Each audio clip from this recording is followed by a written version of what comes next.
Well, dear, I don't know why we went Scottish there. What is up, one and all? Happy Friday. That's right, you've done it. You've almost survived through to the weekend. Praise be upon you. And it is gonna be a damn good weekend because we are gonna make sure you enter it in style, which is critical right now, considering that Monster Hunter just released. That's the most important thing in my brain right now. Yeah, so we're gonna have a fun day. We're gonna be doing some of the KPMM games, checking out some of the competitive matches, maybe some of the more meaningful ones. After a few hours, we can actually hop on to Monster Hunter. I was gonna do it completely blind from the start, but then I figured I just just get like the creator character crap out of the way. Don't get too sucked into that. Just the opening, tutorials, and then I kind of ended up murdering a few monsters and oops. Yeah, we're already the rank 2 of the ranking system for quests. So it's not gonna be exactly at the beginning of Monster Hunter, but it's very close to the beginning. I was a little bit gutted actually. There's an incredible cinematic that you guys will miss when we hop in. You're gonna want to buy the game. I had a smile on my face playing. Time went too fast. Part of me didn't want to come online for Age of Empires, not because I don't love it, but because I was having so much fun with Monster Hunter. So we'll get back to that a little bit later. But for now, we've got AoE4 games. We're going to be kicking off with Voldemort versus Gully Decker. We've got several series happening across today alone. So we should be able to check in on a few of these. We've got things like Lash versus Mahodo, Myriad versus Trackle, Anatan up against Red Darksider, Vortex Hussein just happened, Mio Micah versus Jif, Sass versus Rakbulo. We've got Baltoon versus Deniskia, Scabbrain Lotlock. A lot of series. In fact, checking what we've been penciling in for what we can hop into a little bit later.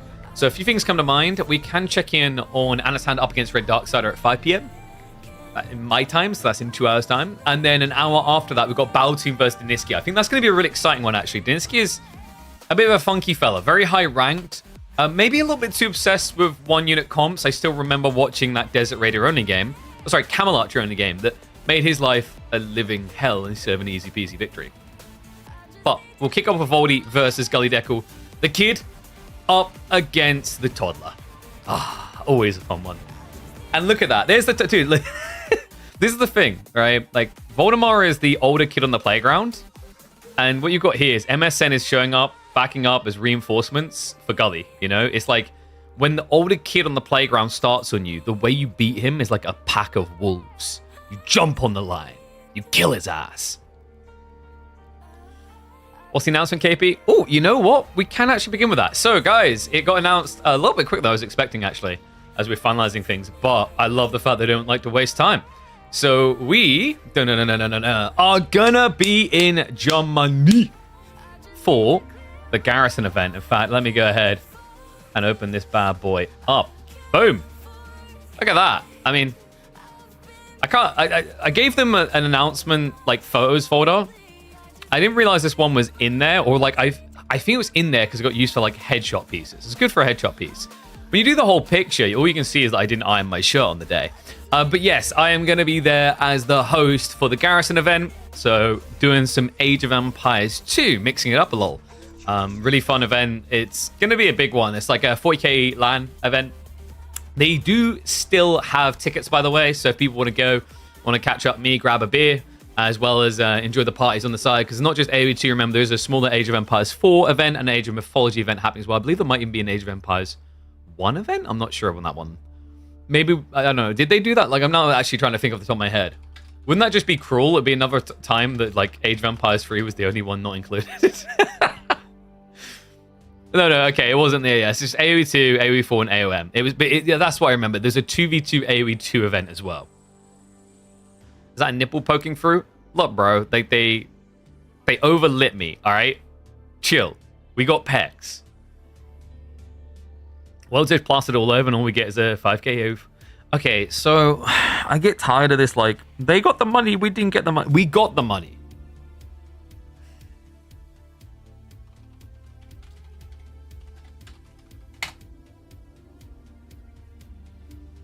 We had the money. Do you guys not remember AoE 4 having a bigger prize pool than 2 at Rebel World of Legacy by $100,000? So we give and take, right? Like, sometimes we're going to get it better, sometimes we're going to get it worse. The reality is this was clearly an Age of Empires 2 event that has Age of Empires 4 and Myth added in on a layer. That's great, right? It's not a giant land the size of Red Bull for Age of Empires 4, but that's not the goal, right? Like, the way I view it, I want Garrison to succeed here, because if they succeed with this event, which they might have a better chance with now that they've got the esteemed host, Killer Pigeon, I want them to succeed, because if they do well, they see success, Microsoft sees success, they invest more. And if the Age of Empires 4 event on the side does reasonably well as well, on top of that, they go, ooh, let's increase that. Remember what we talked about, guys. Scaling logic. You don't remortgage the house on a whim. Okay? It's the same reason why we are doing a $9,000 circuit across 30 weeks, not a $50,000 circuit across 30 weeks. Right? Like, you've got to be sensible about things. So I'm fine with this. In fact, like, the prize pool got increased, did it not? I believe there was some crowdfunding to get up to 5k. It's like, it's gone in the right direction. Prize pool has been progressively getting smaller for AoE4. Yeah, because the reality is, like, you had the initial... I think quite often it's hard to remember that there's an initial marketing element to events, right? Like, it's actually a very big deal. It's something to always be conscious of. It's like, when a game releases, it's going to get more money into it, and then it has to reassess the budget year after year. Now, the reality is, like, with AoE4, we were overbloated at the start, right? Like, the amount of money that went into prize pool in this year was kind of crazy when you consider the state of Age of Empires 4 in 2022. It was not in a good place, right? And don't come after me, don't attack me. It's okay to say something is not in a great position and that it's got to a better position. You don't have to, like, brown nose something that is doing a bad job. AoE4 was doing a bad job at launch, right? So, like, the fact it had this much money put into tournaments, prize pools, remember, that's just prize pools, despite the issues it had, was kind of crazy. So then we had a recalibration. We got, like, what, 125k? And then 2024, I think we got slightly less again. This year, currently, like, this is the thing. Look at the positives right now, guys. This year, currently, things scheduled through to midway through the year is already looking more positive, is it not? We had EGT Masters, so we got 25k. That's already up to 45k. Then we got up to 75k. And then there's that LAN coming in July, which is going to put us 100k. So halfway through the year, we'll be where we were at the end of the year last year for S tier tournaments alone, right?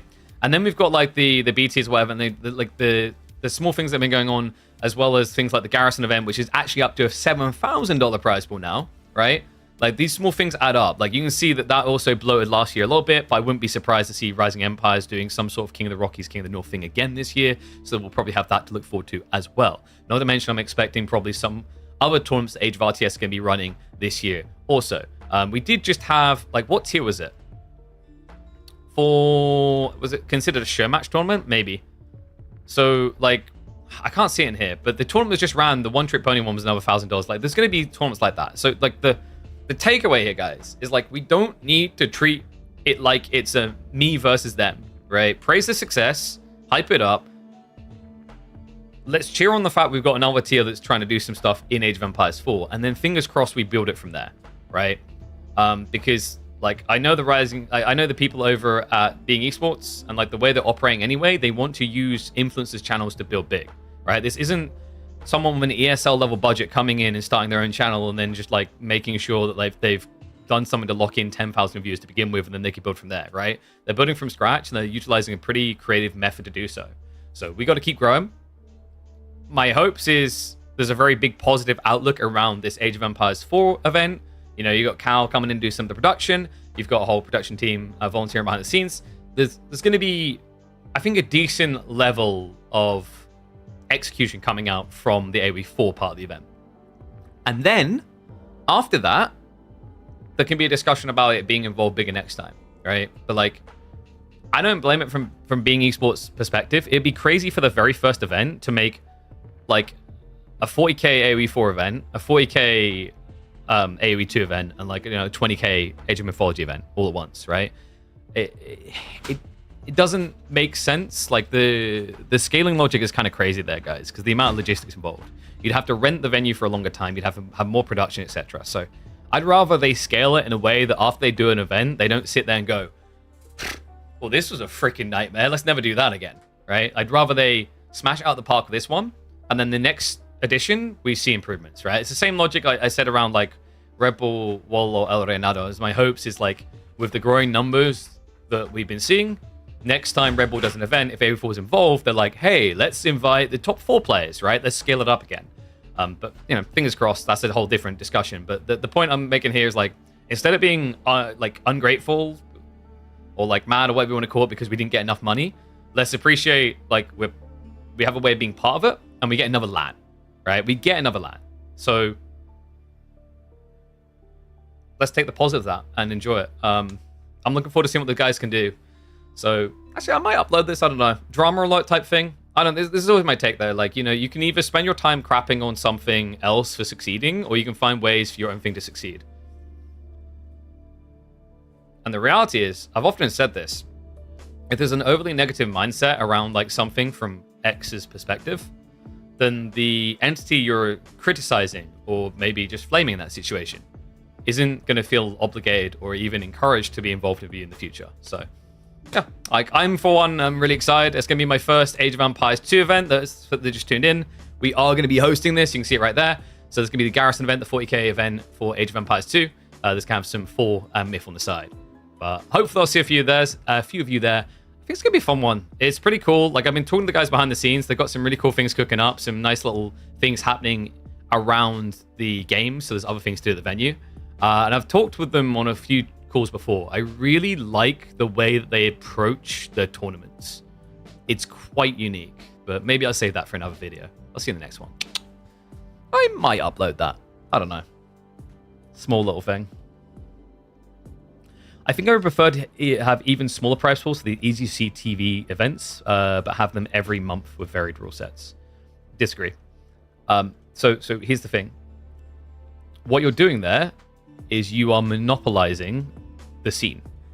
We don't need more monopoly. We need more access, right? Like if they're running them all the time, like what happens to my tournaments? What happens to Age of RTS's tournaments? What happens to Rising Empires tournaments? They don't exist.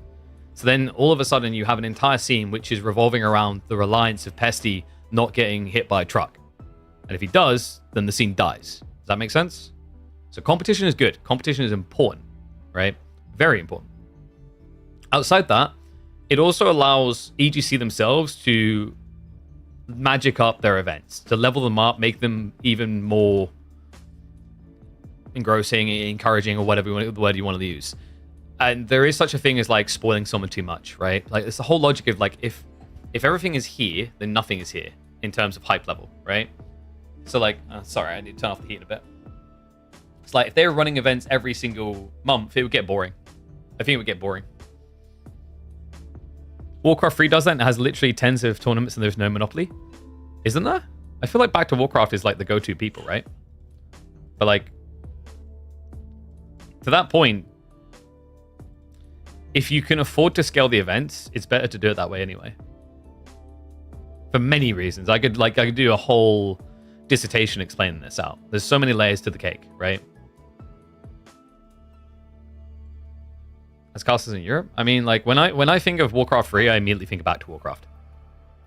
But like the point as well though is like by scaling it, you know, there's an argument that we originally got the big pros into Age of Empires 4 that we did because the prize pools were so big in the beginning. Once again, I'm not saying it should have been this big, but like would Beastie and Marine Lord and all these other people have stuck to the game long enough if the prize pools on offer weren't big enough? It's like, it's all about finding that balance. Like you can't, once again, don't like make $1 million and then crash and burn. Scale in a sustainable way. So the reason like I'm making this counterpoint is like EGC sees 25k, 30k is sustainable to do multiple events. So does World's Edge. That's fine, right?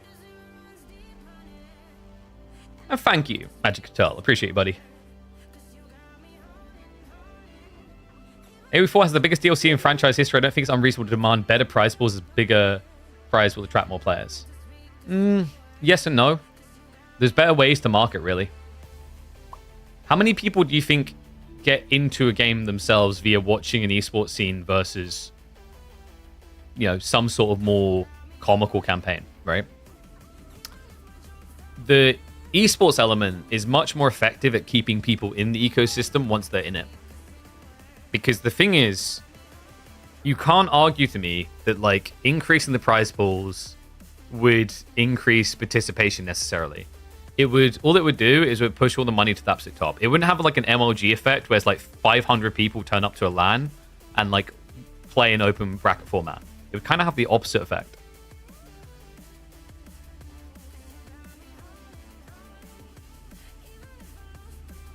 Isn't the viewership people like Beastie gets in Twitch is what really generates their income, not prize pools? Yes, there's a big element of that. Like with AoE 4 and the size of the scene, like you can't really be... It's very difficult to just be a player, right? Like Marino can because he won 2 Red Bulls and is with Gentlemates, but that is like an absolute rarity. There are not many people that fulfill that. And yes, I do read the YouTube chats. Just chop on chat and then we can hop into the first series. There are smaller guys casting as well. They just stream every day because there are tournaments every day, but these are organized by Chinese streamers usually, which I think have bigger audiences. Okay, but that's do you, right?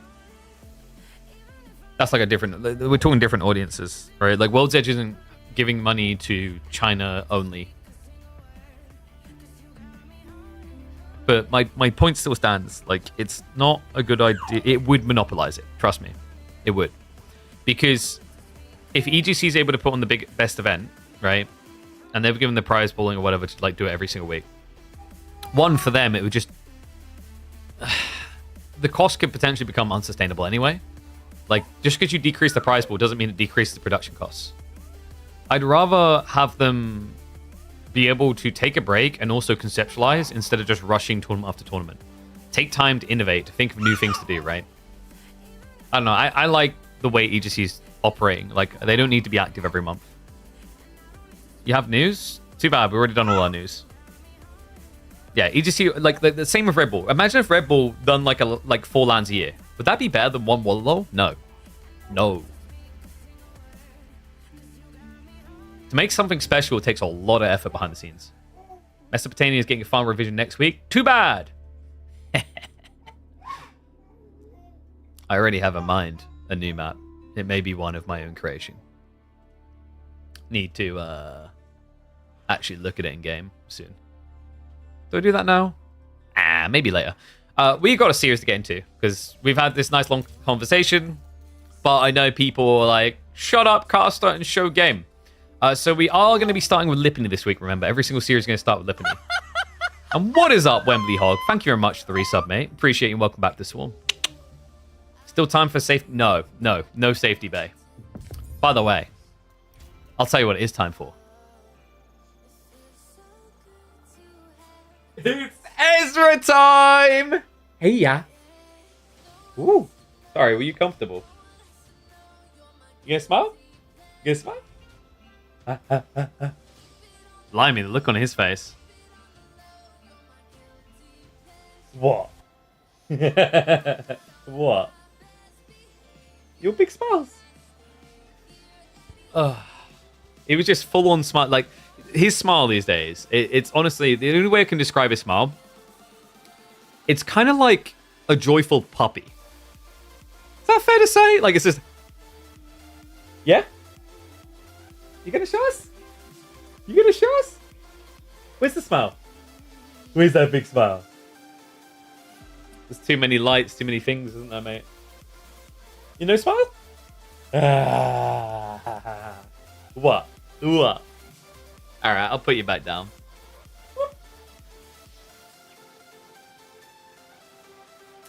And that's why everyone needs to subscribe. He's not cheap. Alright, anyway. You didn't see that one coming. Good-looking guy must take after his mother. Why are you hitting on my girlfriend, bro? What the hell? Alright. Let's get ready. Let's mute the music and let's get underway. Oh. A new week, but sometimes with that new week, old becomes fresh. One and all, welcome back to the channel for another edition of Midweek Muster. And that's right, we are lippanying it up. A classic map returning now in KPMM. And we're going to be kicking off this week with the nursery. That's right, we've got the kid up against the toddler. It is playground time here. Gully Decker with his Marlians that he covets, like Schmeagol does the ring. Voldemar An OP Byzantine pick. Actually, a really good map for Byzantines. Remember, the trade posts spawn really close to your base. So you can actually use neutral mercs. And not a bad choice to have here, actually. He got the French Knights. They're available to him if he wants to lean into it. This matchup, by the way, actually not too bad for Byzantines. A little bit better now for Malians ever since the Pro Scouts meta came in. But the thing you have to keep in mind with Byzantines is that Kairos all-ins have a lot of value. All comes down to the spawn, though. And admittedly, Gully did get a pretty good one here. Retracted next to the tree line. And could easily short wall and long wall this to keep any pressure out. So I wonder how Voldemar wants to try and open this one. Because we mentioned this whole Cairo Cypher all-in. You'd think you want to go for javelins. But the problem with going with javelins is your opponent will be able to outmass you. So usually, like what we've seen in the past with Mali and Byzantines, is a lot of players like to go into the LB contract. And it sounds bad because you're going to get countered by javelins, but the logic is that you then play Horseman to assist. I wonder if he's going to go that way, considering we're in a Pro Scouts meta, though. With the PS detail, we've been seeing a lot of civs just go Limitane. Love civ matchups, right? Like if you're against China, Juji, even Malians, quite often you just feel like you need those spears to try and deny the play onto the deer. I think you got scammed with the forest spawn. Might block one house. It blocked... enough. Nah, it's fine. Dude, I would take this over getting one extra house and having my gold here. That's just begging to get rushed. And yeah, that was pretty cool. Didn't he stagger it instead?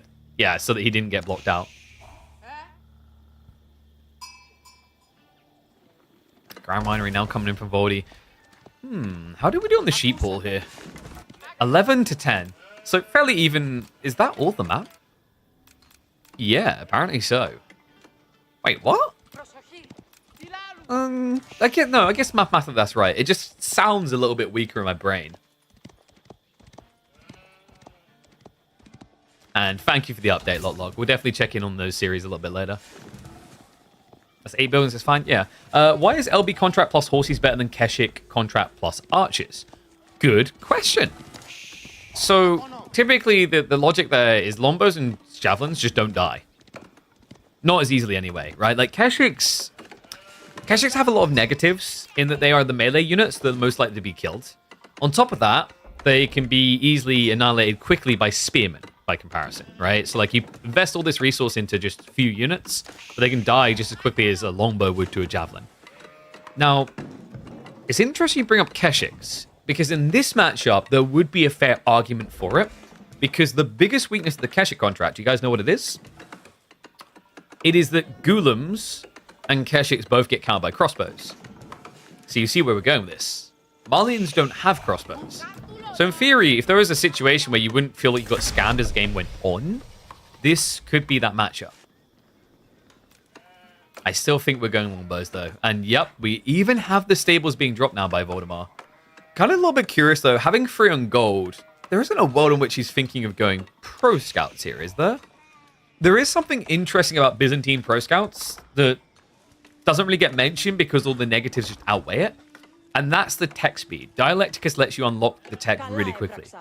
The reason why we just don't see it is because if you're going to be gathering deer, you're not getting olive oil. And if you don't have olive oil, why the hell did you pick Byzantines? Speaking of the person who would definitely be going Pro Scouts, we do already have underway from Gully. Stables hasn't been added in yet, though, so we haven't got the troops pumping out. We have got the reinvestment. So it looks like it's going to be Horseman opening here from Voldemar. He's getting the wheelbarrow ready as well. Yeah, this is almost certainly Lombos. You could theoretically do Archer, Keshik, Horseman. It's just, once again, it's a little bit weird because Donzo Javelin should be able to beat that defensively. Right, like what you've done there, you've just guaranteed you've got even more melee that can't get in. It's the thing that always makes the Malians so infuriating is like, you know, they just sit in their base. They don't have to come out, they don't have to care.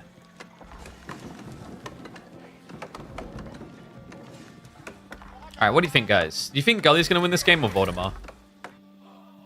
Knowing the intent is like Lombo Horseman, I'm wondering Voldemar's thinking about that all-in timing.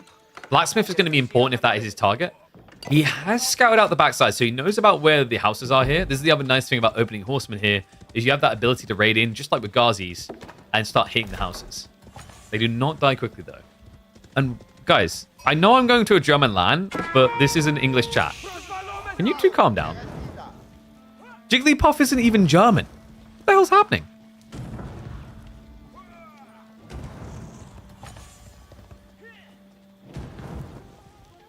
I don't think I've ever seen Gully win on this channel. Oh my god.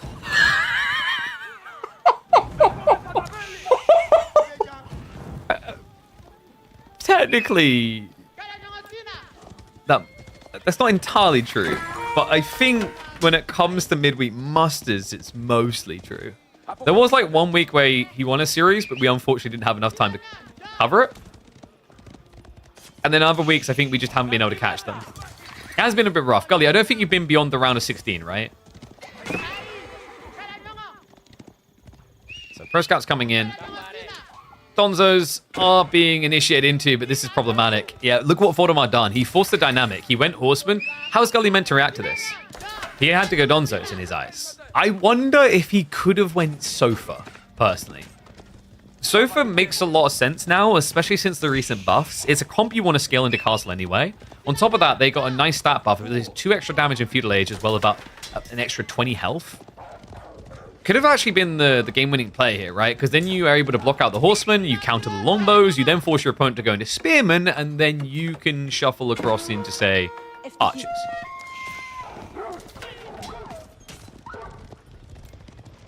Warrior Scout's actually doing a good job at least drawing attention, but Gully, ooh, yeah. Any of these losses is a bit expensive, remember.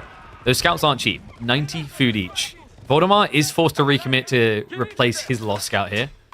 Part of the healthiness of going for the stables. And we do have a 1-1-1 build. Limitane also getting layered in. And unfortunately, Gully, he agreed with the idea, but the timing. Oy, oy, oy, this hurts. Drongo versus Pigeon, who wins? I mean, Drongo's been conked before, right? I don't know how much he plays these days, though. Actually, no, dude. Why are we even kidding ourselves? I would 100% beat Drongo. Because, like, his brain is in turn-based mode, right? It's like he'd only make one action every 30 seconds. That's definitely how it works when you play a bit of Civ. So Voldy's scaling up. We do have Steeled Arrow on the way. Gully's a little bit behind here, though. He's going for his own 1-1-1 comp, but he doesn't have the Blacksmith play.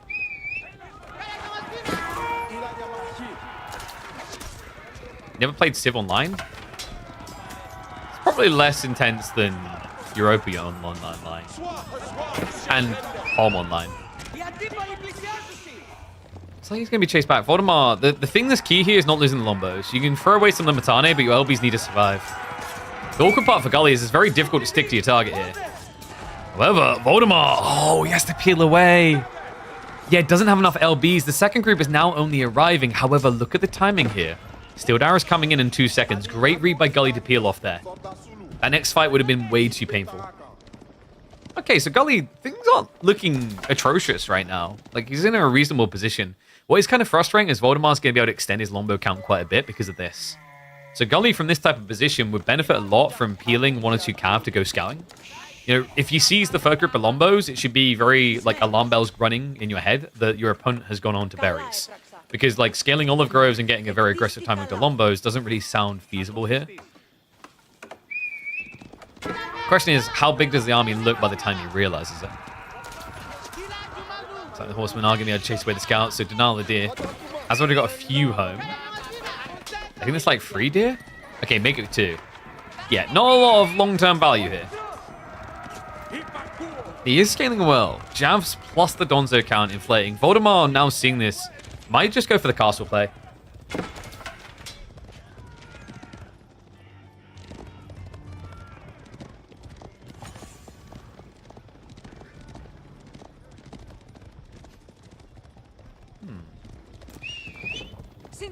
And yeah, actually, wait, didn't you guys play insanely early today? I think it's 10 a.m. I read. I'm going to have to double check with Tune. You're not meant to... I don't think you're meant to play that early. And now you start to see the problem in Lombo scale a little bit, right? Ellie needs to be careful about peeling the Donzos back too far. Limitane are the counter to Javelins, remember? Horsemen are looking for a freebie. He actually could have got the hits there because the spearmen were getting body blocked by the javelins. They weren't hitting the Limitani, they were trying to attack. That's expensive though. Voldemar, you can clearly see he's going for Castle Age, but throwing away longbows like this should really open it up and make it obvious to Gully what's happening here. Voldy's teching. The question now is whether Gully can do anything about it. If he wants to, he's quite idle. Yeah, this is a little bit rough actually.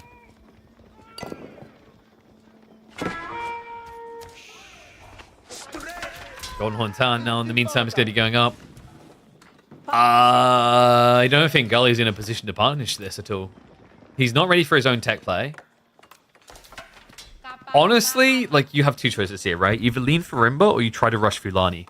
My concern about rushing Fulani here, like, how bad is your map control if you do this? Because think about the amount of gold he has to now invest. Yes, Voldemar does not have much of an army, but Gully realistically does not have much of a threatening army either. So there's a lot of relics on display in the center of the map. And Voldemar should have free access to them. On top of that, he'll be able to continue moving out to berries, going back to longbow scaling. Longbows actually do pretty well once you reach the castle play, right? Because I feel like longbows just scale a little bit better than javelins. Because once you get that next upgrade, they become a little bit more generalist, I want to say, than they are in Feudal Age. Whereas Javs still struggle from the attack speed difference.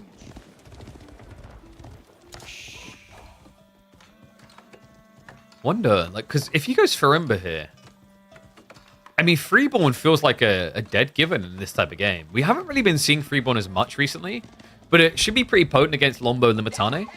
Just units that won't die, right? And that allows you to bog down the fight so that your Sofa can win. The alternative is you just go for gradual Sofa off of the back of having Pro Scouts, but you scale into Javelineers. And Javelineers will annihilate the Lombos. A little bit risky when your opponent's showing cavalry, but like Cataphracts are very slow to scale, so not a great option into Javelineers. Javelineers can actually snipe them down one by one. Instead though, let's confirm Gully is definitely going for Fulani here. He's going to be diving on the other side. Sofa's able to draw first blood when it comes to villages. We'll look to hang around. Akratoy has been activated, so should be able to really find any additional kills. And with the veterans still on the Lombos, Gully just needs to keep these boys safe. Very fragile now at this stage of the game. Voldemar's going to go for a good old Varangian spam. Varangian can be a little bit risky against Malians simply because they can scale the counter in Age 2, remember, with the Musafadi warriors. So if Voldemar wants to commit to this, it's quite important that he kind of hides the play until he's got a bulk together, 8 to 10 at least, and then rolls it into the enemy base.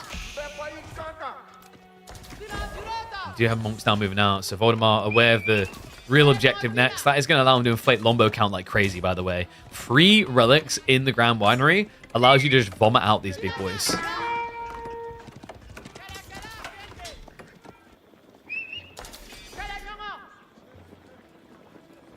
There you go, confirmed and locked in. Well, he's not behind on military, but he's definitely behind on quality. Voldemar even having the Cataphracts. Lombo is now the interception. Gully! This isn't a fight you can commit to, not when you're taking up. I'm kind of shocked he even A-clicked for a second into that. We'll get most of the javelins away, but a lot of unnecessary losses there. Especially considering his position, he wouldn't have been very diveable with his timing, right? Like, he bought maybe 8 to 9 seconds with that clash. It's unlikely Voldemar's going to commit to the back of the base from this position. Not in a rush, right? Like, it's a very slow-moving comp. Voldemar now parked in position. Let's see what Gully can do here. The Limitane are just going to keep committing. The villagers, Gully, no! He's lacking words. Needs to get more. A few villagers getting sniped down here. The Limitane just feels so insanely tanky, though. And not to mention the 1 or 2 Varangian just laid into the cake. Sofa count is non-existent. LBs are keeping the pressure up. And I've got a feeling Gully is not even going to get to feel like a Castle Age boy here. The veteran seats are all coming in too late. Sick read by Voldemar to commit. He heard the tech, he went straight in. Gully, because of the lack of wood access, couldn't back away, and thus you get this awkward ramification where you have to stand your ground to get what's next. But it costs him so much. 16 villagers running around like headless chickens. The other's now getting raided by a Cataphract. He's stuck. I mean, Fulani is going to give him food, passive gold as well. In theory, he can get troops out, but can he actually get enough? I mean, my concern is you need Musafadi now. Voldemar has a full-on Varangian flood coming in. And because of the Lombos already being here, he can't even get Musafadi out. Which... brutal start to this series for Gully. Village is now even moving closer to the reinforcing Varangian, and you see that correctly. The Congo line of death is coming. Yeah, so Gully, I mean, this type of game, I think you kind of need to know exactly what's coming at you. Because it could be Varangian or it could be Limitane and prep for your surfer timing. Varangian seems likely here. Maybe he could have prepped Musafadi, but it's hard with the Lombos. For Gully, his goal is to keep the Lombo count down. He'd done a reasonable job of that, but then I think he needed to pivot into Farimba. There's either two choices, right? You either try to keep the pressure up and you know your opponent's going castle, seems difficult, or you play Farimba, and then I'd say probably Javelineers here. He already was scaling Javelins, it would have allowed him to continue, and then you have an army that immediately upgrades from the Farimba effect, right? Gets the movement speed, gets the poison. Unberserk mode inactivated. I think Gully's just processing the loss. Should just scout more? Yeah, and this is the thing. I feel like this is one of the worst metas for learning how to scout. Because Pro Scouts baits you into doing the wrong thing. You go Mansa Musafadi normal Javs against mass Lombos? You must like death. That sounds very dangerous. Freeborn is like a lot safer, right? I feel like Freeborn is a lot safer. Javelineers, because you could already start scaling them and was scaling them. Freeborn are trash? What, you think they were just like a cheesy unit at first? I don't know. I don't know if Mansa Musafadi can be viable against Lombos. That's my reservations. Oh yeah, I know they're good against melee. They're insane against melee. They have so much armor. But like, you're up against mass Lombos at that point, right? Alright, game one anyway. Let's get the points up on the board. So Voldemar with the Biz point up against Moldians. Yeah, like what happened with Freeborn actually? Like, people acted as if they were broken at first. And now the feeling is just completely they're worthless?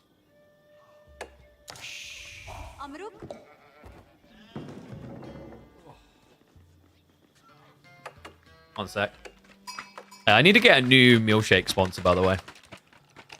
I was talking to one brand, but they legit wanted to just send product and see how it would go over a very long period of time. That was a no-no.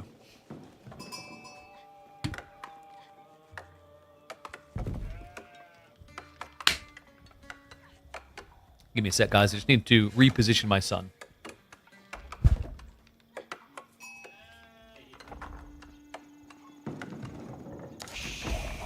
He's a cheeky little git. He's kicked off both of his socks. Alright.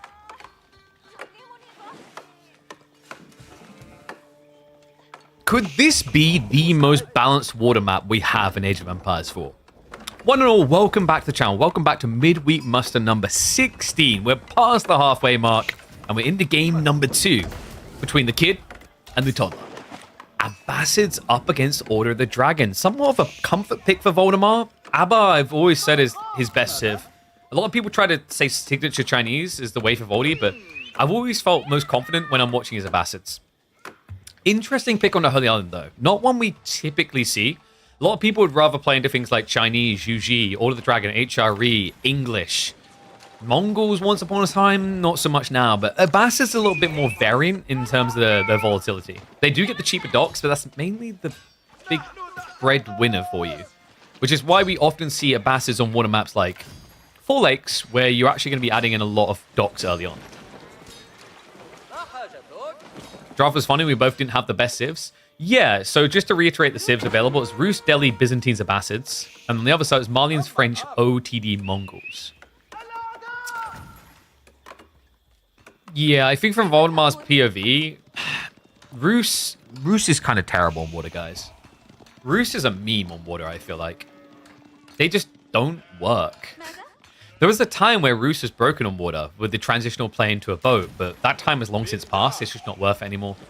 And then, like, the Delhi, in theory, the production rates are pretty sick, but in practice, it doesn't seem to add up to enough. So yeah, not too surprised with the Abba play. Also allows him to get the military wing, so he gets military units on land to pressure with for free. This has an added benefit, by the way, which is that you can always walk over and set up a ram to deal with the docks. And against OTD, that is an absolute pain in the butt. Remember, this is not a civ that is able to get military units out on land swiftly. They're very expensive. So we'll stick on the 2x speed just for another minute or two as the boys get set up with the docks. What do you guys think? Do you think Gully's going to win or Voldemar? 1's for Gully, 2's for Voldy. Attack up complete for OTD. We do have the archer ship coming out, but Voldemar already reading correctly. The reaction has to be Springald ship beginning. In fact, it's going to be double Springald here.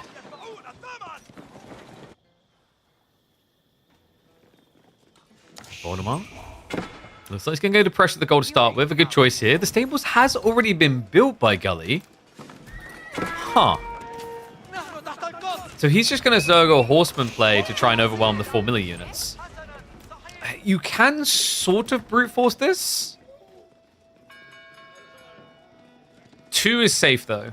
It's very expensive, but 2 Horsemen guarantees the kills here. Oh my god, my son keeps almost rolling out of his chair. He's reached the kicking and shuffling a lot stage. Don't know about military wing versus or the dragon. I like it for the idea of trying to ram rush your opponent, but we aren't getting that. And now that there's horsemen, I don't think you can ram rush. Remember, these horsemen hit like a truck into siege. It's 30 damage per strike, and then you have to inflate it by an extra 6 under ram. Should have gone MAA, but they're just so slow. Yeah, I don't like that either. Normally, the play here is to go an archer play against the military wing, right? The natural counter is 3 archers. So, like, 1 gilded archer would allow you to kill them all. It's just a bit weird because, like, you don't think you're gonna get the value after the fact. But I think on a water map, you can here with OTD. Interesting enough, like, you've already forced a reaction though. Voldemar had to go into the outpost, so not too bad. The big problem for Voldemar is, like, theoretically, the horsemen should be beat by the spears, but it's Dark Age spears. If you manage to split them up a little bit here, like 2 or 3 tiles difference, you could actually stab down these spearmen over time, and then clean up the archers as well. Instead, though, he wants the value rating. Unfortunately, the outpost is going to be up, and Voldemar, oh, what's that? Someone been subscribing to Dragavan?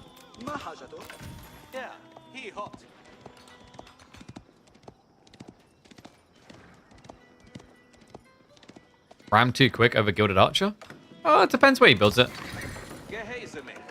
The ram does take a little bit of time, so like if you scout him trying to build the ram and you run over straight away, the Gilded Archer will beat them. He'll at least be able to kill like the archers first. The problem is, like, if the ram does complete, you're up Craps Creek, right? You don't have a unit to kill the thing. So like your Gilded Archer will have to shoot 370 times or you lose docks. So we have full chill pill. We're going to speed up a little bit more here. So Springald ship scaling, Gully does have the advantage right now. Voldemar, he's saving up for castle. That's cheeky. He's going to be forced to recommit here, though. Triple docks means he can be quick on his reaction. Meantime, Scout is going to be taken out. Voldemar, yeah, there's the paranoia. Has to set up the demos. We'll have to pull the boats away. Has walled himself in on land. Meanwhile, the horseman does dive in. Finds some worker kills for it as well. So 3 worker kills now for Gully. Voldemar starting to feel a little bit pressured. We'll have to reinvest in additional boats here. Gully's trying to go for the kill.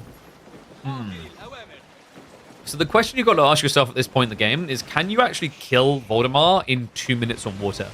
If the answer is no, then there's a fair point to be made that this resource investment might be more valuable on land. Especially considering Voldemar has nothing to protect him there other than a wall. Yeah, like, actually, you know, the Gilded Archer play is looking even more desirable now. He even set up the archer range. If you had 4 Gilded Archers and parked 2 on each side with a horseman, you kill, right? Because the Gilded Archers have, what, 5.5 tile range? So you can hit to, like, here and here. Your opponent won't be able to touch wood. And this is his only tree line, so could have been a pretty condemning play. Instead, though, the extra Springald chips don't really feel like they're paying off here. No, this is always the tricky part. We're trying to dive into docks in feudal age. That's why you see people usually blob up to 20 to 30 Springald chips before they hard commit. Because getting that close is just too risky. And what was that? Wait, did he intentionally push the boat? I think he did. Man, the Sails is on cooldown. He shoved the demo into him. That was sick. Yeah, we've seen this before. It's so clowny, but basically what happened there is with Man the Sails activated, you move quicker than a demo, right? And what can sometimes happen is you can basically accelerate a demo beyond its movement speed. We've seen it. It's very weird. And it more often happens when you're rotating boats around because with formation shuffling and Man the Sails, they'll move quicker than their standard movement speed and the standard 2 neck break speed as well. So yeah, the demo basically got accidentally pushed into the enemy fleet there. Voldemort, as a result, is now safe. Gully has problems. He's got Gilded Archers on the way, but no clear target here. No, because if he had the early timing, it would have been the Palisade size we talked about. But now he has to contest Lances. Voldemort already getting the first stables up here. Horseman is being a little bit of a nuisance, but remember, Voldy never lost those starting troopers. So enough to scare him off here. First Lancer now queued up. Fertile Crescent also on the way in. So Voldemort, remember, he went ecoing, left himself that ability to scale onto land if need be. Understandable as well, like, he's taking a risk to this castle play. It's him saying, you might just push me off the water. Now Gully needs to. He needs to find that punish point. Demo ships are going to start moving in. Voldemort's going to start to feel pinned here. He hasn't actually invested much in the way on water here. He went for the Teak Mast tech, unique to the Ambassadors to get more health. We haven't got armored hulls. We haven't got Spril Crews. We haven't got anything. Demo? Ooh, no. He got distracted. Yep, the Gilded Archer on land buys the time, so Voldemort, fleet is getting wiped out. Has got more demos coming in, though. Gully, a little bit wreckful in terms of his micro as well. And a heavily injured fleet. You see the problem I was talking about there, right? Like, he's killed the fishing. This is a good step. But now killing the docks is scary. Look at that, how fast. Voldemort's already queuing up the demos. This, by the way, is why English feels so oppressive on water by comparison, is because of the Admiralty tech. You get nowhere near as close to the docks as this. Demo going to be coming out, gets the detonation connection, even goes deep. Wait. Okay. So many things to dissect about that. That should have been a triple kill right there. Now Gully has problems on land. Yes, he won the water, but look at the costs. Lancers are in. And the worker kill count is now starting to stack up. Before this, it was 1 worker kill. Now up to 5. And these are all pure villages. Voldemort, plenty of time to try and cut him down here. We have now got the Gilded Spearman reaction. Voldy, in the meantime, is going to be looking to play for the relics. Yeah, so Lancers to pin his opponent. Relics to kind of balance out the economical state of things. And then it should just be kind of a flood. He could go into Archers plus Composite Bows here. Would be a smart call. Definitely applies pressure quick enough to keep Gully off of his tech timing. Especially the Lancers still circling. Speaking of those Archers, they are already here. So Villagers going to try to rush up the outposts. Yeah, but the problem is that Spearman is designed to die to bait and distract. Lancers, you need to get in fast here. The outpost has not been built yet. Horsemen are now being reproduced. The Spearmen are failing him here. Gully, he needs more Raxes. One is not protecting him. Let's get the outpost up just in time. Gully has actually migrated across to the gold line, far away from his base. And what is up, Freya? What do you want, Freya? There's nothing there. It's rubbish. Is it Freya cam time? Oh, it's Freya cam time. Say hello. What? Say hello. You want to go play? Say hello. Mwah. All right, Daddy got to work.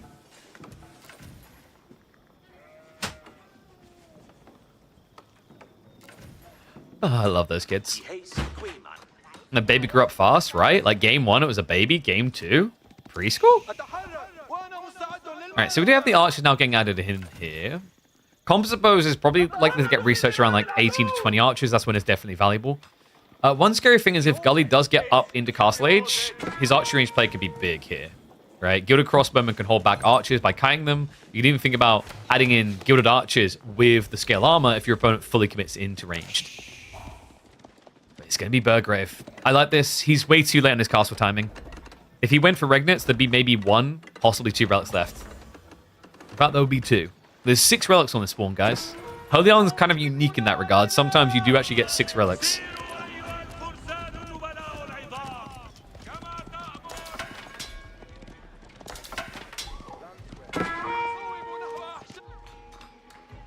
Golly. What's the thought process here? I guess men at arms, but you're up against knights already. It might just be the spear issue. We talked about him not having enough. I think he's fine at 5. MAA would make a lot of sense afterwards just for the efficiency of using the building. Landsknecht not so much because you're already up against archers. Instead, it's going to be additional spears. Okay, so my worry about just doing additional spears here is he has nothing to threaten in return. If Voldemar is full ranged and you're full melee, how do you get on top of your opponent? Spino's full ranged. I'm going to be able to move in. People quickly just brushing aside the spearmen. The knights are cutting well here. TC is assisting a lot, but remember, that means a lot of idle time being achieved out of this. And still additional worker kills. Yeah, this is rough. You have to remember that most of Gully's eco kills are just fishing boats. Right? Those are like temporary lost logics. These feel permanent. Raw land eco count is now sitting at 34 to 48, and it's about to get worse than that. Gully, he has got the boats nearby, so Spring ships are on the way across to assist here. But even if they don't die, this is still a lot of idle time achieved. In the meantime, the spearman count is shrinking fast here. He didn't get the veteran scene in time. Yeah, you see how painful this is, right? For HRE, it's like, oh, man, I need veterancy. Let me just trigger it in 6 seconds with a Burgrave. For Order of the Dragon, if you've done it out of the Burgrave, you save 16 seconds, but it's still a hell of a long way. That's what was so smart about Voldemar's read. His dive was on point, and the crazy thing about this all was this wasn't even veterancy archers.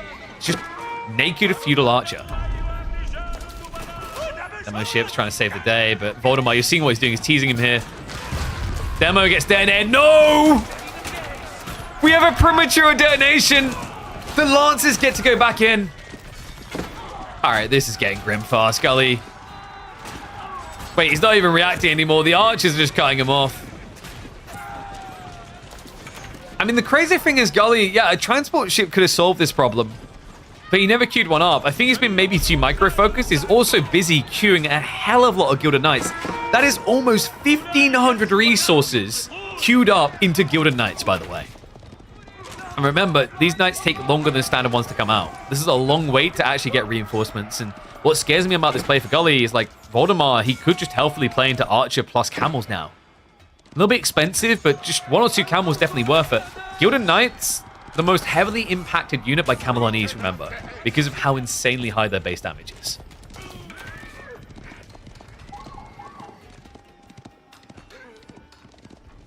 Now the veterans and the archers coming in, plus the 2. Yeah, this is crazy, actually. Gully doesn't have a blacksmith transition. The Gilded Knights aren't very tanky. Remember, they get additional melee armor, not additional ranged. So right now, over half the damage is penetrating them. And look how quickly the spearman melts. God. What spearman? There's none left. Knight's going to go down. Villagers are also in trouble here.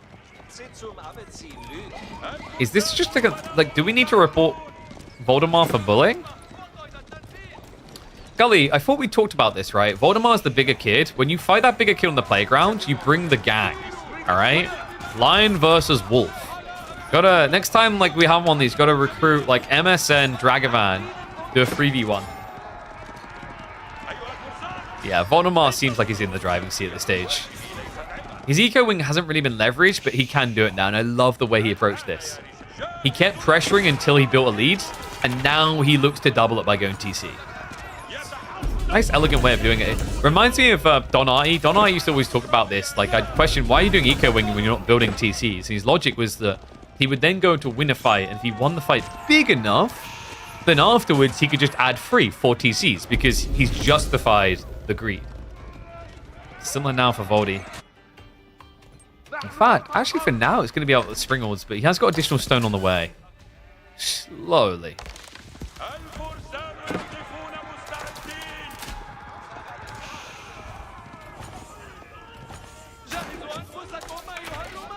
Acting like you never beat Voldemar on my channel?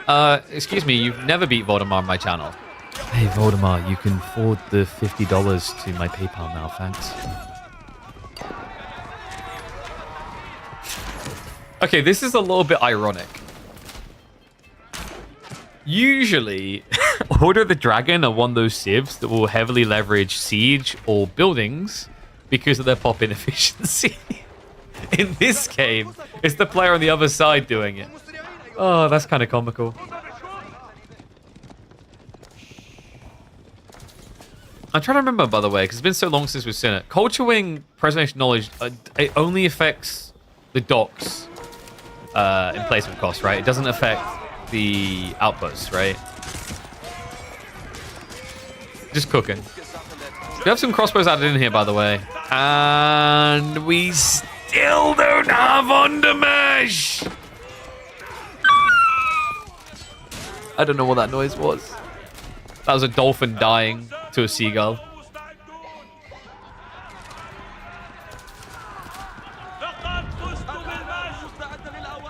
This is ridiculous. The Gilded Knights have not been worth it at all.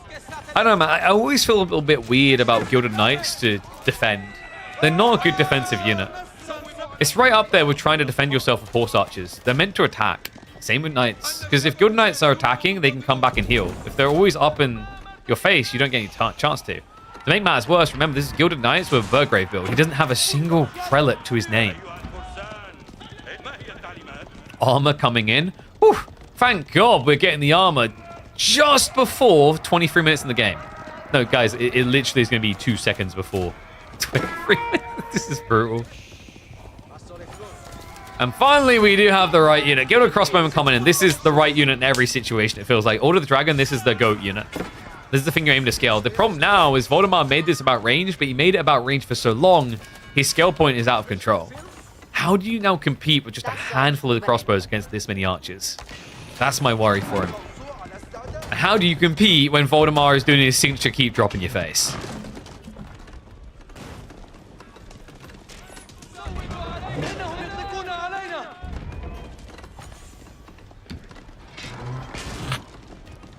You know what, Socraton? I'd actually pitch that if Under Armour would return my messages.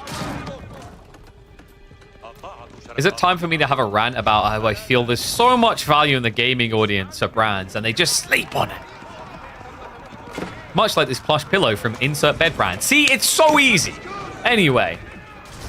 What is not easy is getting out of this hole for Gully. He has still got fishing. And I think that's part of why he tried to go knights and spearmen, is just to use the food as much as possible. Which is crazy, actually, because, like, in hindsight, horsemen. You've got all the food in the world. If he just spammed horsemen here, it could have made a lot more sense. Because remember, when you go for the Gilded Knights, you're heavily limited on your gold, actually. You're about to be even more limited. I'm sorry, you're not using this. I'm just going to make off the goodies. Don't mind me. Voldemort has no food. That's why he's playing into archers so much. We do have deer gathering now, though, which is why he's getting additional crossbows. And remember, the other thing is, like, if you got an army up here and you don't have any food, who cares? Get wood, get gold, build siege. Like, your opponent has switched into crossbows and has spearmen. Siege. And this is another thing that horsemen would have prevented. Kelby, he is now reacting appropriately. We've got 5 additional ponies queued up. But the price at this stage has been insanely high. He's going to try to counter raid, but with the emplacements, that makes it a little bit difficult. The problem now is, like, you've got these horsemen, but diving the castle is still going to be a pain in the ass.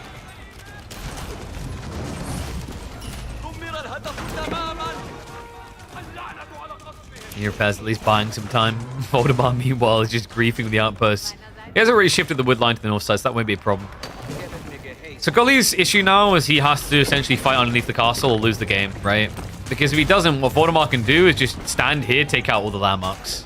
So you're going to be committing underneath this. And Voldemort's going to make it near impossible. We've got camel riders following this up. Voldemort does need to chill, though. This is an expensive waste. Yeah, if he moves the army here, I actually think it's worth going in with the rams like that.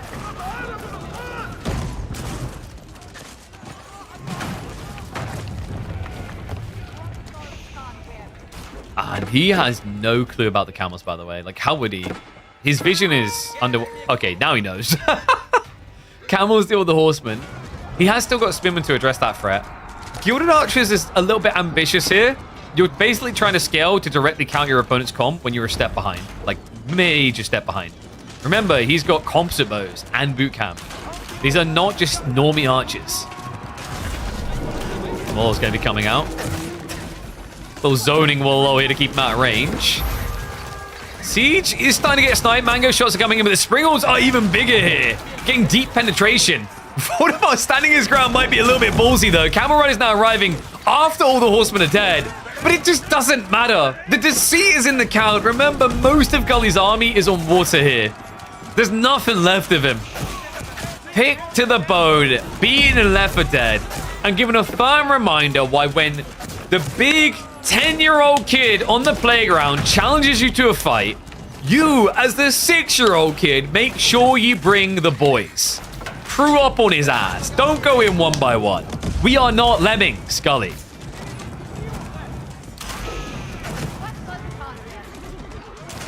Show Gully's fish on the side? Wait, what?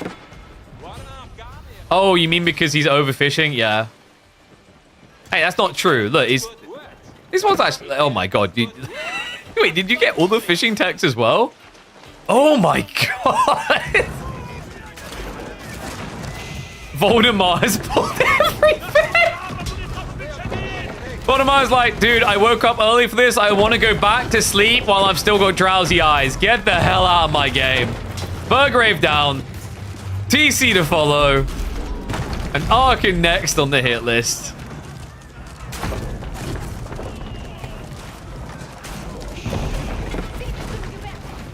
Oh my god. And yeah, like for reference, what Sassy's talking about, Gully has 34 fishing boats. It is a lot. And you only have like 11 of them over here. So usually when you win Water on Holy Island, what a player will do is they'll pull half of their main fishing boats across the enemy side and dock. But don't worry, Gully. You don't need to do that now. You just need to sleep. Sleep well, sweet prince.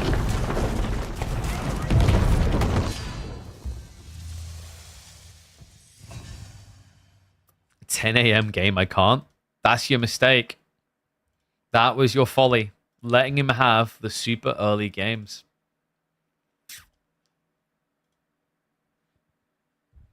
Being a nice guy does not help you. Always important to remember that, guys. All right, you got to be self-serving, selfish about it.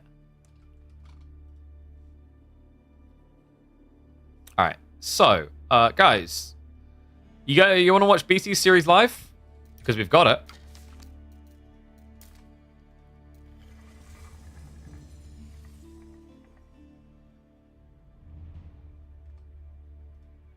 Let's fast forward. We can sort everything draft related after the first game.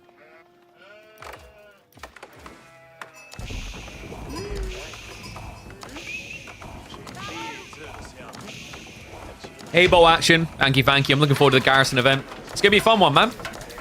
Me first AAV2 event. With a side serve and a forum myth.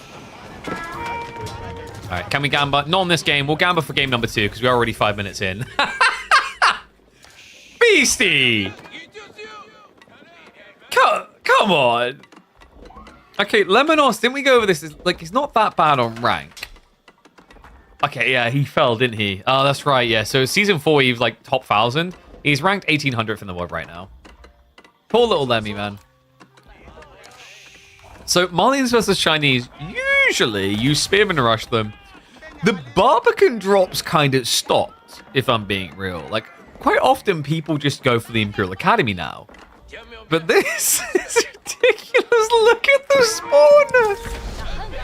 It's a triple gold back. You can't make this up. All right, guys. Looks like we tuned into the series just in time. Wow, look at that efficiency. 1 minute of game time recording. You know what? I kind of respect him for not, like, waiting around on it. Not just being, like, you know, in fairness, like, Beastie's the highest ranked player. He's not sitting there going, oh, I've got to play this safe and, like, you know, go for the The long con 40-minute game. Oh, bloody hell. All right.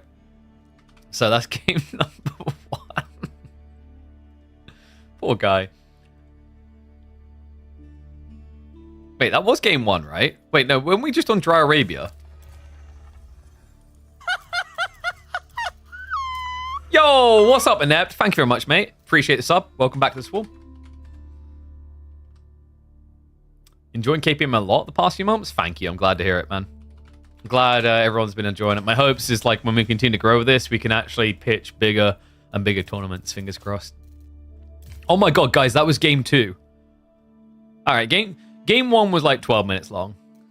I can confirm it's a beastie win overall. Yeah, I was about to say, like, we're in dry. Like, remember, Lipney's the starting game. That was game 2. Oh, okay. I thought they were starting at 4. I guess they started like a little bit earlier than that. All right, so Beastie vs. Lemmy is done.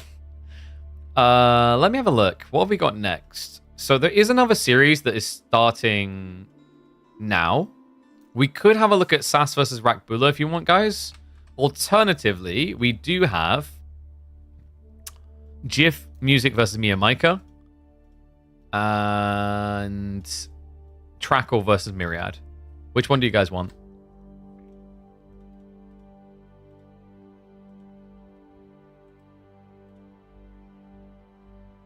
You guys want Mia Micah? You want the Crazy Man versus the English main? Remember, GIF has been featured on this channel before. Quite a high-ranking English boy. You want more Beastie? Well, Beastie can't play his next set yet because Lash and Mahodo hasn't happened yet. So you have to wait. All right, let's do GIF versus Mia Micah. Let me just get the drafts.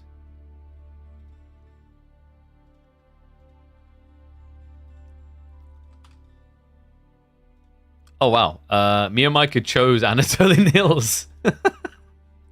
I don't think Mia played last week.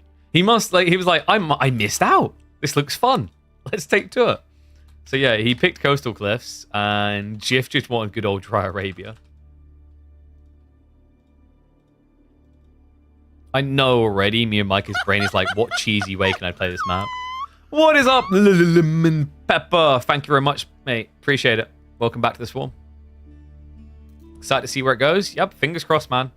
I remember, like, who was it? So the other week, we had Dano tip me $100 saying about crowdfunding the weeklies. I'm trying to think how to approach it. Maybe I try to, like, see what kind of money we can raise for the final 10 editions. So, like, almost like we're ramping it up towards the end sort of thing. And then whatever we raise from X until Y on the raise side, like, not every single penny I make, but, like, you know, what's it called? Like, I've forgotten the name of the platform. We could use one of the platforms to raise money, and then all that money could go into a pool, and then divided by 10 across 10 weeks. Tell me why the RTS scene is thriving or dying. It's dying because you're all elitists. There, I said it. You're all goddamn elite. You all just want the perfect API. What we need more RNG. That's the problem, you know? You want to know why RPGs are so popular, guys? You want to know why so many people enjoyed Avowed? And, you know, like Baldur's Gate and all these games? Because, like, when I do something, roll the dice. Maybe there's a crit. There's no crit in Age of Empires 4. Actually, that's going to be the intro. You want to know why the RTS scene is dying? Not enough RNG, okay? You need the craziness. Baldur's Gate does so well because I can RNGify any experience. I roll a crit, maybe I get a kill, or I die myself. Where are the random balls falling from the sky blowing me up? Where is the tidal wave of wolves jumping on my base because God rolled a dice? Well, we've got someone who likes to roll the dice in this series. We're watching Mia Micah. That's right. It is cheesy, crazy Vietnamese time, one and all. Welcome back to the channel for Midweek Muster number 16. This is going to be a fun one. We kick off on Lipany this week. Anatolian Hills just behind us, but Mia Micah missed it. He's here to fix it. He actually drafted the map, so we might see it here up against GIF Music. You guys may notice from the channel before, he's featured on 1 or 2 videos previously, and I believe we referred to him as a filthy English all-in only picker. I think we called him that at the time, which was a fair statement. Make a war chest, get Microsoft and World's Edge to spend 5 minutes on making a KPM and game portrait. Wait, what? Oh, you mean like, so that people can buy something in game and it pays for it? Guys, that's how we crowdfund Midweek Muster 2. NFT, no, I'm not going to finish that statement. Anyway, we've got Roos versus Deli. Actually, because mentioning images is quite appropriate when watching GIF. Because, you know, if you replace the J with a G. So Deli versus Roos is an interesting one, actually. Roos just seemed quite unstoppable in this matchup. In fact, the last time we watched Mia Maika with Deli, you guys might recall it was that insane Dumu game, where Dumu looked dead to rights, and somehow he came back in and weaved the story of a victory. Let's see how this one plays out. I think Jif, if I'm not mistaken, his most civs are English and Roos, I want to say. And maybe French, I think it was. Mongols! Okay, I wasn't expecting that. Then again, he is from the Isle of Man, so nomadic peoples. Yeah, so I'm having a look at like all patches. And his most played is going to be... Okay, before I was having a heart attack. HRE, English, Mongols, French. He actually has more Japanese games than Roos games. That is a little bit surprising. What's a little bit dirty is the number of HRE games, by the way. He has over 200 extra compared to any other Civ. But as we know in the current meta, HRE is not going to get through the banning phase, like, ever. It's very rare. And yeah, aging up with 6. Mia Maika feels like he missed a timing, I guess?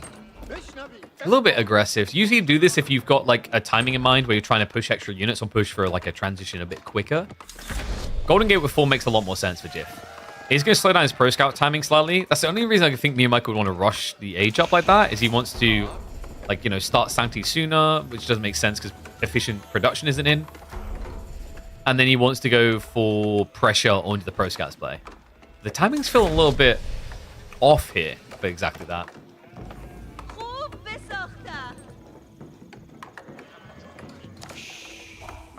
All in for non-gameplay micros? Yeah, so I think I've talked about this in length many times. And there is a reason why I don't talk as much about microtransactions for AoE4 anymore. And that's because there is an upfront cost that isn't usually talked about. I'm guilty of not talking about it before. KP's admitting fault. Drongo is guilty of not admitting it before. Like, any creator who's talked about it is guilty. And that's the cost to develop all the elements around a store. So the in-game store, the cosmetic system that functions, the legal activities, right? Because you actually have to correctly like legal up on all these things with TNCs, etc. So there is actually a lot of hidden costs towards microtransactionifying a game that doesn't have it built in from default. It's the same reason why a lot of devs, like, you know, they release a game, someone's like, this would be great in multiplayer. They won't add it until game 2. The reason is the way you code the game, like, if you don't have multiplayer in mind in the first place, it's a hellhole myriad of recoding to fix. And that costs a lot of money that people don't see. Same with adding in microtransactions. So, Jif. I mean, honestly, if we were to add skins to the game, though, like, you know, Scouts would be a nice place to have started right now. See, that would have been the Gigabrain play. Announce DLC, microtransaction system, add skins for Scouts in the middle of a Pro Scout meta. That's big brain, by the way. That what you're doing right there is kind of like what League of Legends or Dota 2 or whatever does when they release a new hero and it's broken on purpose. So you buy the cosmetics, you know? You're like, well, if I'm going to keep staring at Scouts for 2 more months this meta, I might as well have one that looks like a reindeer. So Gazi arriving, but Mia Maika, this is tricky. Doesn't really feel like he's doing any real damage. Double deer stacks here be coming home. That's more than enough for Jif to go ahead. This is a little bit surprising, though. He is going to be going to the Knights. Usually in reaction to Deli Ghazi, we've been seeing a lot of Roos players going for Spearmen. Spearmen's a really cost-efficient solution. Knights are not. Knights are insanely expensive, remember. You can have 3 spears instead of 1 knight. And the whole importance of that is, like, right now, you know, you're probably going to want to scale more than 2 knights if you want to try and protect all your scout play. So, like, what? We're going up to 4, 5 knights? Kind of completely ruins your castle timing.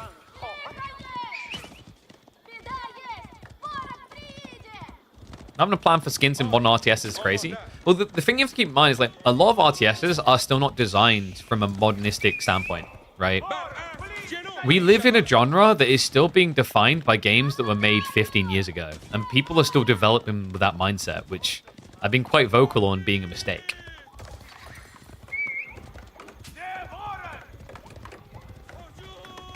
Looks like the scouts are going to start being pushed away here. The other problem you've got with this knight play, by the way, and why spears would have made a bit more sense. Remember, Ghazi do get bonus damage against knights, so they can actually contest you. And it's not like when it's French knights versus Ghazi where you feel pretty bad as Delhi. With Rouge, you feel really good because you've gone Dome of Faith. So you take these trades, you walk back and heal, and unlike a French player, these knights aren't going to get their boo-boos kiss better. From a business perspective, you think an API through Steam or Xbox that handled asset transactions? It's never that simple, though. Like, on a deep level from a coding perspective, right? And then, like, there's the legal loopholes of, like, if then those systems aren't, like, double, triple, quadruple checked. Another thing that doesn't get, like, talked about very often is the brand damage for a company as big as Microsoft. It's the same reason why Nike is unlikely to sponsor your favorite streamer, but Slip Slap, Flip Flap, Flops, I made that up, it's not a real brand, don't look for it, Shoewear is going to be willing to sponsor Beastie or me or Jim or whoever else. The logic is, like, for them, they see upside. The negative is if one of us, like, randomly just, like, says something controversial or whatever, is, like, outweighed by the value of extra sales.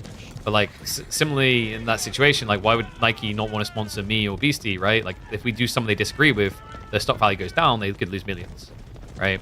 So the reason I come to that kind of comparison is easy one to follow. Like, from Microsoft, if they haven't double, triple, quadruple checked their changes, and let's say something they do with the microtransaction system compromises people's data, right? For a company like Microsoft, that is potentially billions of market cap flushed. So, we do have the Ghazi numbers massing here from me and Micah. The crazy thing is Jif has leaned into the edge a bit too hard, by the way. We're 10 minutes in, he's nowhere near going castle. He's massed knights instead. This is worrying me a bit. Knights only really make sense if you can actually force a commitment to the enemy base. What worries me even more still is me and Micah has been getting Sacred Sight, so over time, he's trending towards his castle age at a faster pace than Jif here.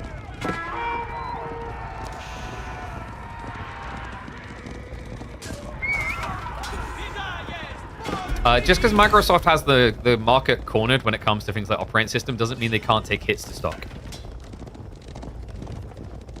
Especially when you consider, like, when you're talking about big software, one of the biggest things that historically is proven to like smash someone's credibility and hurt their stock is anything to do with like security, personal data, finance, right?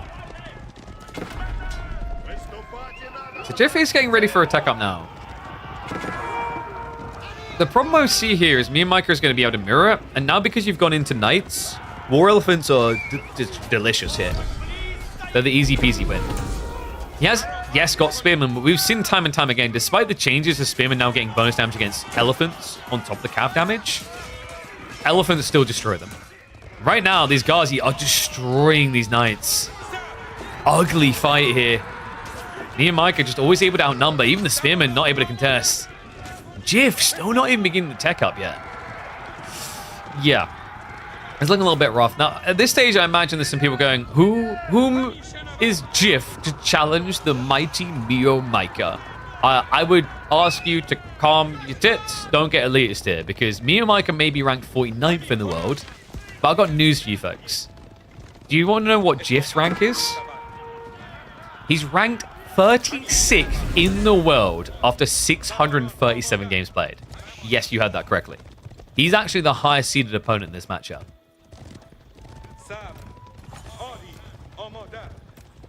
Jiff. I think, like, in hindsight, looking back, this is probably going to feel like he maybe lingered in the age too long. And now, Abbey of Trinity. Does this actually work? From his position, I don't think it makes much sense here, because the problem he now has, he has no map control, and he's against Delhi.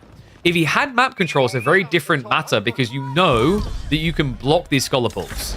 Instead, we're going to be looking at 3-4 relics immediately available for me and Micah to take home. In fact, he's already moving the boys out. Yeah, 3 boys on the east side, 1 on the south. So 4 relics soon to pull home. He's going to stop off the sacred sites first. Spearmen are keeping the enemy contained.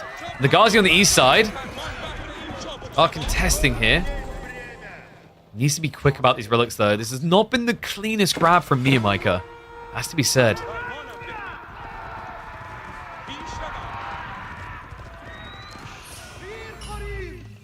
Spearman basically has been mopped up, but they've done a good job of keeping him in here, right? He didn't rush out to the west side, so sacred site is also going to get captured. Me and Mike are just taking a very greedy route about this, and the crazier part, folks, is it's actually working. Has been scouting on one of the relics now, but they're making their way home nonetheless. This is putting Jiff in a very problematic position with this Abbey of Trinity choice. Remember, he's meant to be able to get these out quick and cheap. At this rate, he might be able to get them out cheap, but not quick enough, because there won't be much left on the map.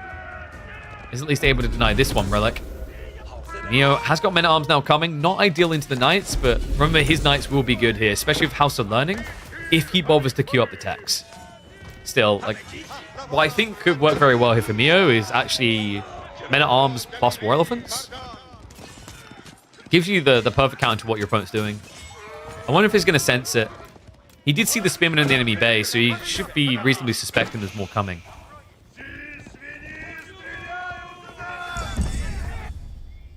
Six-size at least getting decapped. And a Horse Archer switch up now coming in from Jiff. Interesting dilution of troops. Knights, Spearmen, and Horse Archers?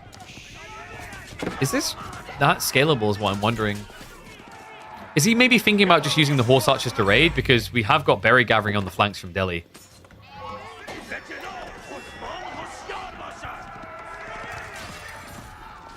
I'm a little bit surprised we don't have veterancy for the Spearmen still. I mean, you see your opponent spamming Lancers. And there we go. He does finally come in. He just didn't have the macro for it. I think this is one of the problems. Like, if you had high trade house, you would have been on it already, right? Due to the extra gold. Now we do have the Tower Elephants coming in as well from me and Micah. Okay. A little bit surprised. I thought we'd just be getting War Elephant spam here, but like your opponent has gone mass spear, so he wants to be cost efficient about this. So this will just be his healthy backline. And remember, they can turn into a hybridized melee unit when need be. Nolo is going to be coming out. He's zoning him away. Me and Micah, he's actually trying to bait him back in range with the reaction to the charge. Doesn't work out though. Finally, there's a relic that he can take away, right? This is going to be the second relic of the game, but overall, I think me and Micah has to be happy with that. His opponent went for Abbey of Trinity and only got 2 of the 5 relics.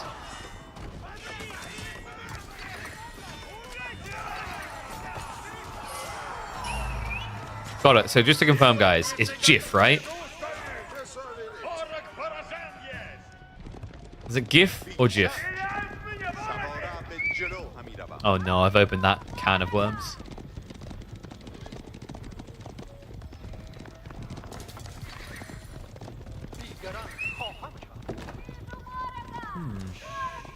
One thing I'm a bit concerned about for Jiff right now is his lack of vision on what's coming next. The Tower Elephant hasn't been revealed yet.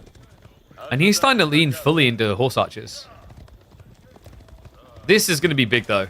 Jiff, he sees it.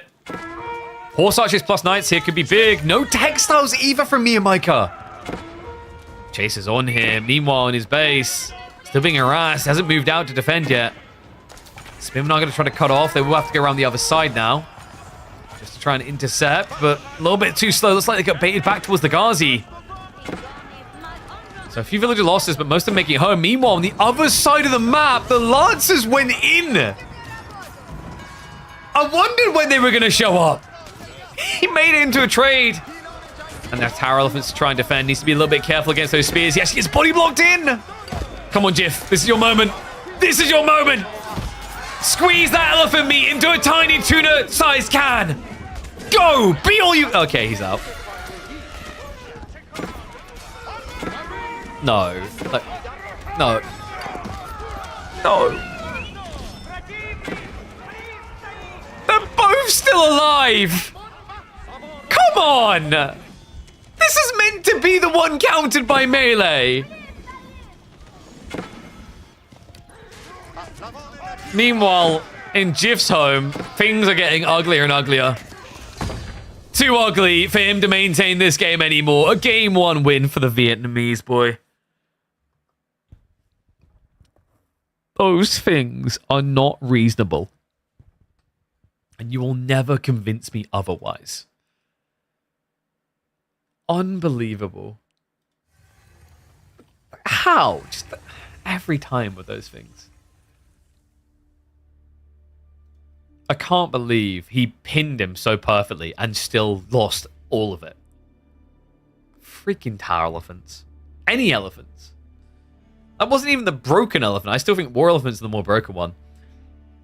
Alright, but Jif isn't dead yet, guys. Game 2 is going to be Zhuji versus OTD. Zhuji are the GOATs right now. One sec, I've got a message.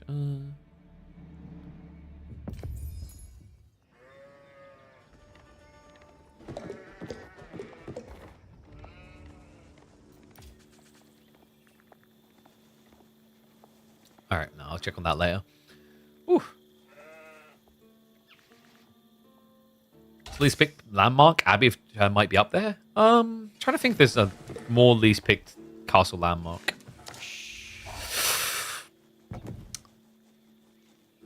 No, I think you might have me on that one. I think Abbey Trinity is probably like number 1 or number 2. Almost every other civ in the game has some viability towards its alternatives. I mean, there is one. You could argue Abbasids with Tradewing. Yeah, Ottoman would be the other one. Actually, well remembered. Yeah. I'd say Ottoman number 1, Abbey of Trinity maybe like number 3. There's something else I'm forgetting for number 2. Never forget to number 2, guys. Oh.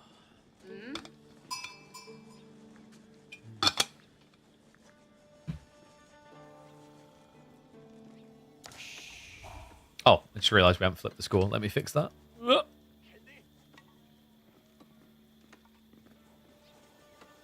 Don't count him out yet. Jif Music from the Arla Man, the higher ranked player here, is behind. Miyomaiko took the lead early, but Jif has an opportunity to strike back. It's Zhuji time. Miyomaiko on Order of the Dragon. Yeah, Miyomaiko just has to be feeling a little bit frustrated by this, right? This is meant to be his civ. He loves Zhuji. Yeah, I kind of feel bad for Mio. Mio was prepping Zhuji quite a bit before everyone moved to it as meta. You guys get that feeling? Anyone else have that feeling, right? Where you're like, oh, I love to main this civ, and then everyone else all of a sudden is picking it. You're like, oh, I don't want to play Atrium Mirror all the time. Poor guy kind of has that situation right now. And as why Miyamoto started to diversify, we've seen him play a few different civs quite well. French, Yon comes to mind, but they're now very peak. Japanese is another one he leans into hard. OTD is a bit more curious. I don't think I've seen him play Order of the Dragon that frequently, but we know this has been a rising star for a lot of players. And actually, I think in the last month, has appeared more in drafts than it has in the last 6. So, ball's going to be pulled back here. That's kind of cool from Mio, actually. Yeah, usually you'll see Order of the Dragon pull out onto the deer stacks. Ball's a little bit wacky, but when it's this close, why not? I dig that, man. Like, the gathering rate is quite a bit superior, right? Ends up being almost 20% better than gathering off the deer. Meanwhile, other side, Medigarden coming in, and it looks like Jif doesn't quite get the full food stack, no. Yeah, not that great overall. 50 gold and, what was that, 24 food? I don't think there was anything better near his TC. He could have went for the tree line plus the food. But because he's going Pro Scouts, this is one of the interesting differences is ever since Pro Scouts came into the picture, usually players prioritize food a lot less. They'd rather just get gold, stone, wood, because they know they're going to have so much food to work with, right? Meditation guard on food matters when you've only got sheep. When you all of a sudden add on 5 to 10,000 extra food to your reserves, 36 food doesn't really matter anymore. Got it. So just to confirm, it's pronounced GIF. Or is it GIF? We'll never know. My goal here is to make sure that GIF never can win a tournament so that we never, on an interview, have him go, actually, it's pronounced like this. You guys ever realize that? It's like a lot of these upcoming stars, by the time they reach a stage where they can see what their name really is, it doesn't matter now. Like, the community has already decided, probably based on the casters and their pronunciation, how your name gets pronounced. That's kind of like a take a deep drink and sigh type moment, isn't it? It's like, oh.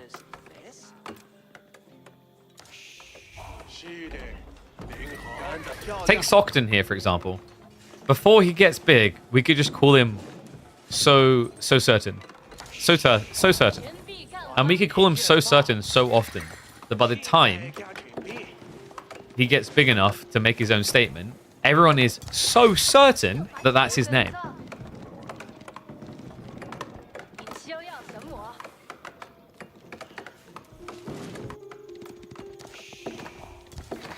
So, horsemen are going to be on the way. We're not going to judge my reading too much. We do have spin reaction. Smart from GIF. Needs to protect himself on this. The horseman hit insanely hard. Neo, well, this is interesting. This is like an all-in approach, right? He didn't go pro scouts at all. You could kind of tell that was on the way due to the ball play. The question now is whether he's really able to deny this quick enough. Goes after the villagers instead. Cool idea, but difficult to achieve. We're going to just stick on the 2-time speed for the moment. Just I'm trying to be aware of the fact that we could easily end up with a third game considering this matchup. We have got live series coming up. Men-at-Arms follow-up from Mio Micro as well. That's actually not a bad idea against Juke, right? Because Chikanu have a little bit lower on the base damage, so Men-at-Arms can actually bulk quite a lot, especially with Undermesh. But it's not that. Mio Micro instead is heading for Castle. This is a Castle rush, lightly looking at Regnitz here, considering he's already built the racks to get an MAA, so it would make less sense to need a Burgrave afterwards. Meanwhile, GF needs to catch up. He is actually going in for the Palace Guard, so feels like Mio Micro's kind of baiting him a little here. I don't know, I think Neo to a certain degree is getting what he wants out of this. Well, within reason. He still hasn't really stopped the Pro Scouts play. That's always the wonky thing to me when you try to apply pressure like this. If you can't substantially block the timing of Pro Scouts, it almost just feels like a waste.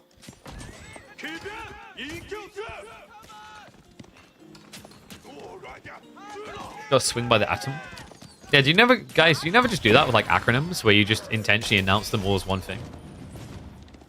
Brub. Actually, yeah, you guys do it. We've all done it. Lamau.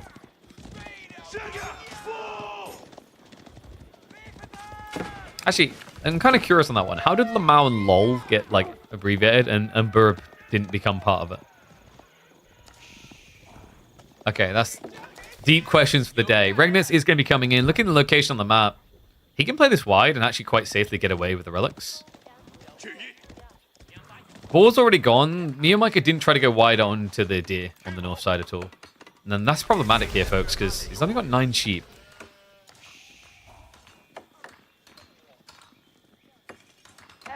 Your brain decided DLC was announced. The look. Actually, like, why wouldn't you go with the less? This. Gilded Knights from Mio now. Gilded is a bit scary, no? My worry here is like Jif with all this food can easily just spam out lances a lot quicker than you can. Shiv's out. We'll be able to get one of the horsemen. Does end up losing a villager for it though. Not a good trade for Mio. The Shallow Monastery timing is not bad at all. Like, I think what we're about to see here is where OTD is quite often weak, which is these fast castle timings.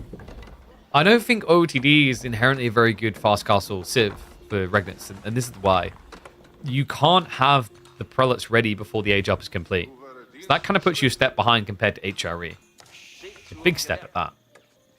And where it hurts most is when you fast castle this civ, if your goal is to go Gilded Knights, what felt like a crazy unit at first, people quickly realized, oh wow, so what you're saying is your pressure on the map is only 40 plus seconds after you've gone castle. And also, because you're not HRE, you're not already taking any relics home. Kind of makes the win condition of relics less threatening with OOTD compared to HRE, doesn't it? So me and Mike are doing a good job of looking threatening here. He does get 2 relics on the way home. We do have a horseman guarding on the east side. There's still 3 relics up for grabs. Jiff needs to get his ass moving here. No, the pass guard is a little bit awkward now that your opponent does have the Gilded Knights, but we don't have Lancer spam either from Jiff, which is definitely the most surprising detail. Instead, he's just going to go for a blob of spears.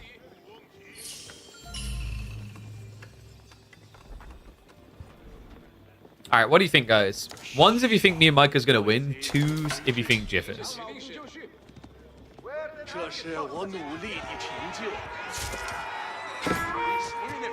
Overall, I feel like things look reasonable for me and Micah, but not crazy advantage right now. Has got Gilded Crossbone on the way. That's surprising considering Jiff is already building into Spears. Spears counts everything Neo has right now. If Jiff legit just builds only Spears, I am not even memeing.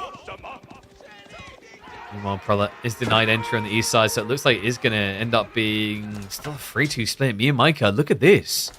An open goal on the south side. Jiff isn't leaving anything down there to guard.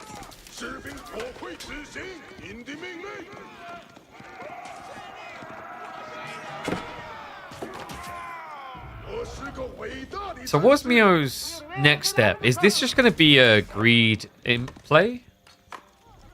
That's very dangerous. The problem that you're going to have there is, like, if usually you just go all in with pro scouts behind them and 4 deer stacks worth, which they could get 4 deer stacks.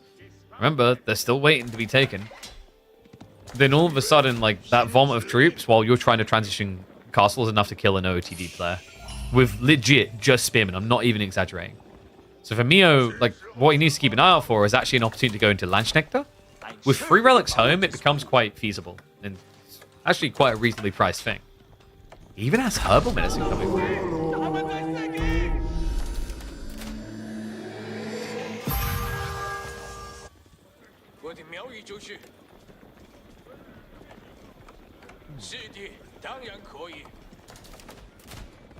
Spearman now marching in the farms. Mio!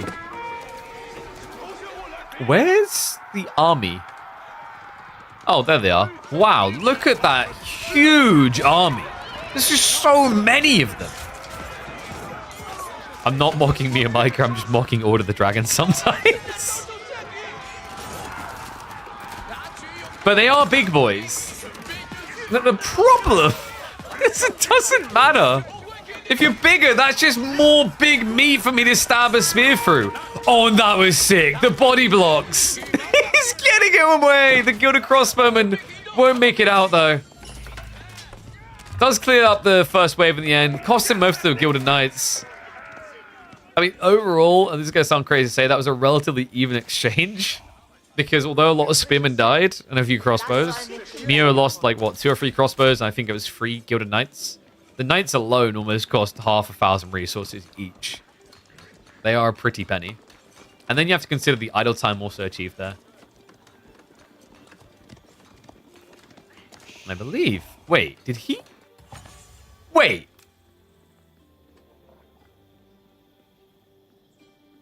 Hold on a second. Jiff got the relic. Wait, did he snatch him from here? That must have, surely. I can't believe that. So it's going to be a 3-2 split for Jiff. It looked like it was just unlocked for Mio. This is problematic, guys, because when you get 3 relics, that sets you up for a really nice timing into pagodas. Jiff isn't going to be rushing that, though. Instead, it's going to be the Jiangnan play. So clearly feeling the pressure of the food running dry. Wants to try and instead just kind of insulate himself for a transition. And yeah, I was about to say, that must be why. Jiff, there is one clear part on the map that he didn't scout other than this corner. The one that matters is right here. He didn't see the deer stack. Doesn't know about it. Yeah, I was wondering why he didn't complete the deer stack.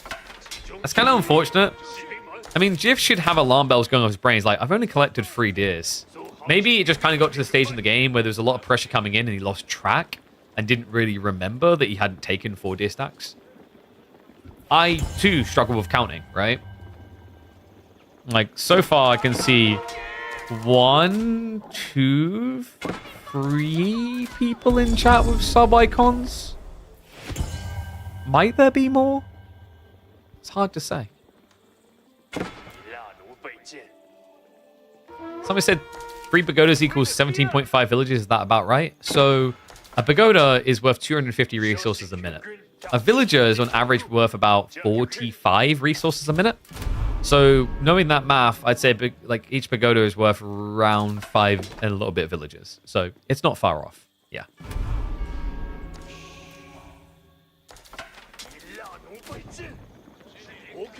I like how I deceived you into thinking I can't do math. And then we done math. Can't trust me with anything, folks. Can we trust me and Micah with this comp, though? It's gilded crossbowman only. In theory, this is a very good defensive comp. If me and Micah's eventual goal is to go Imperial Age, it makes a lot of sense why he's doing this. We've said before that this is the golden unit of Lord of the Dragon. Right? Like, the best, followed by Landsknecht situationally. The Landsknecht requires you to have a superior economy, so you can just meat lob your opponent. This is more about efficient trades. Let's see if you can make it happen. Gilded Crossbowman. I'll start stepping away nicely here. Remember, Jif does have that line of crossbow himself to now trade out into this. The spearmen are bogging down a lot of tension. Me and Micah is now starting to overkill these spears one by one. This is not the ideal way to fight. No, if Jif can just force him to put all focus onto one target, the crossbow back line is going to win the fight for him. Things look pretty good. He's going to have to start a step away now with new spearmen coming out. A new wave is on the way of his own goodies, though. Jif behind this. Could even think about taking all the sacred sites for himself. So Mio, he done a good job of not like bowing, breaking, and idling villages. That's really important there. As none of these units are cheap to extend upon. Jif did slightly overextend a little bit there towards the end of the fight. And necessarily so. But he's still in a very content position in this game, right? On top of that, remember, we have got granaries now coming in, so his food vomit is going to begin. And that's really important here because of the aforementioned spears. What's just as important from me and Micah, and I love that he's doing it, your opponent just dove you with spearmen crossbows, and neither unit type was countering what it needed to. So what does that mean? Well, that means that Inspired Warriors tech is more effective. Because the +1 armor. Remember, crossbows recently got their base damage nerfed. So now, less pen going through there. Spearmen are a low base damage unit as well. And on top of that, because Gilded Crossbowmen have higher base damage, the percentile increase of Inspired Warriors is more noticeable in the exchange. So really cool read by Mio. Love the way he's playing this. It's just all about how can I minimize the unit losses in these fights.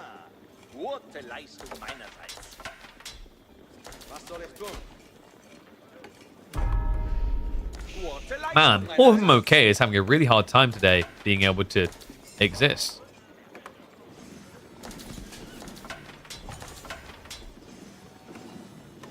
So things have slowed down. We're going to use the 2x speed a bit. Jif has now gone for the second TC. Mio hasn't really done anything that insanely greedy. Bit worrisome considering how defensive he is. Another thing that's concerning me is the fact that the relics aren't in outposts. I wonder, does Mio know about the relic buff for outposts? He has to. There's no way after all the games he's played he doesn't. It's concerning that he's not using it though. Yeah, okay, so we'd have one coming up now. Because if you just get a relic in here with Stronger placement, Jif would never dive you. That previous dive would have lost him 10 extra units, right? And that then saves you the extra resources to be greedy here. Because right now what's happening is Jif is getting away with his own greed. Mio's not really doing anything to extend himself here. Flash coming in. Spearman line doesn't feel like it's holding on though. In fact, Mio, he's trying to be optimal about this and snipe some of the crossbows on the backside. I love that detail with the micro. But the numbers may be a little bit problematic here. And Jif break him. It looks like Mio is going to be okay. Yeah, the armor going a long way in the end. Not to mention the healthy double armor upgrade on the back of it. And a big lead now starting to actually extend. But check what's happening from Jif. We actually have a switch up on the way. It's going to be a move towards Jugenu. It's kind of crazy, actually. Like, when you think about Gilded Crossbow in these type of environments and you see how they perform, I know it's 2 units in 1, but stick with me on this. It really does put into perspective why the base damage of standard crossbows needed to be nerfed, right? I think that would be a fair statement to make. Is like, you can use these to be indicative of why it was a required change.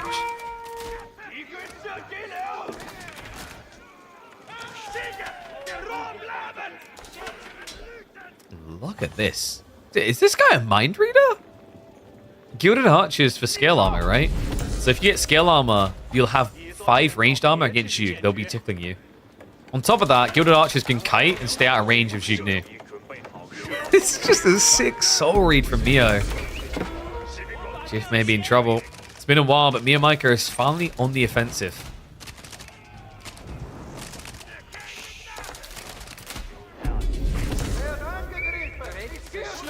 Yeah, so to explain what's happening in chat to him, okay? Because he's not subscribed, he doesn't generate enough redeem points to time out everyone else before they time him out. So really, when you think about it, it's his own fault. Glad I could analyze that for you guys.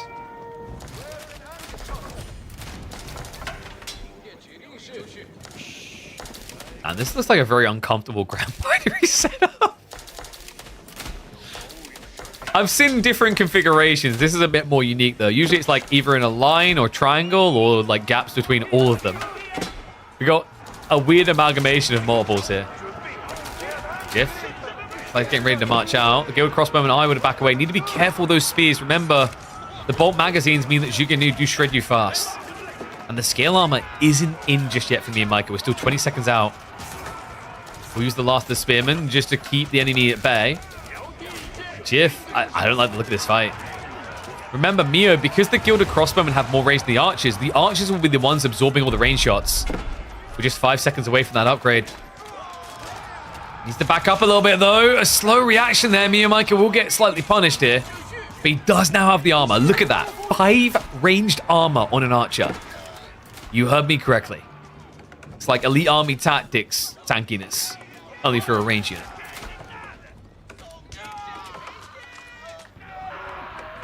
You once saw Dunme place 3 granaries in different locations on the map? Yeah, but like that's the independent logic. That's like the Voldemar farms, you know, where he builds all of them around one granary. The figures are locked in, but Miyamika surely should be able to stand here, right? Yeah, sort of. It's hard to tell whether the scale armor is actually that valuable because they're still melting quite quickly. Miyamika is keeping the crossbows alive, but this isn't the unit designed to counter Zhuge Nu directly. Just going to be able to keep pushing. We don't have sprint replacement still in these outposts. Yeah, he never pulled the relics. I'm kind of baffled by this now. Multiple points in the game where the relics being in towers would have made a huge difference. Still, they remain in that Regnance. So, Gilded Crossbowmen survive again. We do have more archers coming in. Jiff's count has been reduced pretty heavily. However, there is a kryptonite to the Vietnamese plan here. Something that me and Micah may be overlooking, and it's the potential for Nest of Beams. I'm wondering if Jiff is going to do it. He has got 3 Sacred Sites, 3 Relics, so he should definitely be able to afford a Nest of Beams transition here. Doesn't at least keep the game competitive. It kind of needs to, because like there is a different issue for me and Micah to be concerned about. I think he did scout that second TC when he dove towards here. Maybe not.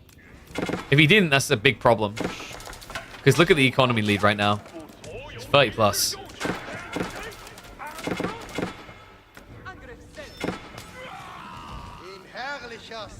I don't know if this is just an Order the Dragon thing. I don't think it's necessarily something that me and Micah done wrong here. Sometimes when you watch Order the Dragon trying to all in, they actually look like they're just trying to go Imperial Age. And for the last several minutes, with the way that Miyamika's had to play this essentially in his own base, it's felt like he's trying to go Imperial Age. He's not. It's just the awkwardness with the way that you scale army here. If there's ever an obvious point to go, this should be the one. You see a Zhuge Nu mass this small, it's punish time. Miyamika has a very healthy military lead. But he needs to be fast about this Jiff. He's actually greeding up. We have Mount Lu Academy coming through, so this will be the Pagoda switch up. Remember, it takes you from generating 80 resources per minute on the Relic to 250. You did just hear me correctly. It 3x's. So here's a funny thought for you guys. We accepted that Regnitz giving 300%, or sorry, 200% extra gold was broken. but Pagoda's giving 3x on the resources is fine. It is not just gold, sure, I get that. But if you're telling me at the stage in the game where you do pagodas in the builds it isn't valuable to have all these resources, I disagree. At this point in the game, getting extra food, wood, gold is all worth it. Jiff, whoa boy, whoa, whoa, whoa, whoa, whoa, whoa, whoa! Okay, he does at least realize fairly quickly. Could have been a lot worse. Third TC as well, so it's not like Jiff can't afford to lose extra villagers here. I don't know, man. Like, the free TC to me, am I the only one looking at this thinking this was a little bit greedy? He was pretty well off, right? I don't feel like you needed a third town center. But just as every Abbasid Eco Wing player has ever said in the history of ever, more is always nicer.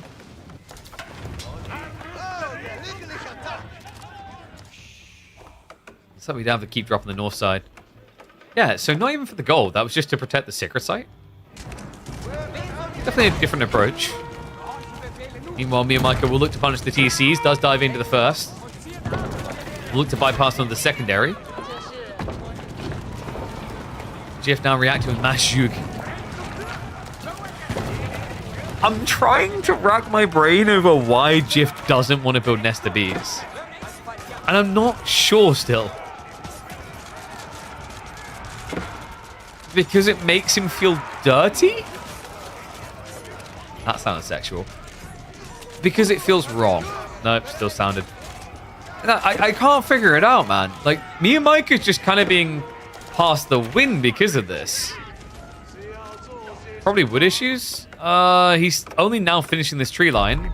He wasn't always being harassed here. He's got one to the south side that's fairly safe. I don't know if wood is the problem. It almost just feels like an oversight at this stage.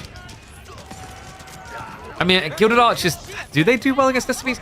So like, to defend the logic from Jiff, why I think he doesn't believe in Nesta Bees, you do need a lot of them to kill Order the Dragon. But like, with your economy, you could easily rush 6 Nesta Bees out. Then again, the Zhuganu seem to be doing the number. Love this as well. Just a few Pascal coming out to bait the fire onto them. And all of a sudden, Miyamika looks like an overextension. This is problematic. I can argue with the Zhuganu, but what I cannot argue with is the macro of it. Sure, you could argue there's better solutions to Miyamika's army comp. But you can't argue against that economy. He's just meat blobbed him to death. And he gets the GG. Jiff strikes back. We actually get a deciding game, and not just that. It's going to be on Anatolian Hills. Oy, oy, oy. Kind of a crazy set of events there to trigger that. Yeah, Jiff on the board now. I don't know, man. Like, it felt like there was maybe multiple angles where he could have been greedy, and he never was, which surprised me quite a bit. So, final game Anatolian. Mio's got what? Mongols or Malians? He's probably going to go Mongols because he's a comfort Mongol guy. And then Jiff has Jean. Hey! I was 100% right. We have got Mongols versus Jean.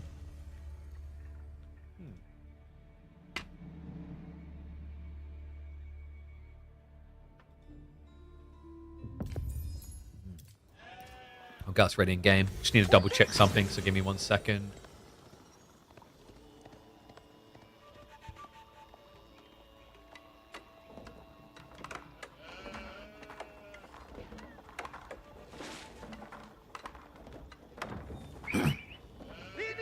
Go on, my throat's a bit dry.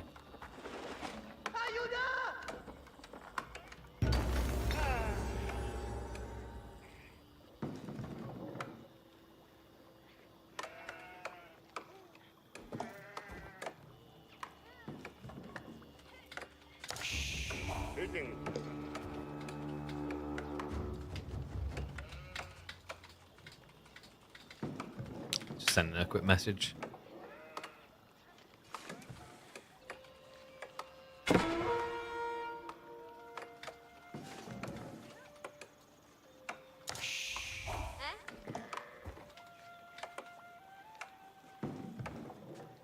Okay, there we go.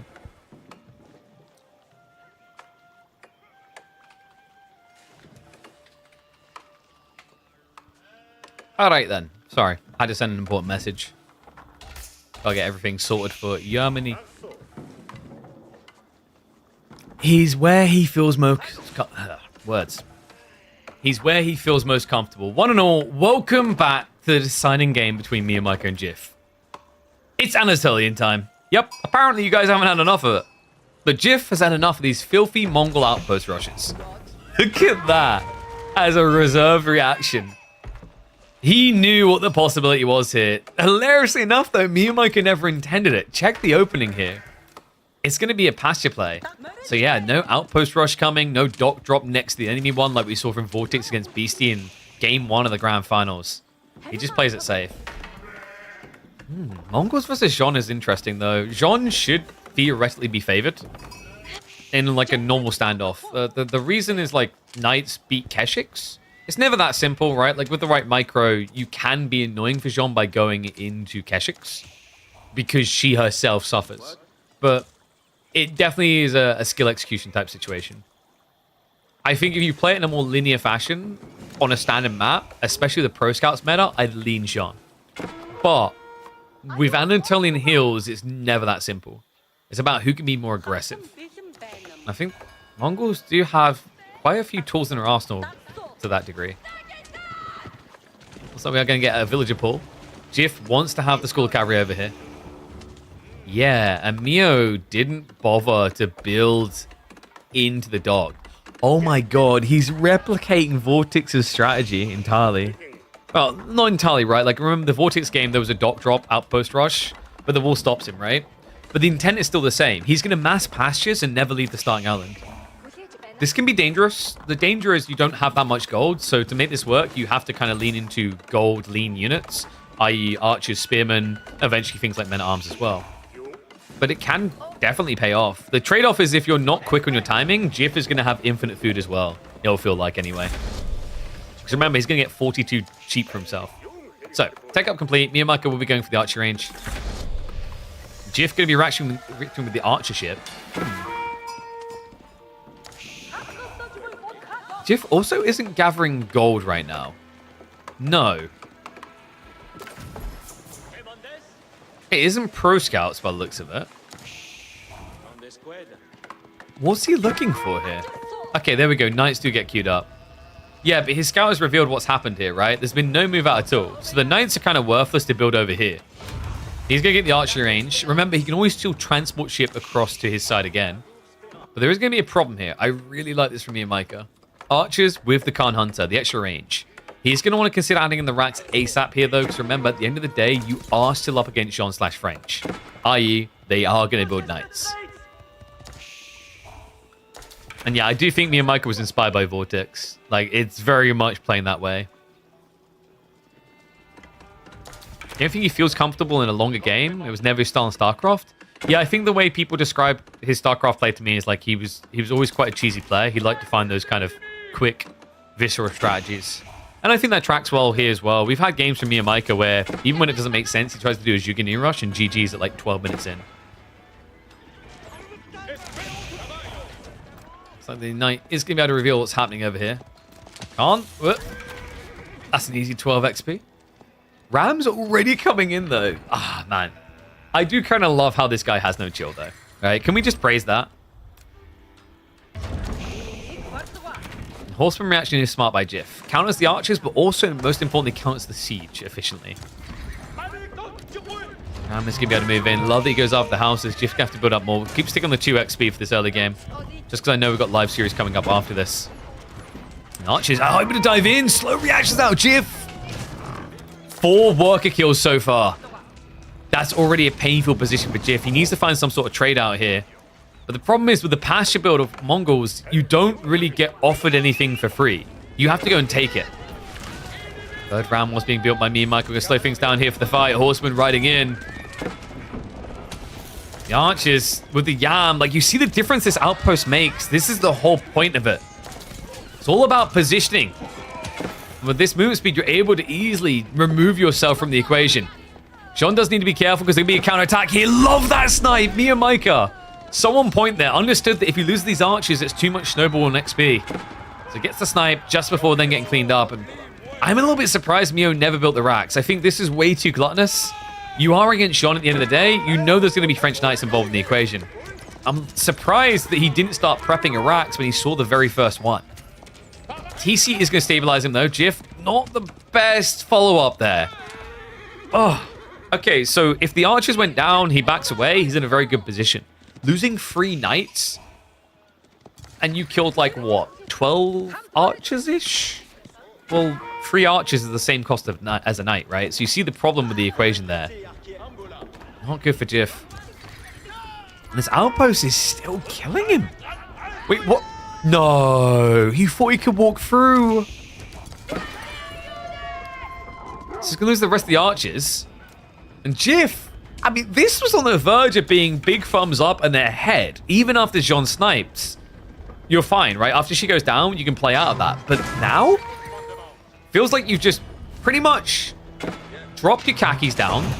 You thought you were getting ready to cop a squat on Mia Micah's table. Instead, what you've accidentally done is dangled your genitals a little bit too close to a vice, which Mia Micah was spinning. And things are now getting uncomfortably tight, as I imagine they are feeling between many male viewers' legs right now with that very visceral analogy. Sorry, guys.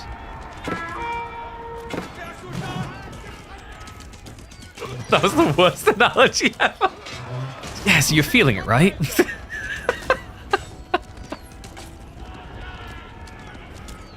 Ram shunting the damage. It's adding up as well. Jiff already down to half HP on the primary TC. And a 4th Ram now coming through.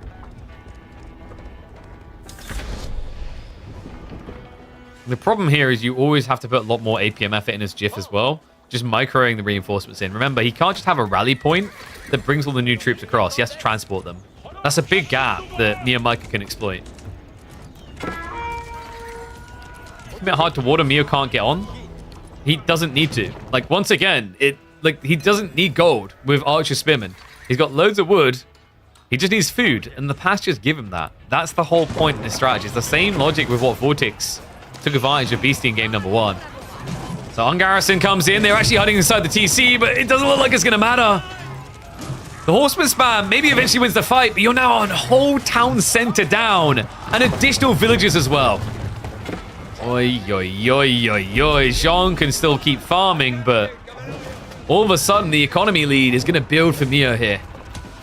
And Jiff knows he has to get off the island. Pulls everyone. There's another problem though. You can't really afford to lose Jean here, because if you do, every time she respawns, she'll respawn here and die. And that's exactly why Mia Micah goes for the kill.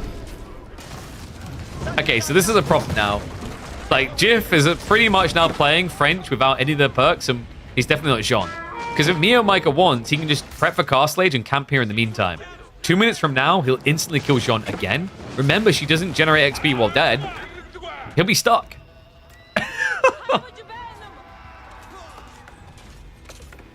Horseman Artley's going to try to raid him, but all feels moot. Not a single worker kill for him. Jiff, at this point, you have to build a TC, right? I don't really see the comeback otherwise. He's prepping for Castle Age, but one problem with that is, what do you really get out of Castle here? Using the 2x speed again just until we get to a real skirmish. I think Jiff feels a little bit lost. I mean, who expects to lose their TC like this and still have a base elsewhere? What? He comes across here for the goal, but knowing it's going to run out eventually, he's going to have the pastures as well. And he builds the step readout. That's sick. Remember, Jiff didn't actually build many knights, so he barely touched his own vein. So all of a sudden, Mia Micah has even more life on the starting island. Long term, this is a horrible play because the step readout won't be able to move across. But there's Sean. Wait, no, he forgot! Mio completely forgot about what we were talking about. Remember, she always spawns back at the TC. He pulled the army. So it looks like we'll finally see a worker kill in favor of Jiff for the first time in the game. Unfortunately, we're now going to see her immediately die. No!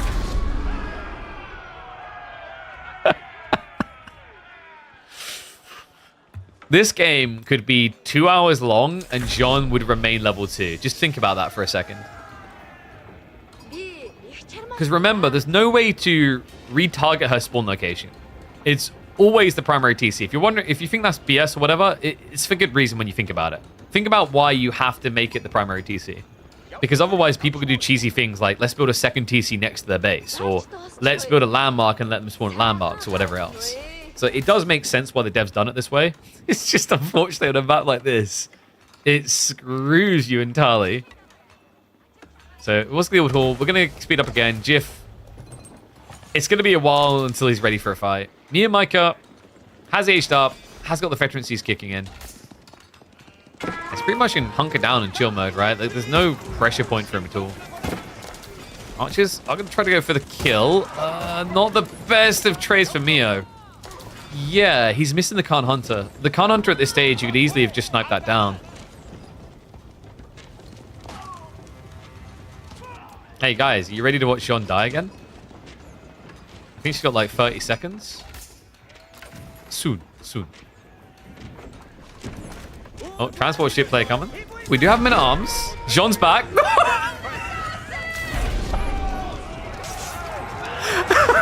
Oh, God. But it is men at arms, guys. The archers aren't going to be the best at dealing with it, but the problem is there's not enough men at arms. No, what? Mio, you sly dog. He put the rams on top of them so the auto aggro would attack the rams instead. That was sick. That bought so much extra time. The spearman didn't get cleared out. Sick micro by Mio. Finds additional usage of the rams. Shuts down the first wave of the MAA. And he already now has the Keshits coming out as the perfect answer to the follow-up. That was so sick. Me and Micah can't make a dock, you can't win. In theory, because the Sacred Sites, right? I get where you're coming from. But at this stage, if you just add in a Khan Hunter, you have enough range to shoot all the way across the other side. Also, never forget, like, Mongols can just go improve siege engineering here, build 2 Stringholds, and clear the way. It's like, there's multiple ways you can get a dock now. It's not a case of, oh, GG, he's stuck here. And that's why Jiff keeps attacking. I think for Jiff to make those attacks make sense, he could have went upriver, maybe. The reason he didn't is men-at-arms into Yamora sucks. Right, this is actually like the fundamental issue. Is like if he goes knights, his opponent can count with spears from the previous age.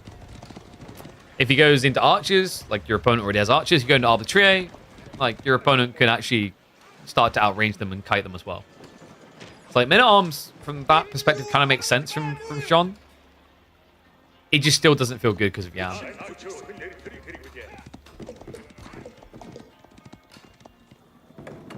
Alright, so second TC has been brought now for Jiff. Has got food stockpiling from the guild hall. Some way to go until we see an Imperial play. But not long for me and Micah. This guy is kind of infamous for fast Imperial builds. And he's dying quicker every time. Hear me out, guys. Fast Imp, Wee power. I think me and Micah is going to fast him. And I don't blame him. Jiff is just so slow and is scaling for eco now that, like, the value you get out of Karganet is going to be equivocal to, like, what, a third of Jiff's economy, right? Which is crazy. And we did no. It's a 600 HP transport shit. Like, what you meant to do, he knows it as well and immediately calls GG. What do you think, guys? Most depressing Jean game you've watched all year? I think so. Oh, that was mean, man. Well played by Mio. So 2-1 victory for him. We do now have a live series. We can check in on Anasand versus Red Darksider. Would you guys like some Anasand versus Red Darksider?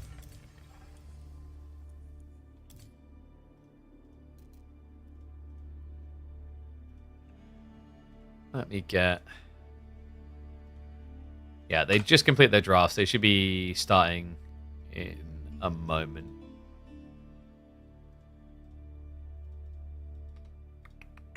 So, we've got Lipany, Dry Arabia, and finally Coastal.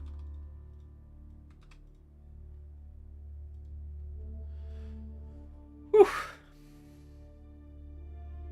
What was the announcement? Exclamation mark announcement. And ta-da! There's a tweet for it and everything. Wow.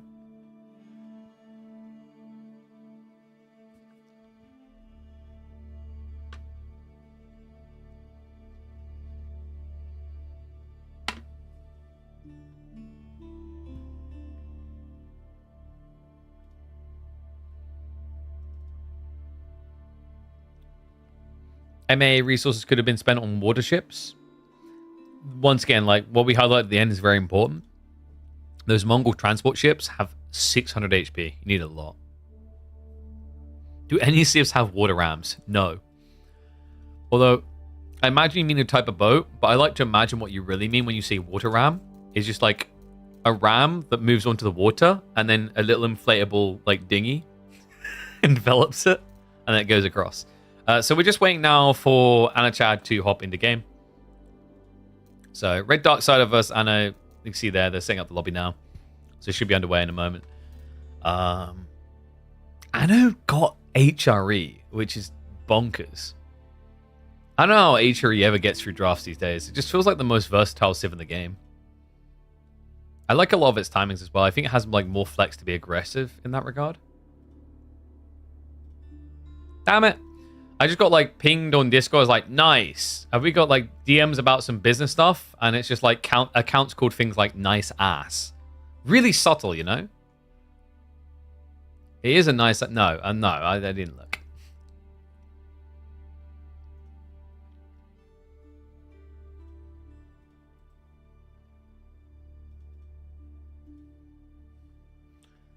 Doesn't everybody like a nice ass from time to time? Yeah.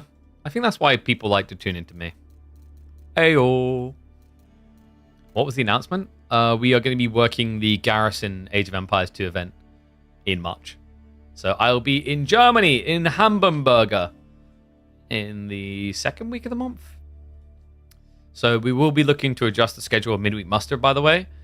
Figuring it out, but likely the week beginning the 7th, we will skip an edition of Midweek Muster for a week. Have fun. Thank you. Should be a good time. And then I think that should be fine, though, because I'm pretty sure Jean Do's tournament is on the weekend just before the 10th. So, yeah, we'll have extra content to make up the difference.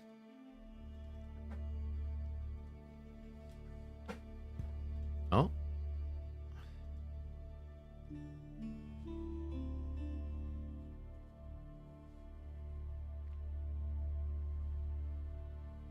Can I cast B's first game? We'll cast it a little bit later. Because we've got a live series now. So we'll do the live series and then we'll hop across. So like this, the plan right now is we've got this series, Antan versus Red Darksider. And then in about 45 minutes, we've got Baltoon versus Deniskia, which should be a really close series actually. I think Deniskia is like quite a capable player, as I'm sure Baltoon will agree. So that should be an exciting one. And then after that, I think we'll go back to looking at Bees, possibly Scatterbrain versus Lotlock as well. And then eventually, we're going to be checking out anyone interested in Monster Hunter, because we'll be looking at that for a little bit later on as well. I haven't got an exact time yet, but yeah, I basically played like an hour and a half off stream, and I'm already, dude, I'm already addicted. I kind of wish I was a variety ARPG streamer. I'm liking it that much. So yeah, I think you guys will like that one.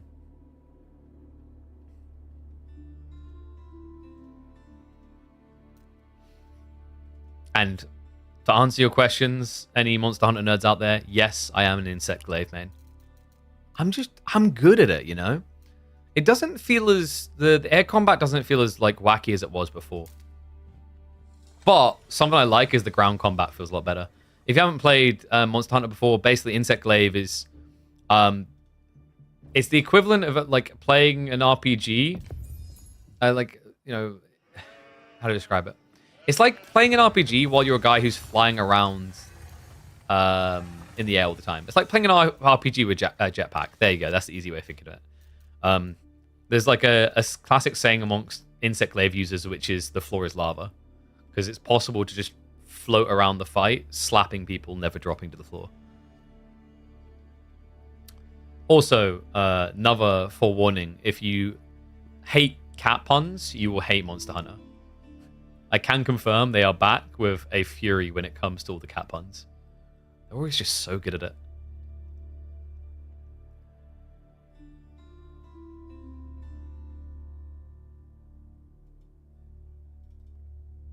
Okay, what's going on with this game? They're taking ages to start.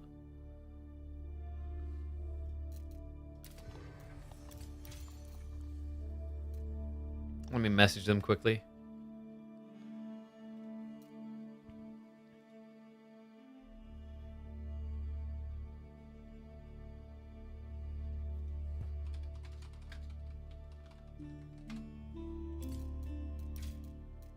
Because if they're having issues, we can just hop to another series instead.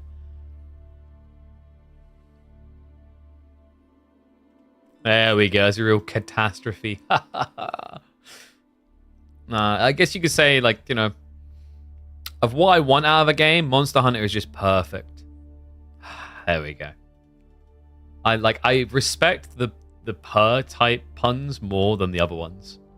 I think that was my favorite revelation. Is like I never really thought of like cat puns from the purr element until Monster Hunter Worlds.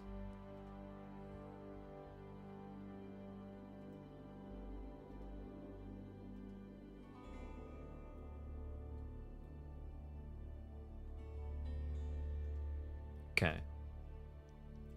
I'm still weighing up whether I buy Dynasty Warriors as well, actually. You know, I think with Dynasty Warriors now, I'm just going to wait until it's on sale. So I was a little bit annoyed because I asked him to send me a key so I could feature some of the graphical content of their game in the AMD video. And, like, it just... Instead of it being a, sure, we love that idea, it's simple, like, it turned into, like, 15 hoops to jump through, so we just didn't do it in the end.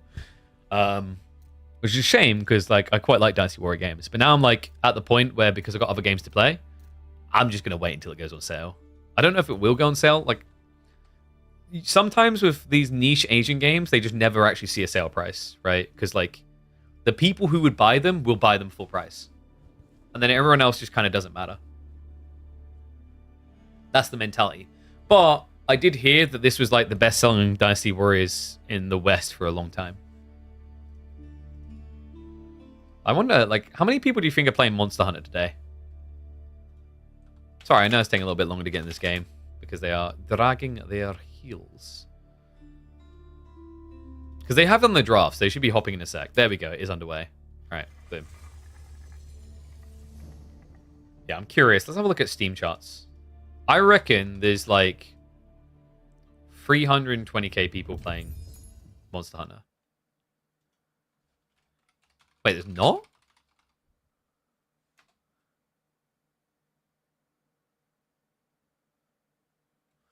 Oh, no. There isn't a Steam... Like, it doesn't exist in Steam charts yet. But it's not here. Yeah, I felt like I was being really reserved with the 400. It's just I glanced at the Steam charts and didn't see them at first. I know on Twitch it had 400k plus people watching.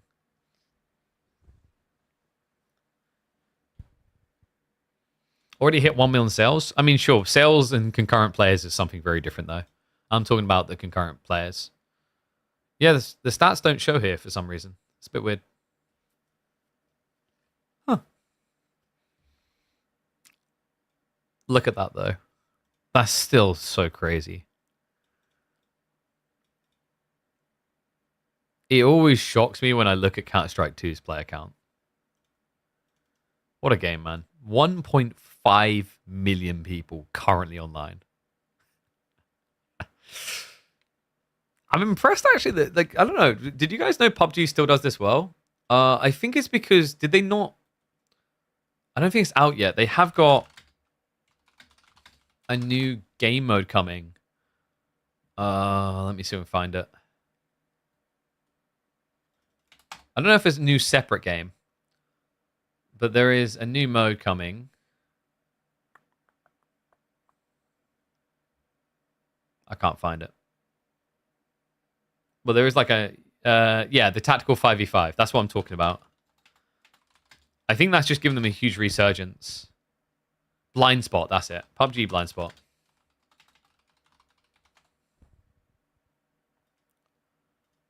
There you go. Yeah, I think that this got a lot more people back into PUBG. By the way, we're 2.5 minutes out. I'm going to run 2 minutes of ads now so you guys don't have to worry about them, okay? 1.3 million people Monster Hunter. Game deserves it, man. It's like, it's funny because a load of people trying to act like, oh yeah, AAA games can't work anymore. And then Monster Hunter's just over here going, no, you just need to actually give a crap about what you're making. Yeah, this is like the PUBG thing that's in the work.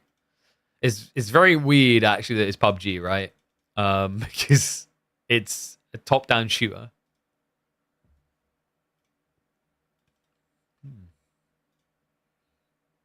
Oh yeah, I haven't been paying much attention to Next Fest. Has there been anything interesting? Oh, by the way, guys, hear me out. What do you think about just retiring from Age of Empires 4 and becoming a Dune Awakening streamer? Are we good with that? Yeah? I think that's a good plan. This game looks sick. I was skeptical because it's made by the guys that made Conan Exiles, and I played that game when it first came out. I didn't try it after all the updates, but when it came out, I wasn't impressed.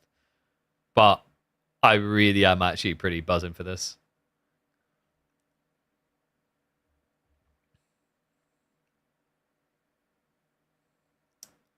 I want to get eaten by a worm.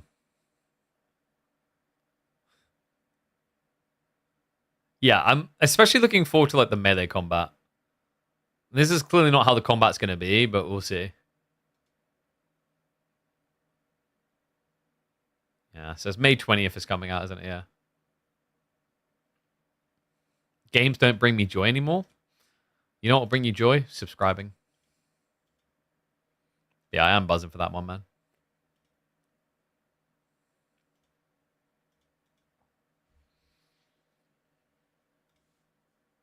A cool Dune Imperium game? Yes. So you're talking about... you're talking about the one... Oh, you mean the Dune Imperium itself? I thought you were talking about the other Dune game. There was a really cool Dune strategy game. It just sadly lacked the depth. Dune Spice Wars. Dune Spice Wars was really cool for its like early mid game, but its end game was kind of sucky. It was like I want to say grand strategy game, but it was kind of aiming to that element, like a 4X, but real time.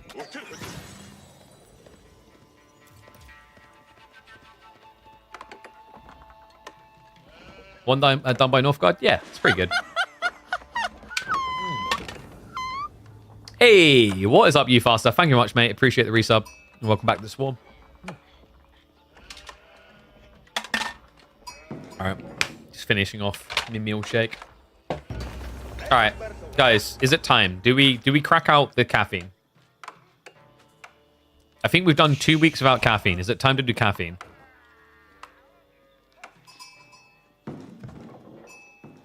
It's time for caffeine, right? It's gotta be. Oh, also, it's time for Gamba.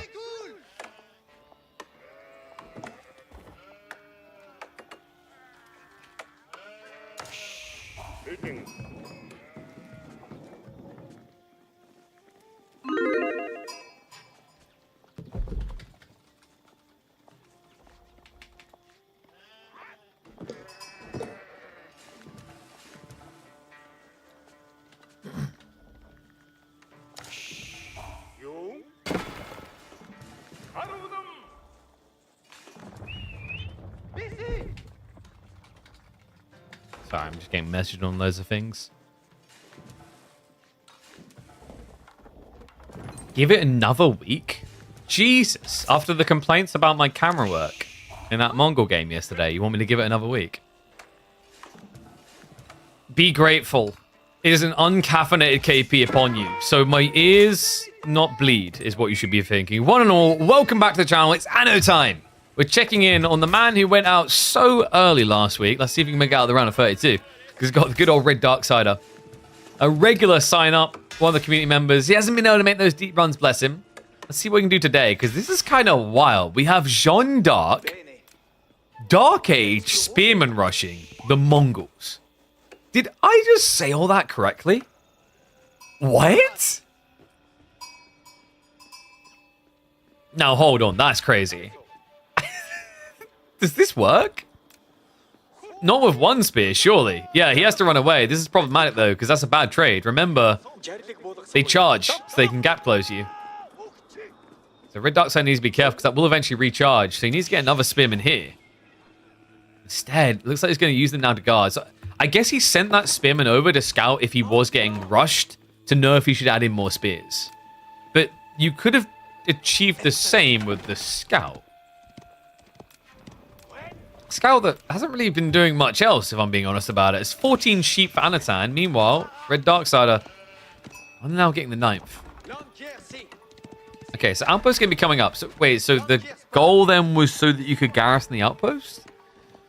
There's a problem with this concept, guys. And the problem is either A, your opponent is outpost rushing you, and he drops the outpost on the other side of the gold, or B, you just wasted a lot of resources on a Dark Age that Anatan isn't playing.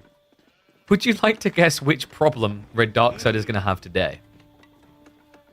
It is indeed a big dose of B. Anatan is already going up the Deerstone. How long does the Spearman charge last? I'm trying to remember now off the top of my head. The problem with me is like, and I think a lot of people like this, it's not as much an active registering of like the count. You just know, you're able to say, and now the charge will end. Does that make sense? I've never counted it. I think it's between 5 and 7 seconds. Wait. There's a show-off of Heroes of Might and Magic Old Era tomorrow? I didn't even know about this. Did you guys see the trailer? Well, not trailer. It's more just like another teaser about the new Anno game. I was a little bit gutted they didn't show more gameplay.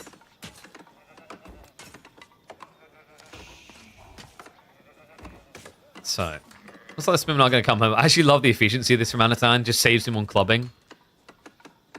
And with Deerstone coming in, I mean, your opponent's already opened Spearman, right? Like, you could go Archers? I wonder if you just go Keshik Spears instead. Because remember, at the end of the day, this is Jean. You're expecting Knights. I kind of love that Red Darksider does this, though. He's trying to shove the deer in. The worry is, like, you should be going Pro Scouts. Like, if any of these two Civs goes Pro Scouts, it's meant to be Jean, right? With being cheaper. But maybe because he's got the Spearman play, he doesn't want to have to now. Dude, this game is weird.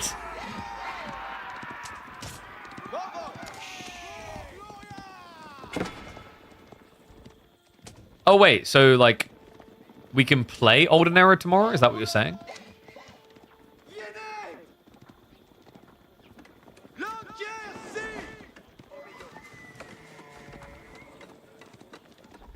You made it sound like they're just going to show off some gameplay. I didn't know I could play it. Oh, just one. Okay, well, boo. Now I feel baited. It's in Poland. Does that mean my boy Lexiabs are going to be there? Probably. Why didn't they? Okay, I need to get a Ubisoft contact. They have sometimes like they've got some cool shows occasionally going on. I'm like, maybe fly me out. You guys need a host, right? I do feel of all my esports colleagues, I would probably make the perfect host of that event. Because of those that do hosting for a living, I'm almost certain I'm the biggest HOM nerd. School Cavalry now coming in. Red Darksider did go for the Archer form, so we'll better contest the Spearman. But Anno, he's going Pro Scouts. Anno's pinned him in quite a lot here. It's kind of crazy that Jean gets level 2 at this point, right? But like, you know, it's a big deal if you can force a long Dark Age. I think that's why Anno didn't want to engage with it for too long. Is like, basically, if you push towards the enemy's gold, you don't want to be fighting Spear on Spear. You want to actually just be outposting or getting out. Because if you're fighting Spear on Spear here, then Jean's getting XP. And she's getting XP, standing here gathering gold, she's going to get level 2. And all of a sudden, we've seen what range units can do in a Dark Age engagement. It's just not fair. So, good read by Anatan to not play that age to his detriment. Now able to just fully back off before Jean gets more.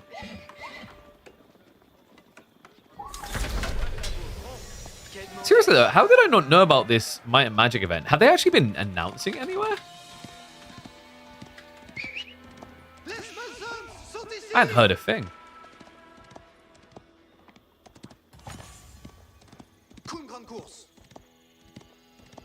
Oh, they hired a stand-up comedian? Oh, okay.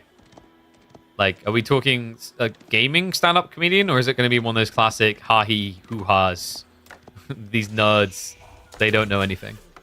Like, are we going NCIS,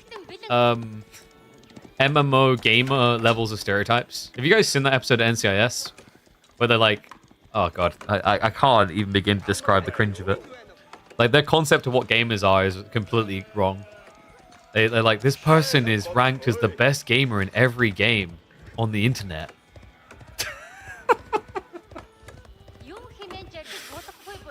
Which, anyone who's tried to do that knows how impossible that is. Even years ago. Red Darksider has got Knights now scaling as we expected here. Anno, I wonder, do you just try to like really fast castle into Keshix? Is that feasible? If your opponent was doing pro scouts, I think you would have added in a few Magadai to snipe out. But we can see Red Darksider isn't engaging actively in the deer gathering. It's just going to be moving out for the one pack.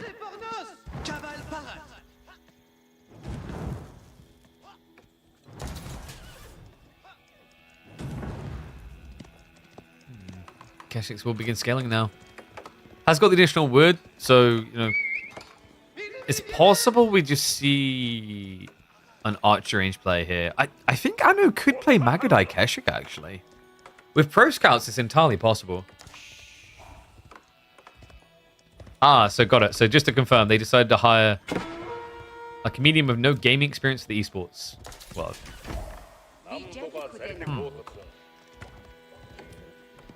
So, like, one thing I'll say, and I try not to be a gatekeeper about this elitist, because it's wrong. I think if you have no experience in gaming, you can be a good host. If you have experience as a host. It depends what they want to do with the show, though. I don't know. It sounded to me more like it's a local, like it's kind of a weird one where Might and Magic has more reach than just Poland, but they're doing a Polish-focused event. Missed opportunity, in my opinion. The amount of people that I can mention Might and Magic to in my life, and they know exactly straight away, that are from, like, Western European or American places, is kind of crazy. Oh, no, I agree. Like, HOM is massive in Eastern Europe, but it's not slept on everywhere else as well, is what I'm saying. Like, considering it's a Ubisoft game, if we were talking like a local small studio, I'd get it. I would have thought Ubisoft would try to blow up a big deal out of it, though, right? Like, HOM is back. Dun. Let's get Shroud playing this crap. I mean, dog, they literally had Grobby playing with a bunch of other creators the other day. So, Step Readout not coming in. It is going to be the Keshix and the Fast Castle we talked about. Red Darksider is scaling, but he's not really finding an entry point. This is awkward. It's so difficult to do an entry point against Deerstone anyway. If he knew the tech up was happening, he'd have to dive now, and although he'd slow it down, he probably wouldn't really kill much. That's the awkward issue you run into when you play against Mongols. Another reason why Deerstone is just so much better.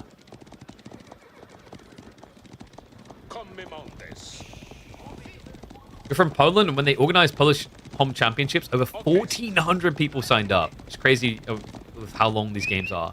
Yeah, that is kind of nuts. I think the craziest, like, sign-ups I've heard of is... And I still don't know if I believe the figures. But I remember talking to some Apex Legends guys, and they were telling me about how they ran a community event with some of the biggest Japanese influencers. No money, just play and have fun. And it broke the sign-ups website because they had over 30,000 Japanese players sign up.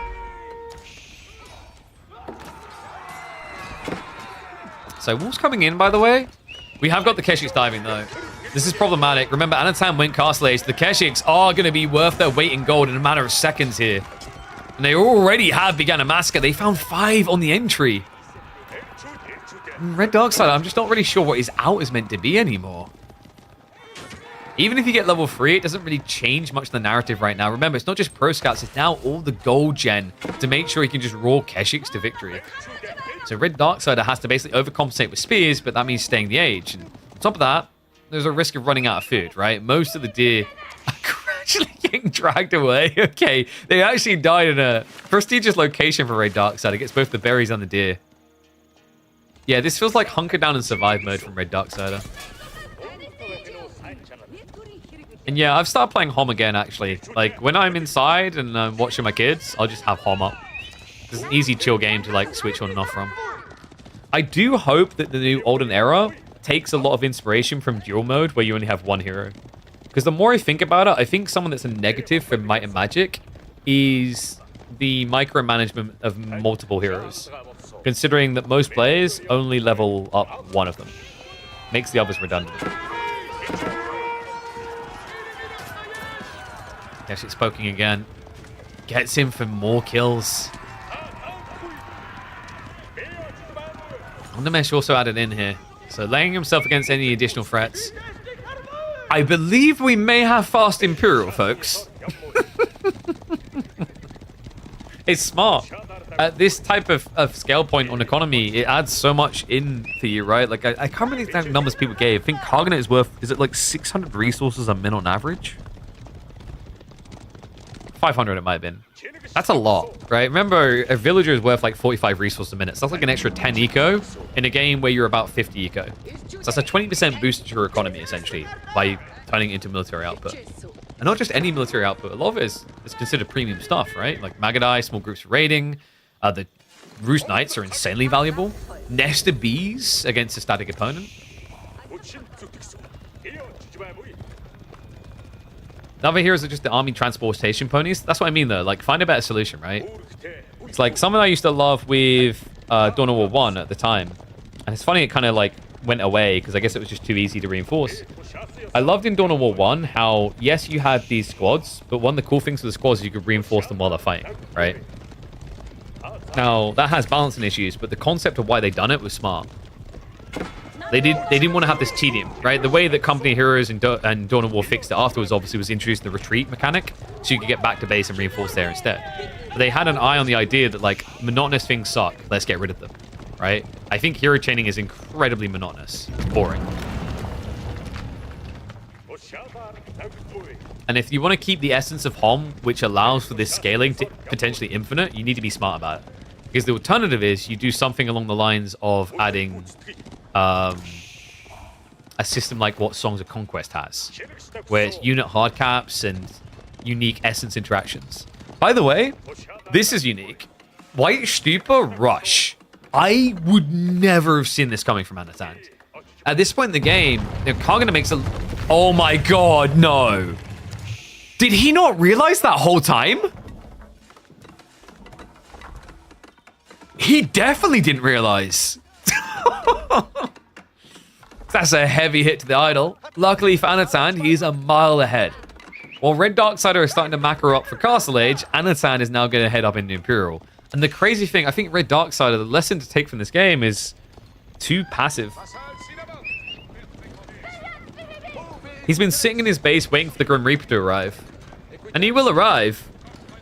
But, you know, years later, you know, this is like panicking that, you know, death is going to come for you. And you then live to the vibrant age of 80, but you haven't done anything. You just sat at home watching TV every single day.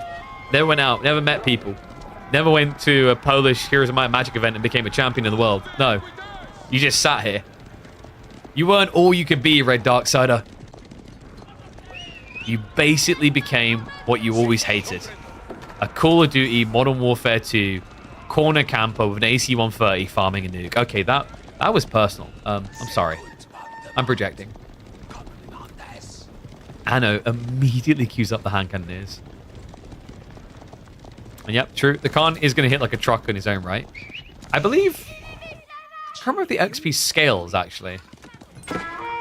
Usually when we have Mongols versus Yon and Mongols are in Imperial Age, the XP doesn't matter as much anymore.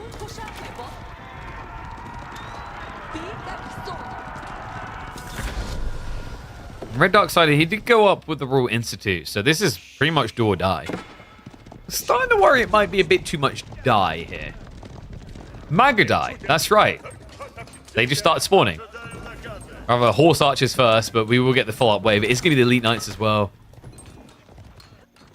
What is this game turned into?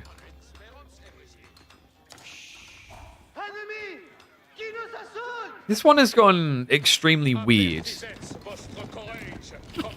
Then again, if I'm being totally fair to the game, it was weird from like minute 2, right? I wouldn't say anything done here was exactly meta, per se. Yeah, we usually, in these type of games, when we get the situations, it's nice to kind of review the game in a way that kind of explains what the player should have done. Like, at a very basic, high, like, macro strategy level, for Red Darksider, the problem was too passive. He tried to be too aggressive to begin with, and then he was too passive afterwards, right? It's kind of like the Pavlov's dog theory, or like, you know, you touch someone, it electrocutes you, and then you freak out sort of feeling. That's what happened here, you know? Finally, he is going to attack, but at this stage in the game, it's close to too late. I'm not even sure if he can do enough damage here. His hand cannon is now pushing in.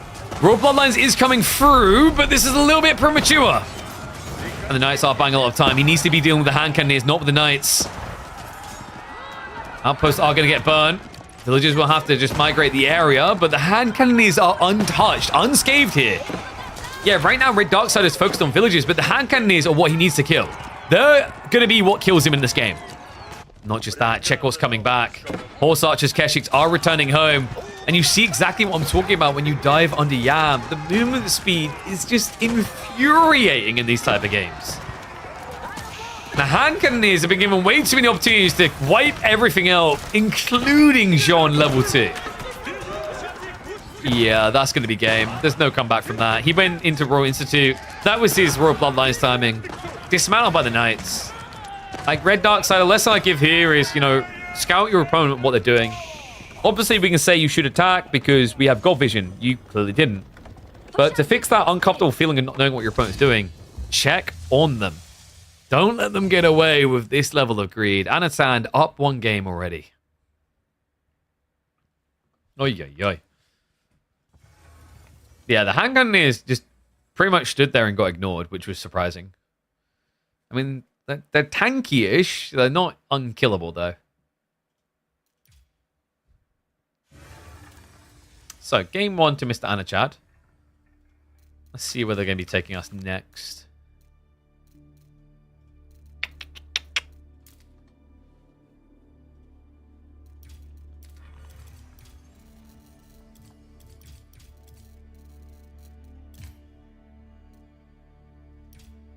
Oh.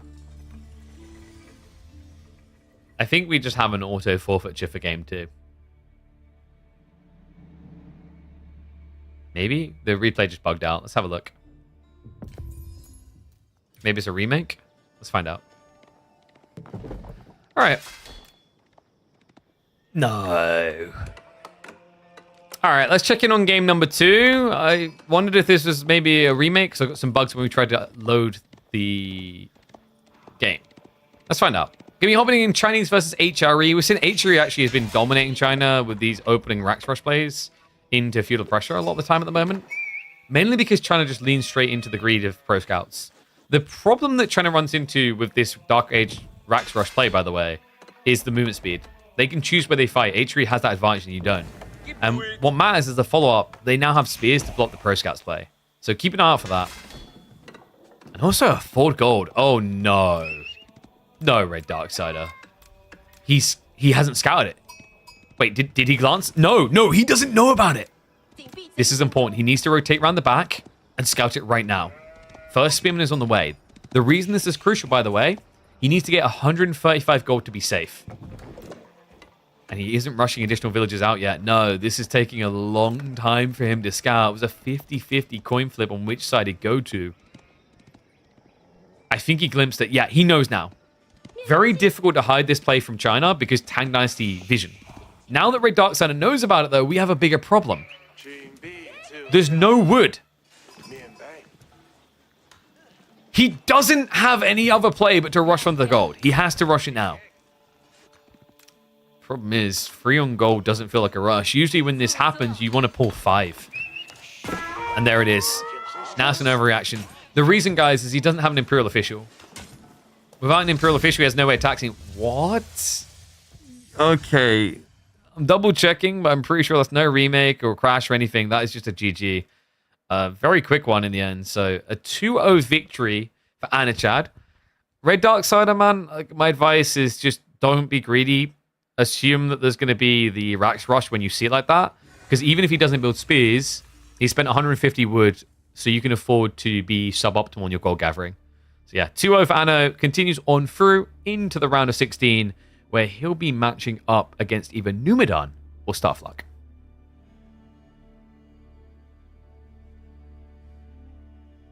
Your advice, don't waste my damn time of a game like this before. Do we need to go through the hilarity of, like, referring to everything as time wasted? But yeah, that was unfortunately a little bit quicker than I was hoping. So we've still got 15 minutes to go until Baltoon versus Deniskia. What we can do is there maybe a pub game we can watch? Oh, we can catch B versus Funful. That series is live right now, so we'll hop in mid-series on that one. We got 2.5 minutes until we're in game.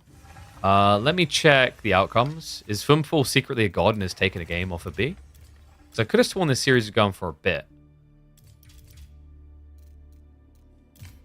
Okay, so game 1. Blimey. It was 30 minutes long, actually. French versus Chinese, but B won with the French. All right, we'll hop in live for game number 2. We've got like 2 minutes to go until we're in.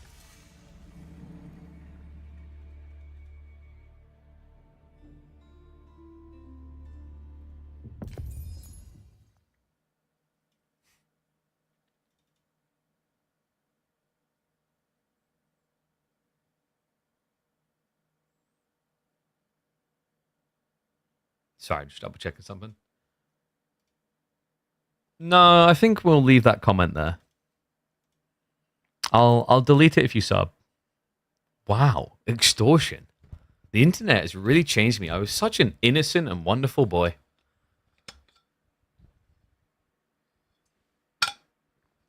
Oh dear.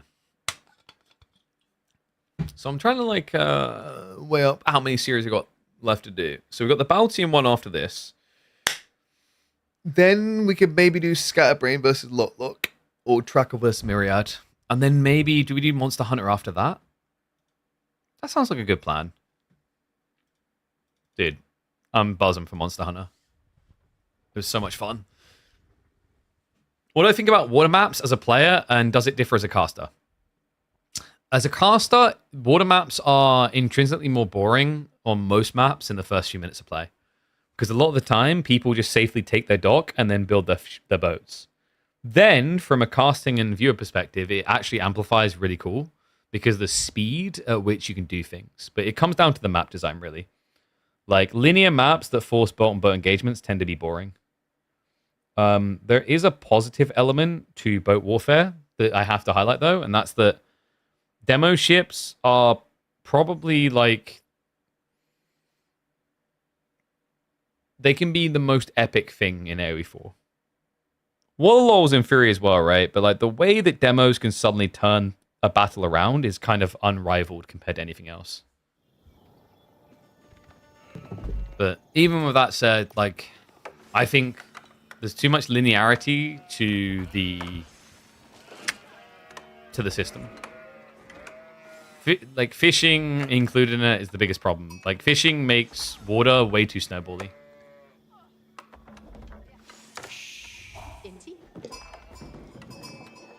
All right. Oh, let's not forget Predickies.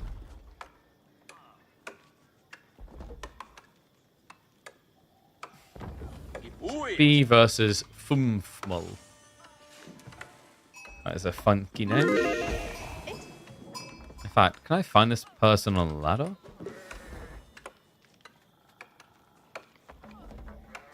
Nope, because he's got that funny name.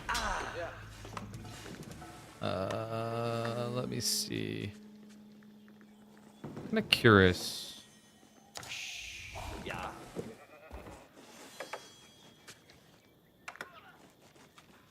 If I use the correct accent, I think. Okay. All right. This is cool, guys. This is actually cool.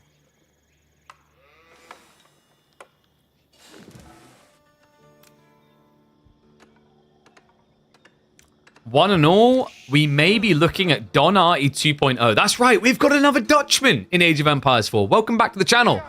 For Funful versus B, hopping in mid-series for the new versus the old. Seems appropriate to the players as well. B, of course, the favored seed here, but Funful, respectable. Ranked 226th in the world, actually. So, not going to be one of those, oh my god, it's a gold versus a conk type situations. Curious to see what he can do here, though. HRE versus OTD. HRE able to bring the pressure already. But the back gold is going to be problematic. Funful should be able to get the required amount to go for the tech play. Mostly unhindered. And he's trying to get cheeky here. Yeah, he was trying to bypass to the backside a little bit quicker. He's playing blind right now because look at what he done. Funful went out onto the food. He came in with the spear play to push him off. But now he doesn't know where the gold is. No, because B had to go home with the sheep rotation. That's kind of crazy, though. He committed to this Rax before he saw the deer. But great read. Like, we've been seeing all the dragon. You know, you can either try to mirror pro scouts and just do it maybe worse than HRE, or you can just try to leverage a resource early, either the bull or the deer. I am butchering his name. Uh-huh. Welcome to British people. Remember what I said about how it doesn't matter how your name is pronounced. It just matters how the casters pronounce it. And then it becomes, like, ingrained in people's behavior. Fufmal. Killer pigeons are anagram for I keep rolling? Is it really? Huh. I mean, I thought I lost weight, but I feel like there's a fat comment in there. So B is going to be checking up. I wonder... No, with the outpost, no. I was going to say, I wonder if you could be seeing mime work here, spears into horsemen or pikes, but with the outpost, oh my god, he's actually going to do it. So, the thing about B is there are games where you could just logically arc in it and be fine. And mine work would maybe be considered overkill. It's still going to give you a path to victory, but it's not necessary. Like, I think the one that comes to mind is when we had, like, Delhi versus HRE. And I remember we had a game where B was going mine work, and we had Marine Lord in chat saying, like, that's a bit overkill, it's not even required. It kind of feels like that, but follow the logic here. By going mine work, or pikes, your spearmen can actually kind of contest gilded men-at-arms in terms of resource efficiency. Because of how good your base damage is going to become. That's why it's pretty sick. The other cool thing is we've seen mine work has a lot of value when you go for a delayed castle play, because when you scale on a feudal, you're scaling prelates. If you're scaling prelates and then winning the map, all of a sudden you have a play comparative to the Delhi where you immediately tech and pick up 3 or 4 relics. The new Steam family system will still allow for creating endless new accounts. Not sure. I don't know, didn't Steam say that we're going to try to, like, maybe crack down on the smurfing element of, like, free account spam? With certain games. Like, Age of Empires 4 definitely suffers from that type of thing.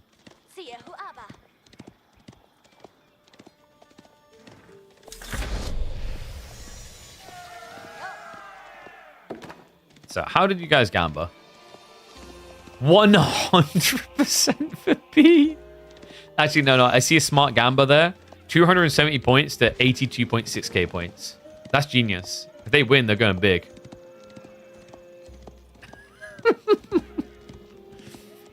Reminder, by the way, game number 1 between these two was 30 minutes long, French versus Chinese. So it wasn't just a ruffle stomp. Let's see what Funful wants to do. It's going to be Pro Scouts versus Pro Scouts. That's a little bit worrisome for OOTD, no? With it now being mine work, B can get the edge. His spearmen already move quicker, so he can chase you down more easily. On top of that, his spearmen can eventually get all pikes. And remember, because you're going stables for Pro Scouts anyway, you're already going to have access to both the units that get damage buff from that tech.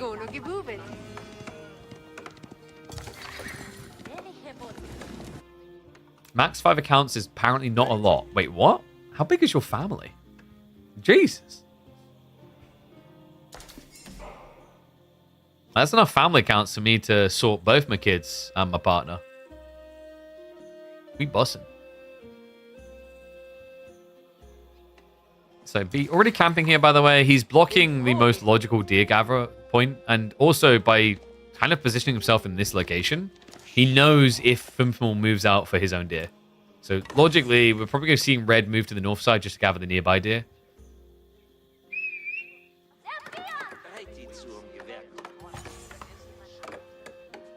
I wonder, Thumpmore in this type of game, if he can just find his way straight to Gilded Archers, it's pretty sick. He has got a lot of people on wood. 11 means he wants more transition buildings, but Archers could make a lot of sense. My worry is B is already prepping Castle Age.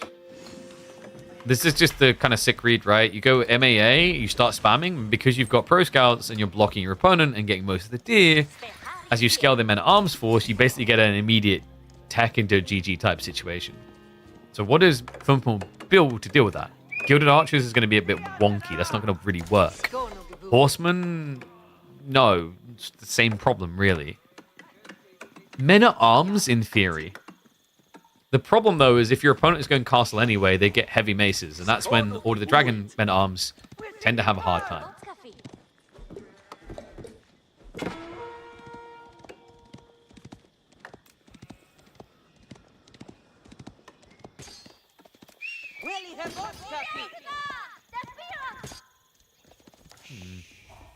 Does Thumpmore know what's happening here? I think that's like my big kind of query is like, what does he see his win condition as here? And wait, was he... I swear he had that horseman producing for a very long time. Was he housed? Might have been. Remember, with Gilded, it's very weird because not only do you end up like rushing your population up quite high when you produce units, but also each of these units is 2 population, not 1. So it's very easy to find yourself at like 29 pop and think, oh yeah, I'm fine. And then realize, oh, that's right. Horseman is going to come out to clash. Looks like B... Did he spread out the spearmen? He did. Okay, so nice. Thumpmore to break out. Most of it's already gone, though. By most of it, I mean all of it. And soon to be more of it. I still wish we had a deer counter. If I had to guesstimate right now, I'd say B is at like... probably about 1 stack. And Thumpmore is at maybe 1 deer. It's not good. And you can see it's about to get a lot worse. B, he's locking it in. And he's going to be greedy. No Burgrave. No, it's going to be Regnants. Makes sense. Like, Thumpmore hasn't actually projected himself out onto the map in a way that threatens. So B wants to exploit that. With the Minework build, he's already been building extra prelates, so he's already ready to go.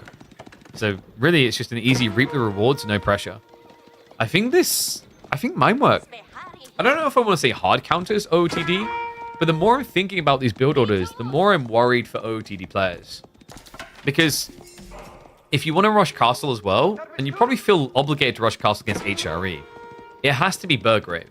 But if you're rushing Burgrave, you don't have military units yet, right? And remember, the Burgrave isn't like the HRE one where it vomits out troops at 5 times the speed. It only vomits them out 35% quicker.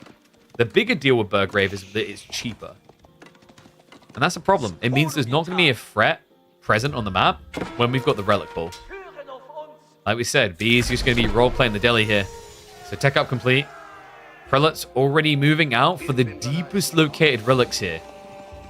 In fact, I don't think he left a single prelate home. No, so no buff here. But remember, now he can immediately just queue up new relic gathering boys, but also buffer boys from this Regnance.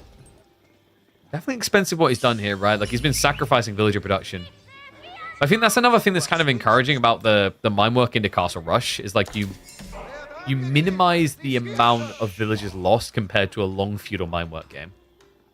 And now, B is going to make the switch into Knights. We talked about Ore Pikes, but an even easier win condition now exists in Steel Barding. Or as I like to refer to it, Armorclad for Knights. Yeah, you know that thing that makes English men-at-arms stupidly tanky? Just imagine that, but for a lad on horseback.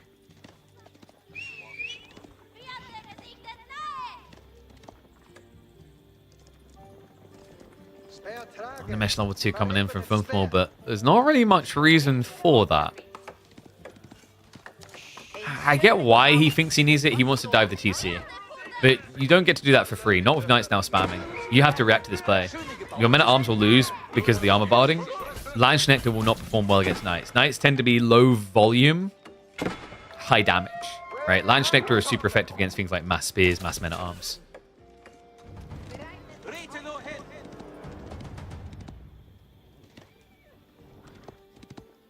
Anyone else feel like Furthermore looks stuck?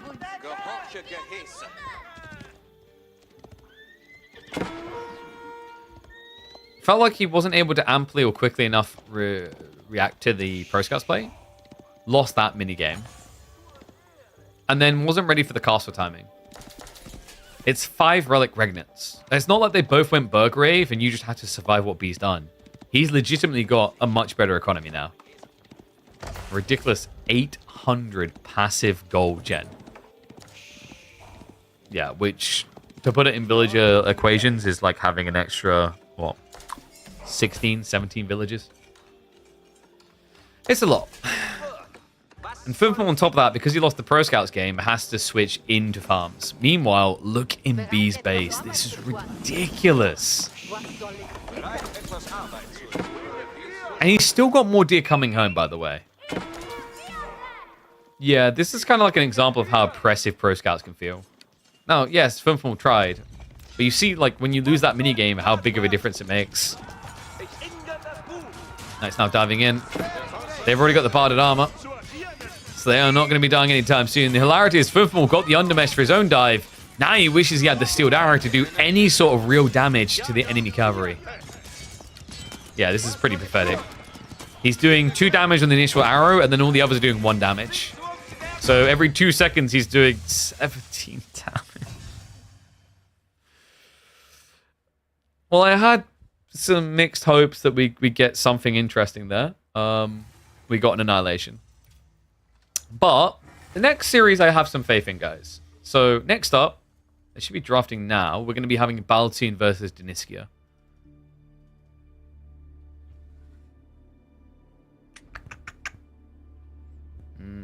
Should be drafting now and are drafting now are 2 different things. Let me double check with them. Because they were scheduled to start now, so...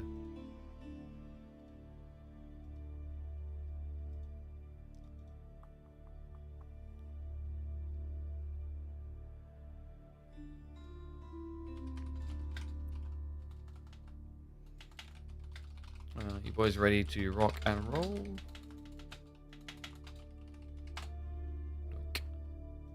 Oh, by the way, guys, we will be live tomorrow for the Ladder Hero tournament. In fact, let's have a look. How are the sign-ups looking? Ah, my eye. My eye's incredibly itchy, actually. Okay, so Nimodon, Sass, Beastie, Starflark, Gully, Kiljardi, Jondon, Myriad, Cosmos, Louis, Scatterbrain, Niska. Yeah, so we're going to go live with this tomorrow. It starts at, I believe, it's 3 p.m. my time. If I am not mistaken. In fact. Yeah, it'll start at 16 CET. So tomorrow we're going to go live at 16 CET, and we're going to cast some of these for the weekend tournament, guys. So yeah, won't do Sunday, but we will be live Saturday. I think, I'm assuming it's based on logical seeding. So like, does that mean we'll get like Dimi versus Myriad, maybe? We'll see. So we'll figure out what we're going to cast tomorrow. But I think there's still sign-ups haven't closed yet. I think they've still got like another day, maybe? So there might be some additional people coming in. But a lot of the familiar culprits haven't got like Vortex in there. Marine Law's not in there either. But it's a 500 Buckaroo 2-day tournament. And I figured, what the hell? Might as well cover it. And then next weekend, there's also another tournament happening. Kind of an interesting... Whoa, did my mic peak there, by the way? I really need to sort the DBX. I don't know exactly what it's doing right now. It's having a heart attack. But yes, there is a tournament from John Doe called the King of Civilizations.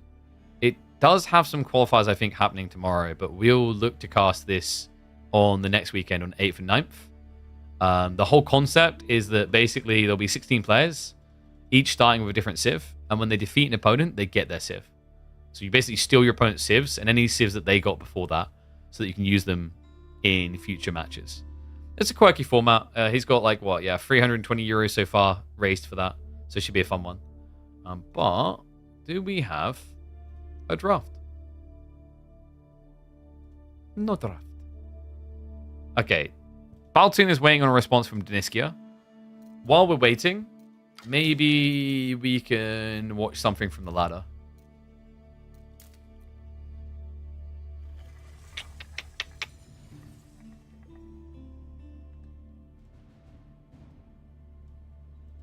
Give me a sec.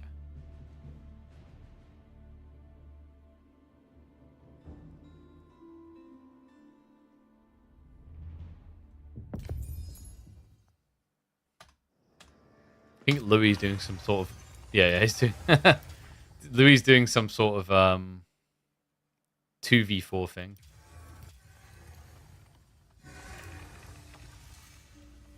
Spare me a moment here, I'll pull this down.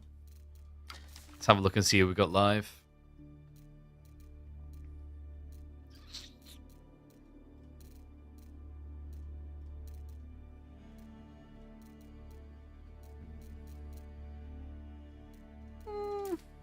Should we Poppy Paw vs Beastie?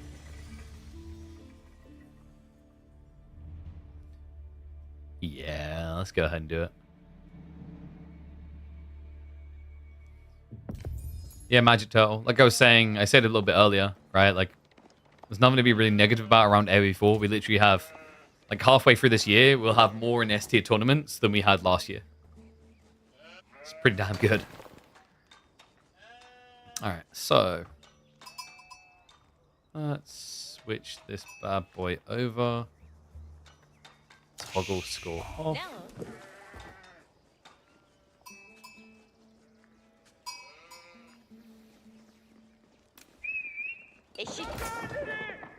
We had some time to burn, and I can't think of many better ways to do it right now. One and all, welcome back to Pub Watch. We've got Poppy Paw up against Beastie on good old Lipany.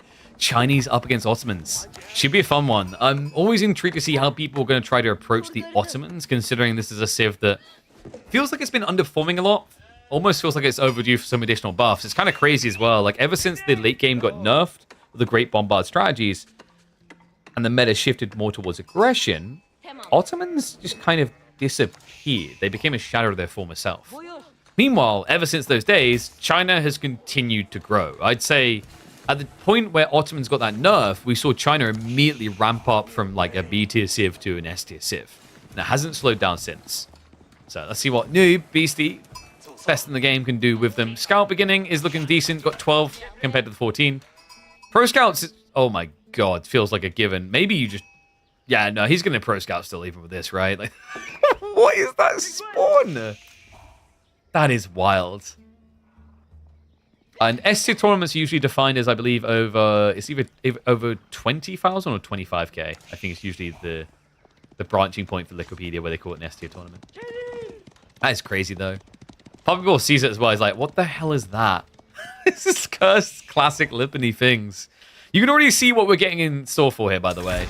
You guys are seeing the central pass, right? We're just a few minutes out from live, so we'll speed up a little bit because it is just a hyper early game where they're just gathering and teching. Clubport has gone for the Sultan Hani trade network. You need to be careful not to make this too macro focused because when you do, it allows China to do things like 2TC. But it is going to be the Pro Scouts to begin with. And Poppy Paw, he did go for that military school beginning. He's going to use it to lane the deer. Actually, this is kind of sick now that I think about it. It looks like a really good spawn, but think about it. Just for a second. If you camp here with Spearman, your opponent can't get the deer. Apparently, Noob, aka Beastie, begins by trying to take from Poppy Paw's side of the map. Yeah, this is harsh, man. Like, he can just camp here. So Noob has to react, yeah, with an archery range. Because if you try to go Horseman, your opponent's going to have Sipahi coming anyway. He could even force push Sipahi.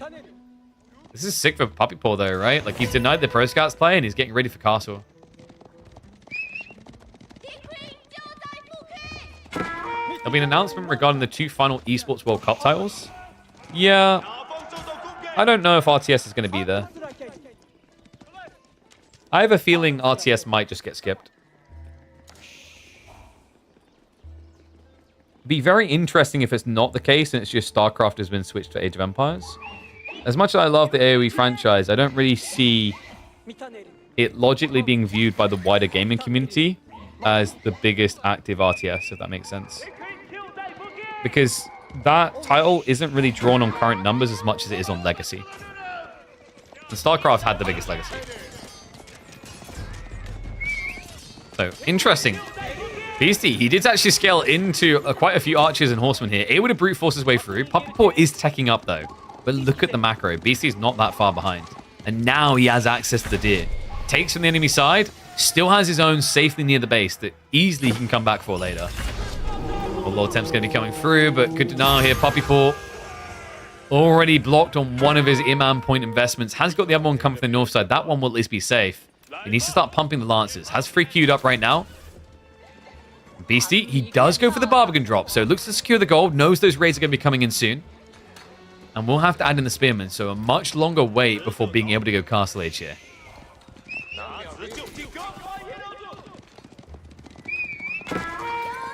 Yeah, I haven't been paying attention to the full list of Esports World Cup titles. I'm not sure what they have or haven't announced so far.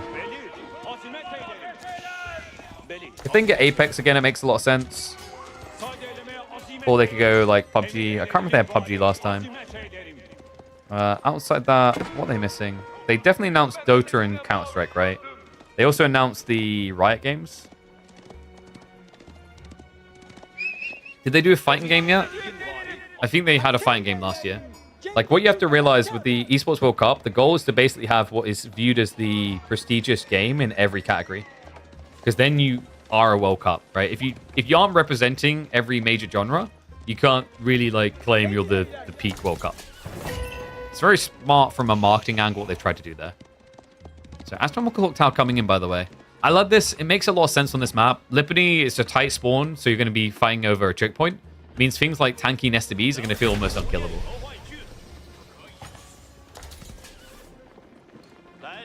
In fact, you know what would be sick, guys? I don't know when the next race is scheduled for World of Warcraft. I think it's too late in the year. What would have been sick for the Esports World Cup is if they could have had that aligned to basically run the Race to World First there with like a bundled broadcast. The challenge is like Race to World First are usually like 2 to 3 weeks long, so it would really screw their schedule. That raid on the backside. Nice little bit of damage being done here by Puppy Paw.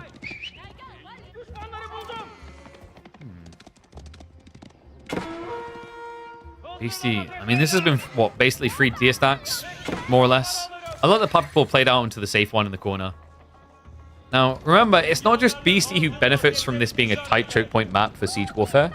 There are upsides for the Ottomans as well. One thing that I quite like about the dynamics right now, although Springles may not counter the anti-clumps like Mangoes and Nesta Bees, what they do a really good job of is shutting down that classic Chinese combo of Nesta Bee spears. Because the spears just die too quickly.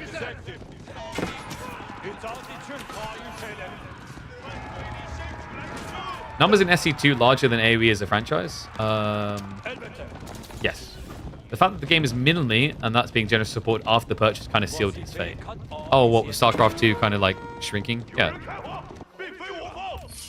So there is an interesting dynamic to keep in mind. Although come out, it's going to be denied. So Joshua Strife Hayes, who does a lot of MMO videos, he just released one explaining what the issue is with why like MMOs are dying. And some of the things he said there kind of holds true for RTS as well. RTSs are all basically fighting over the same perceived demographic. And as a result, it's not quite like MMOs. So MMOs' issue is that demographic get bored of their game, move to the other one, and then contract back. The problem of ours is like, because they were all fighting over the same minuscule pool of gamers, theoretically, you take what is already a very niche category, and you're basically dividing camps. Because of the purest nature of RTSs, they expect you to commit year after year after year. And this is why I'm always such a big trumpet blower for finding ways of getting new gamers in. That's why I've praised things so often like Battle Ace in the past, because they're trying to find a way of getting new people into the category instead of just reaping the same souls to their game.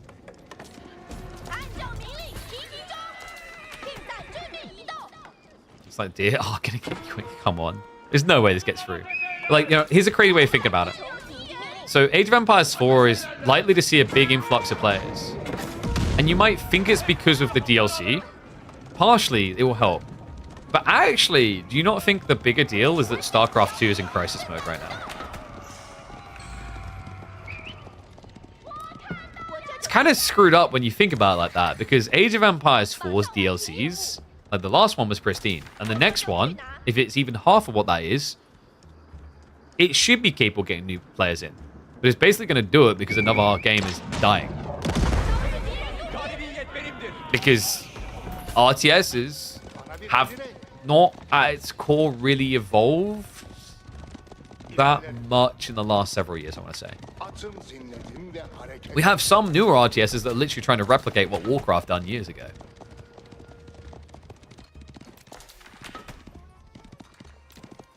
So we are scaling into a later point in the game. We're going to speed up a little bit. So I think we have still got like a minute or two until we're live.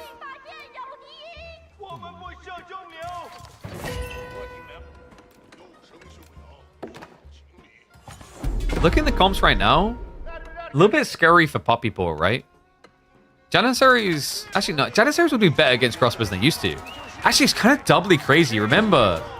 Yeah, we have to remember that like, Janissaries don't take bonus from range anymore, specifically archers. And adding to that, crossbows had their base damage nerfed. So the next fight isn't actually that bad for Poppy Paw.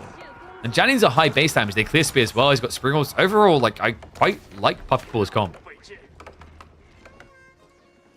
I think the biggest issue for AoE4 is current matchmaking. They really need to fix it. Yeah, I mean, like, it's something we've been begging them for a long time. Dodging's a problem. Smurfing's a problem. I also kind of think there should be more regular content, John. You know, new maps, etc. Limited game modes. That's really what 4 needs the most.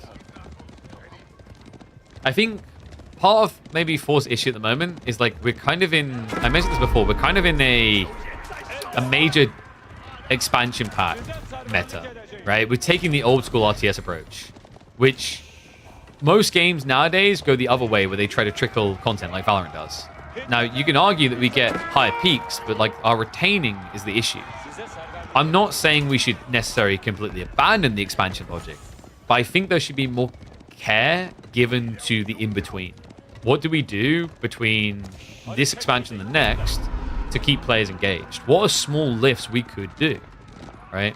That's how you keep the people around. What's going to be coming up here?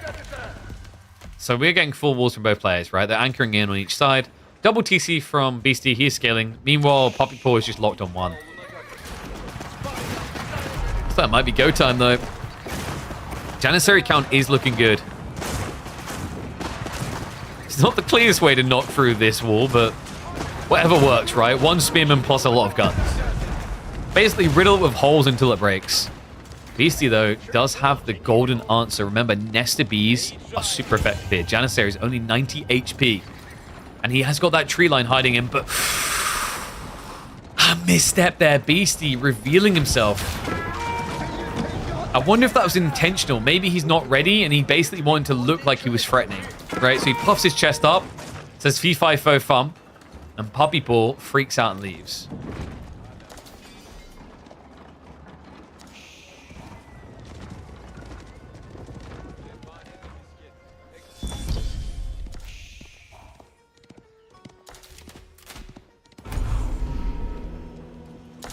PG now starting to flood through. A Palace Guard here, I don't know if they're going to be feeling that great. Like, less tanky than alternative men at arms. Janissaries do a decent job of getting through them, and Sapahi are very tanky themselves. The spears are key here. And the thing is, Nestor have superior range over Janissaries, so if he threads the needle, if he approaches the fight right, he should be favored. The Springles really are still the question mark, potential X factor here. 31 spears into a tiny choke point against Springles, you're going to be hitting basically, what, 5-6 targets with every bolt. It's going to add up fast. Another thing to keep in mind is Beastie has yet to commit to a farm transition. We have got a little flank raid coming in. That is going to bait him home. Poppy will be able to mop this up. But yeah, if you look in the base, we can see a sheer lack of granaries or farms so far.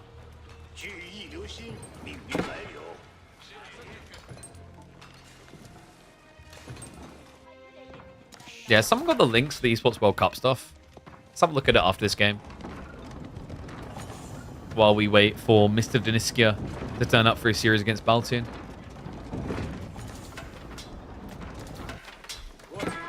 Okay, Granary's underway. BC's making the transition. Look at the timing, though. This is crazy. Puppy Paw, he's now moving forward. Is his army big enough to break this? Is the big question mark right now. It's 43 spearmen. And a hard point to try and break through. However, it goes straight for the bees. We better jump on him. It's critical he gets rid of these. But they're clock towered up. They're so hard to kill. And now the knob shots come through. Look at the Janissaries flop dead. Surely there's no way. He commits in, but the problem here is the clock tower detail. That 50% extra health made it so not worth it. All Sapahi dead. The Springles have cleared the spearmen, they're great, but at the end of the day, I'm just seeing knobs left alive. And a game where Beastie has got TCs to scale. Not just that, Nesta Bees that not just count the Janissaries, but also the Springles as well. Man, that was vicious. The Barbican just really stopped any sort of counter rotation happening there. Great read and positioning by Beastie. It was important that he moved up like that, by the way. The goal was to stop his opponent from sneaking in here. What Puppy Ball was trying to do was flank Grave Sapahi onto the farms. Instead, completely fails to get through that gap. And the toxic pub matchmaking experience of Lipany continues. I'll have to slow down a little bit because we actually do have a little bit of a breakthrough, but the Spearman coming up to back this up. And this is a ladder game. We're waiting for our next series because someone's delayed turning up.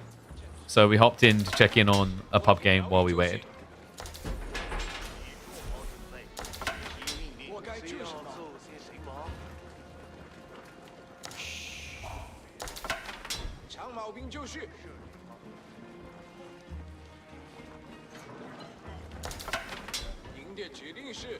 How does Puppy Ball get out of this sticky? Oh. Oh. That's how. It's a great bombard pull. Okay, so this really is end of the road. Live or die by it. This is a very expensive investment in Vizier points. So remember, it's a one offer. You get a great bombard and age early, but that's all. There's no extra perk here. It's just this. And yeah, the granaries actually got stopped short, right? He didn't actually add in that many farms. I think that was smart, though. Just playing the finite resources is why he didn't fall behind on the remass. Good read, but let's see if it's going to be enough for him to hold. He did lose one or two of those Nesta Bees on the push. It is still a lot of Springles for Puppy Paw. So the Spearman should just disappear straight away. Now, the theory here with the Great Bombard is snipe the Nesta Bees, right? But the problem is it's only 55 damage. It would take 4 hits to kill a Nesta Bees. That's way too slow. Great Bombard. He's trying to work his way through that Barbican. Beastie content to just slow him down a little here. No villagers being pulled for the repair just yet. Doesn't really feel like the Barbican is killing that. Great Bombard's killing that quickly though, right? No. Feels quite underwhelming. In fact, no, you gotta be kidding me. He didn't unpack it. Or rather, pack it up and wheel it home. He barely gets it away. No! What the Springle shot? From downtown. He gets the kill. And now the knobs open fire. Springles, Janissary stacked on top of each other. Doesn't need to back it up here. Sapahi are trying to break it. I cannot believe that final shot on the very edge of range.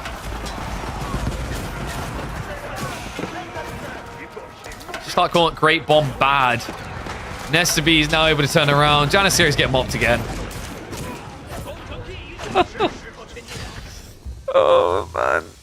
Lipany feels so toxic with the new siege. All right. Well played, lads. So,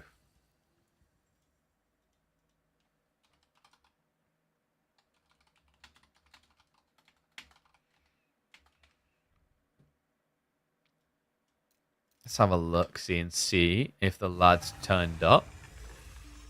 hopefully, we have a series now. We do. Let me just get the draft ready to go. Baltoon decided to call himself Big Tuna. Thanks, Baltoon. Big freaking tuna. So we're going to have Lipany, Holy Island, and Coastal.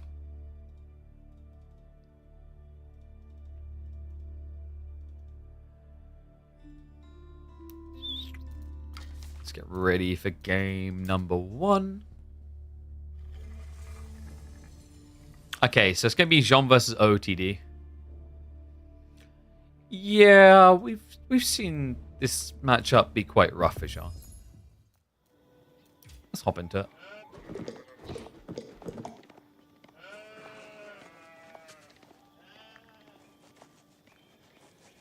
One second, I'll start predictions.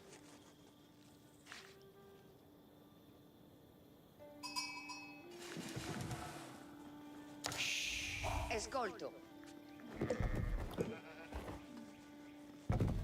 Chess is the Esports World Cup? Yeah, that was known. I knew about that. Magnus signed with Team Liquid. Let's go ahead and we'll do predictions. What?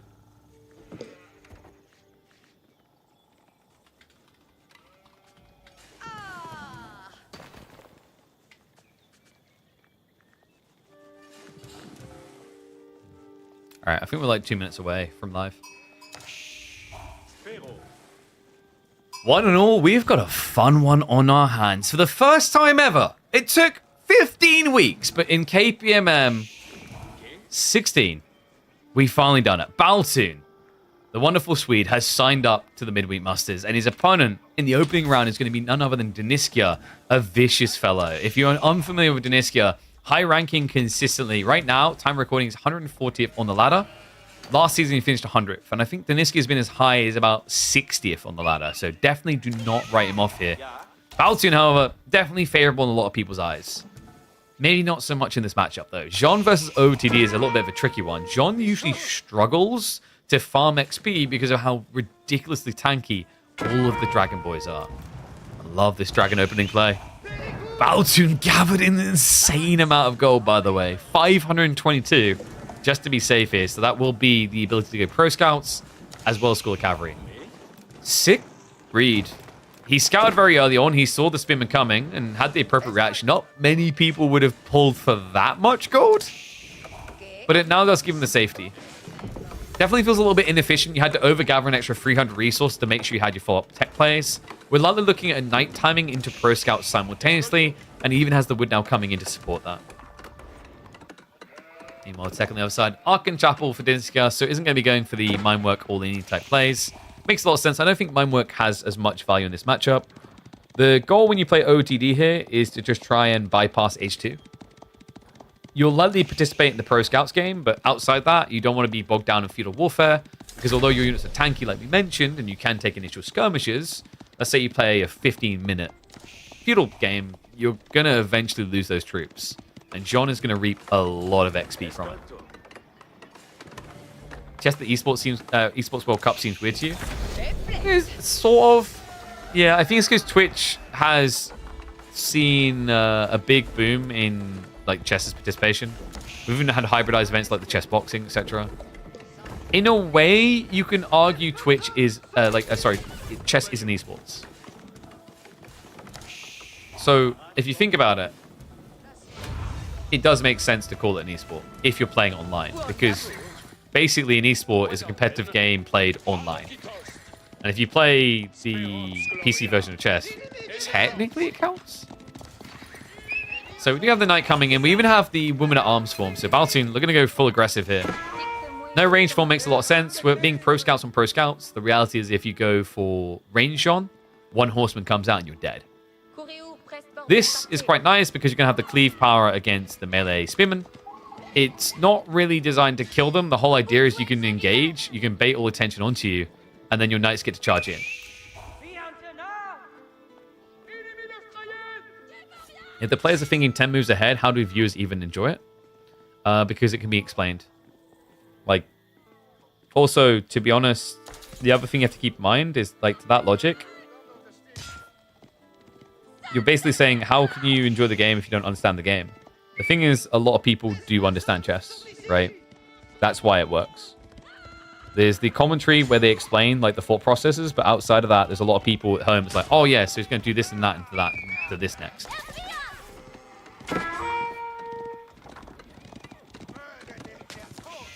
Poker could be there too. I'm not sure what Saudi Arabia's rulings are on gambling. So unsure. So Outpost going to be coming up. Deniskia is going for the fast castle we talked about. Baltoon is all in on the pressure. Pro Scouts players already bringing the goodies home though. So first tier stack secure. Other ones over in the corner. Baltoon has not scouted that. Could come back to bite him in the arse later. Should be kind of obvious where it is. But you see what I was talking about how hard it is to kill these spears. It's a lot of XP if you can get the kills, but it's a lot of effort as well. Cleave is there. Does get the one. Might even get the night charges. Yeah, really tricky in this situation. You see what's happening? Baltoon is trying to intentionally get aggro onto him, so there's no brace, so he gets a charge in.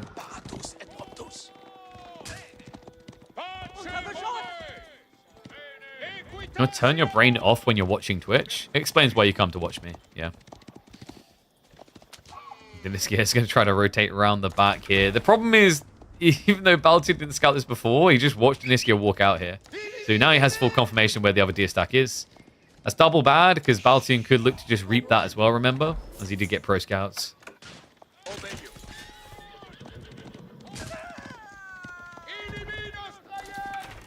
Alright, how did you guys gamble, by the way? I'm curious. 10% on Deniskia. Even after what we said about the Jean OOTD matchup. Interesting. So another area where Jean is going to continue to suffer big time here, folks, is crossbows. Remember, this is a heavy infantry. If you get level 3, you're kind of safe to a certain degree in that you get range reduction, but because of the high base damage you go with crossbowmen and the bonus damage, you don't feel like you've got range reduction. Even when you go ranged Jean, we've actually seen that gilded crossbowmen still destroy her. So this is going to be an awkward sticking point for Baltoon.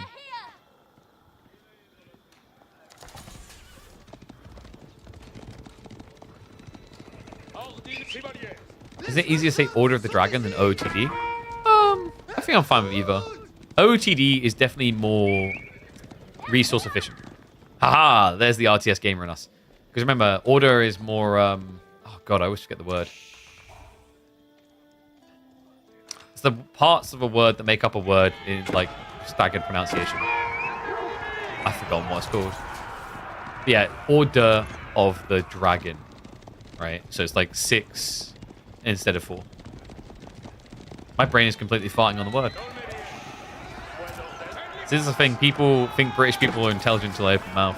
Syllables! That's the one. Thank you. So Dragon Boy is playing him the Burgrave now. Makes sense. He needs to get additional spears in. He needs the cost efficiency of it as well. Dive around the back. Jean goes even deeper, though, to bypass, but the Horsemen are tugging down those archers. And the outpost damage is adding up. A lot of injured knights here. Divine Restoration was already pumped as well. Credit to him, though. He's kept the pressure up. Deniskia is lacking gold now in a big way. Baltoon will look to just surge in again. Spin queued up, killed a crossbowman as well. But the problem here is he can't afford the crossbows. We said it was a counter, yes, but Baltoon is intentionally committing onto this. Look at the map right now. The backup gold is on the east side of the tree line. It's not a good option here. Dive in onto the woodworkers. Does find a double kill. Jean is getting target fired down. Looks like she's going to fall now. Baltoon may want to reset. We'll back out of the base. Eco has been hampered. Out of time achieved. Problem, though, is with the loss of Jean, can he actually keep the pressure onto that gold now? Got additional knights on the way. Jean hasn't been brought back. Chivalry is going to be coming in. I don't think Baltoon's really at a point where he wants to tech just yet, though. Not really enough knights to justify it.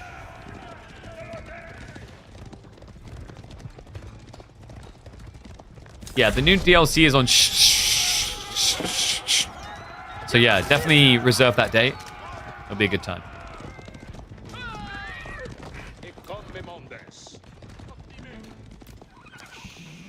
Okay, Okay, so Diniska, although he took damage, Baltoon now feels a necessity to rush the age. I'm curious whether this is going to be Guildhall or Royal Institute. You haven't really scaled to a great point for Royal Institute, but you do at least have a lot of deer to work with still. It could be that you just target Guildhall here for the later phase of the game. I feel like Order of the Dragon looks a bit better in castle play now with the Guild Crossbowmen.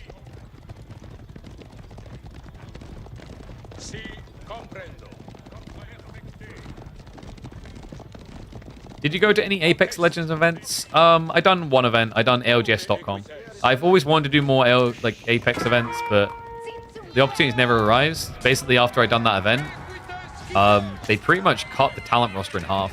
It's like, I was a new guy. I was definitely not going to be kept around. They went like very hard on the budget cut.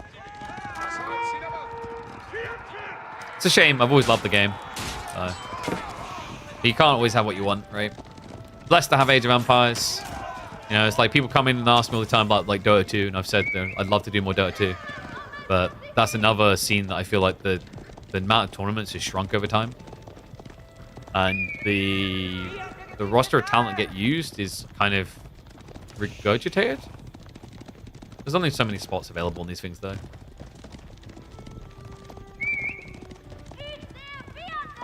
Okay, so Baltoon forced away. He has gone for the Royal Institute in the end. Interesting. Oh, that's kind of sick as well. If you can sneak out east side, double ball on the eastern flank against a static opponent. Diniska doesn't have mobility. He won't want to check down on the wide sides.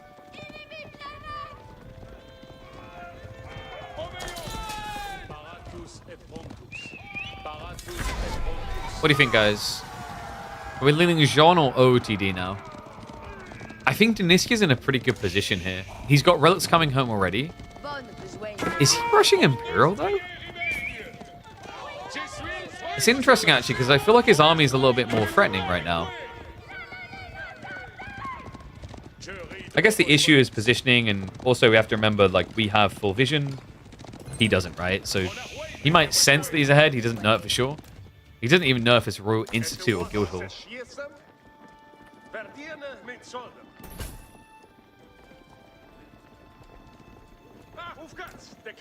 Wait, men at arms? Okay, this is getting a little bit surprising from Diniska. I'm not really sure what the thought process is with men at arms. It's possibly the worst unit to build against Jean or French, actually. Think about the two units that Jean and French are most likely to build. It's going to be either Knights or Arbitrier. Now, think about the two worst units for men at arms to run into. Yeah, this element doesn't really make that much sense. Molor's going to be coming through. We'll at least keep him at bay here. His first relic's already home. Two more coming in. And that's the MA reveal, right? Like, Baltoon has to be scratching his head a little bit on this as well. Royal Bloodlines is about to complete. It's weird to me because Diniska just spears, right? There's nothing to stop you just spear blobbing. It's not even like Men at Arms is more resource efficient when you're lacking food. Right? You pay 80 resources more. Baltoon, are you kidding me? Diniska, hold up. We'll be able to pull away in time. Nightside can still try to dive in. I mean, this could be a continuous dive right now. Crossbows are coming in from behind here. Needs to be quick about it, though, because Baltoon is splitting up to look for raids. He can hunt west and east here. Yeah, sees the berry gatherers as well. Villagers trying to feel safe, but the Seek Shelter sticks them on the spot. Luckily, the Spearmen get there just in time to scare Baltoon away. Unluckily for Baltoon, he does discover the walls, but... No! Come on! I would feel so scammed right now. Are you actually kidding me? That teensy tiny gap makes the difference. Gets all the knights away. West side, I believe you found another villager kill there. So, no repercussions for Baltoon's actions. Diniska is just kind of hamstrung by the fact that he just doesn't have mobility. He doesn't have a clear, safe wall in either.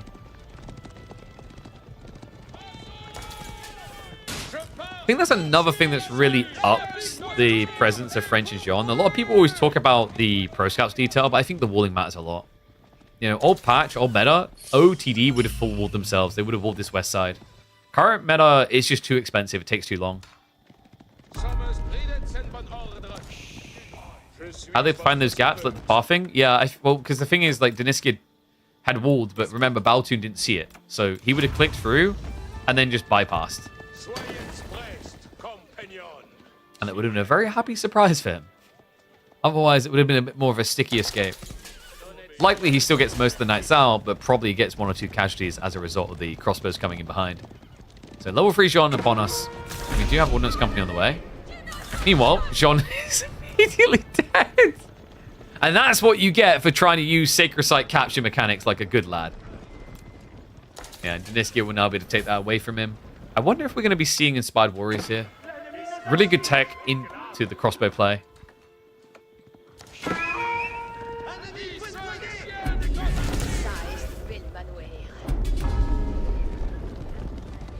John. That was a buyback. He wants to farm the fight. Goes in for the clash. Can get a really big cleave here. Use the Divine Restoration very early, but the Knights are already surrounding. Deniska, nowhere to run and hide. This is the problem with playing this matchup. You know, if you are even slightly out of position, there is no escape. Mass Knights shuts it down. They called himself Big Tuna in the drafting screen for good reason. Baltoon now in firm control. Sacred Sites can easily be captured. Knight skilling will continue. We even have the Companions equipment coming through to make sure Jean doesn't flop easily. A lot of XP sliding into her pocket here. Oy, oy, oy. Absolutely crazy. And yeah, double hard counter is an interesting way of thinking about it, right? Had spears, had killed a crossbowman, but at the end of the day, it's the positioning, right? Like Deniska, I get that he wanted to go on the offensive. There was an early point where it would have made sense before the Knight's mass, but he just waited so long until Baltoon was fully online, Royal Bloodlines and all. Now he's ready to go in for the juggler for the killing blow. I don't really see how Deniska survives this. Baltoon, already aware that he must have moved to a new gold, is checking the west side. There is a keep drop. That's a good sign for Deniska. It's not like Baltoon would just commit underneath a keep and burn the whole... He might commit under the keep, burn the whole thing. Oh my god, he gets the block! And the pathing makes it 10 times worse! Every single villager dead! Deniska, he wasn't expecting that. 20 worker kills now for Baltoon in this game. A double up on economy. And cruise mode can activate. Game 1 is his. Oi, oi, oi. That was brutal. What a slap in there by good old Big Tuna. So Baltoon taking the lead nice and early in the series. Deniska, I mean, you saw some potential there. I think it's the vicious nature of like going out blind into Mass Knights. Just one misstep is all it takes. Maybe some scouting play ahead of time. Maybe maybe you just have to take a slow approach in that one, right? Wall and creep your way out onto the map instead of hard committing too fast. So, game number 2. It's going to be Delhi versus Roos. Roos has looked really scary at the highest level in this matchup, actually. So, maybe hope yet for Deniska.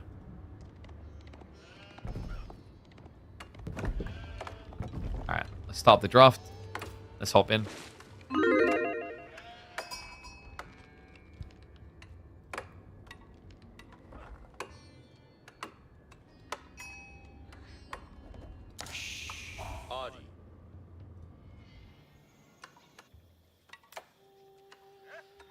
All right, we return for game number 2 between Deniska and Baltoon. Deniska has got his comfort pick, folks. I believe he has no other civ in the game that he has more games on than Roos. And it's a damn good matchup for them as well. Roos versus Delhi has looked like a bit of a tricky one for Delhi to navigate. I wonder if a more linear map could help them shut down the Pro Scouts play. In theory, Spearman just seems very organic here when you consider that all the deer get smushed closer together, making it harder for the Roos to get the goodies home. We'll see how he wants to approach it. Deniska is going to be going for the standard double hunting cabin. Look at that. That is basically the only building you'll see in this gold for the first 10 minutes of the game. Welcome to Roos life. Sheep haul overall. Nice start for Baltoon. Deniska already now up to 11. Should be a double scout opener. We don't often see free scouts on coastal cliffs because there's just not enough map to justify the play. It's better to get a faster feudal timing and then just transition into pro scouts afterwards. Yeah, when you talk about dry Arabias, prairies, etc., that's where free scouts can make a lot of sense just because there's enough area to rotate across. The whole goal is like there's enough map stretch that you can basically identify your opponent's location quite quickly and then intercept. But by the time you'd have free scouts here, Baltoon would have done half the map. It just doesn't mathematically make sense. All right. Gambaholics, how did you gamba here? 92% for Baltoon. People still just not believing in the power of the Rus, huh? I don't think it's unbeatable in this matchup. We often reference B as a pristine point on how Delhi can win this one. But it's easy to mention one of the best players in the Midweek Musters. Harder to replicate.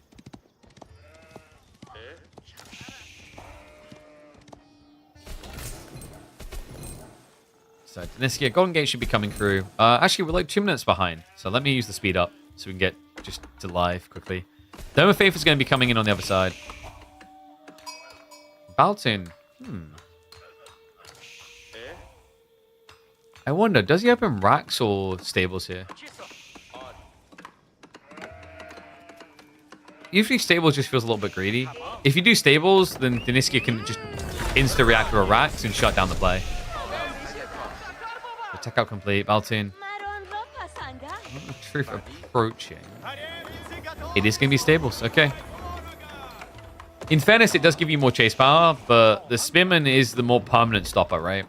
I think the reason why most people like to go Ghazi over Spearman opening is the Ghazi can chase the initial scouts.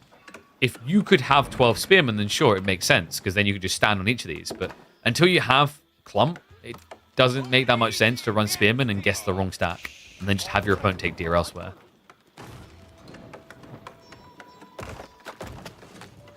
I'd love to see the close deer pushed in by Baltoon. I think it's too late now.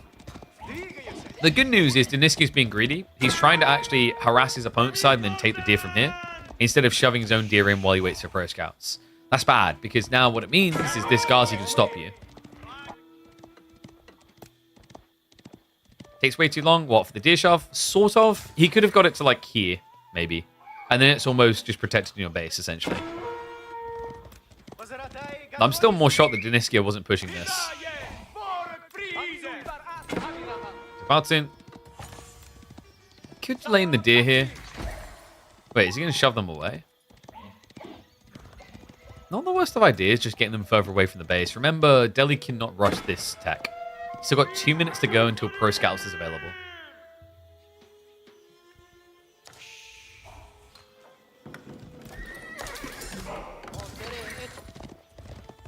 And there's the spin we talked about.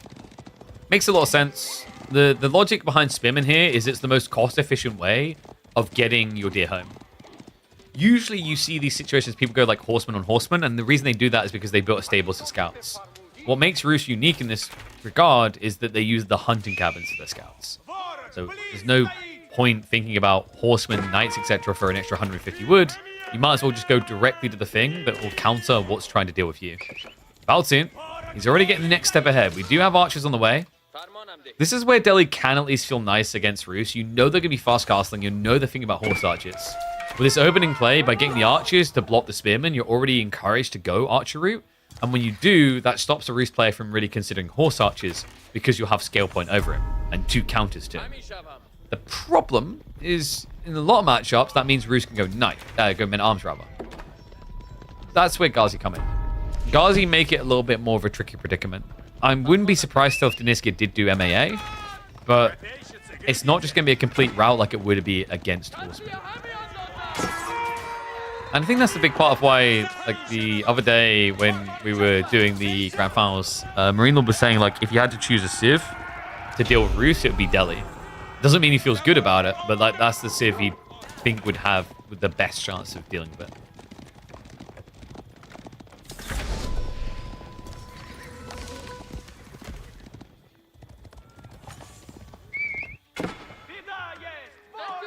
So Let's get almost ready for the tech up. We do at least have 2 Sacred Sites now locked in, and there's the archers we talked about. Yeah, the Gazi are coming as well. He's going to block this. I mean, Deniski's reacting, but it's spearmen into archers. This doesn't work. No, so has to bail on all of it. Only gets one of the deer back. And remember, guys, there is still almost an entire deer pack here and an entire deer pack here. So right now, he's only got about 1 deer stack worth into his base. This could prove problematic, but he does at least have the tech getting ready to go. Needs to get the last of the gold. Other side, Balatoon isn't interested in rushing ahead just yet.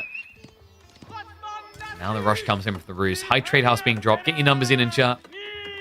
How big or small are we looking here?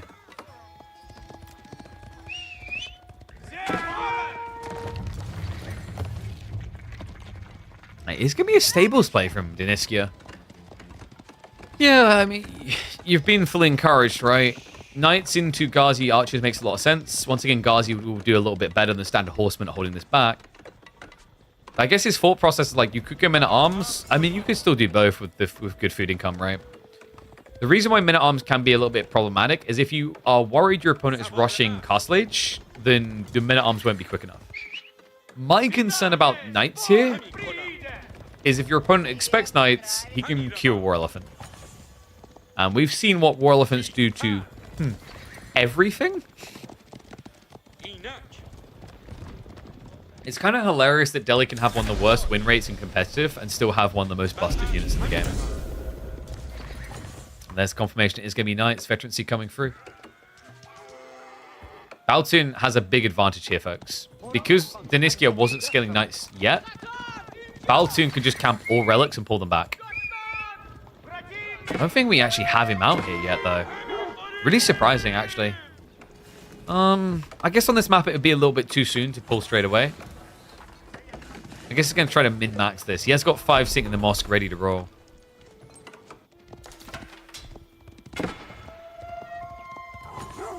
I mean, that's an interesting take from Jiggly in chat, but what I see is Jiggly didn't sign up for Midweek Muster. Baltoon did.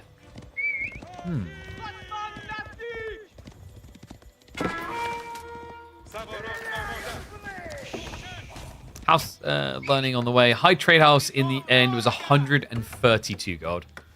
Respectable amount. We don't have any immediate transition to warrior monks just yet. He needs to get the knightsmen at arms out. But now the scholars are in place. And this play feels so toxic all the time. Deniskia isn't rushing out of his base. The problem he has here is if he trickles troops out to all the relics, it means that Gazi can one by one pick him apart. He doesn't really have a choice but to do this.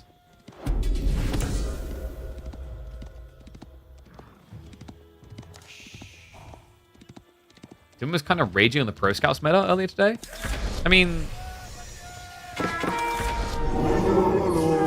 I've talked for an extensive length to the point that I'm just kind of tired now and just about gets killed. Pro Scouts, I'm not going to go over it in another video in depth. Like, we've done it so many times in cast. It needs to be nerfed. It's so dead obvious. And I don't blame players for getting tired of it. It was fun for the first few weeks, but now it's just got monotonous.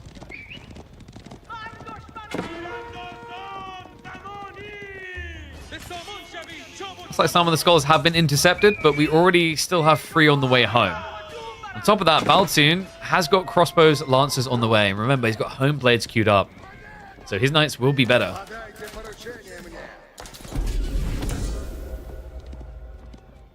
So many people are mad about the Pro Scout meta. Yeah, because it's just, it sucks. I'm sorry if you love Pro Scouts, but like, you can love Pro Scouts and still simultaneously admit it's not good in its current state. Or rather, it's not reasonable. It is good. It's great. It's too good is the problem. Makes for a negative gameplay experience. You know? You know when you play a game and people are like, oh, well, the meta is you have to pick this in 2v2. Don't you just hate that? Like, when someone's like, if you do anything else, it's suboptimal. That's how Pro Scouts feels. Knight's doing really well here, by the way. Baltoon doesn't have the Spearman upgrade there in time. This is, however, buying time for the real units to come through. Lancers, crossbows hitting the field now. There's still 1 relic up for contention right here. The other one has made it home for Deniskia. I believe, yeah, Baltoon's got the other goodies in his base as well.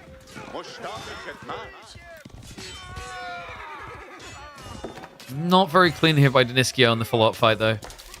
Gets bogged down dealing with Ghazi. Great discard for Baltoon. Keeps the Lancer alive, but the crossbow gets ignored the entire time.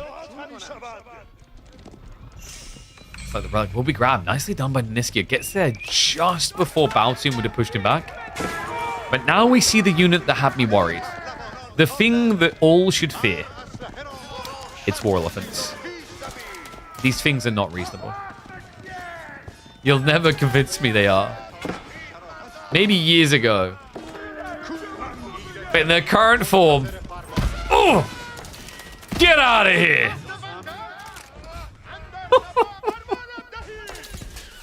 Even without the crossbows, this thing would have beaten both of those knights and lost like 100 HP. And the crazy thing is 2 knights cost 480 resources. This thing doesn't even cost double that.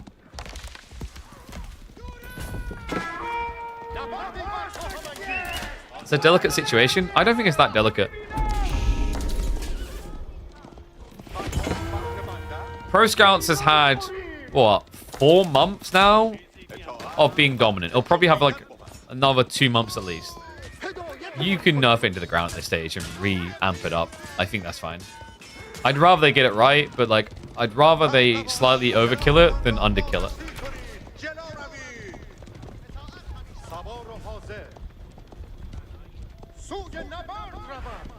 No, we've been over that. Like yeah, I said I was going to dive into it, and we have just dove into it.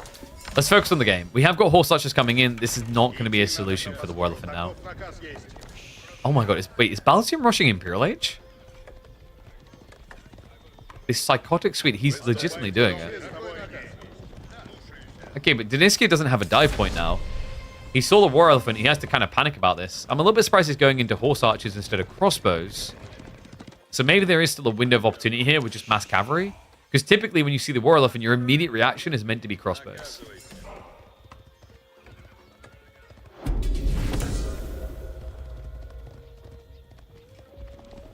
So that meaningful comment about letting villagers carry carcasses back, legit, if that's what Pro Scouts was, it would probably be better balanced. Because at least the logic there, like if I'm pulling villagers to pull back carcasses, I'm idling, you know? And then they're walking back slowly. Scouts are zooming. How's the Sultan now coming in? Oh boy. I mean, does Deniskia have an answer to this? The answer is meant to be a dive point. Baltoon is doing something very spot on about this play though. It's the stone gathering in conjunction with the tech play. He might end up teching just before he has enough stone, but there should be a big enough gap to rush a castle up in his base, which would stop any dive through.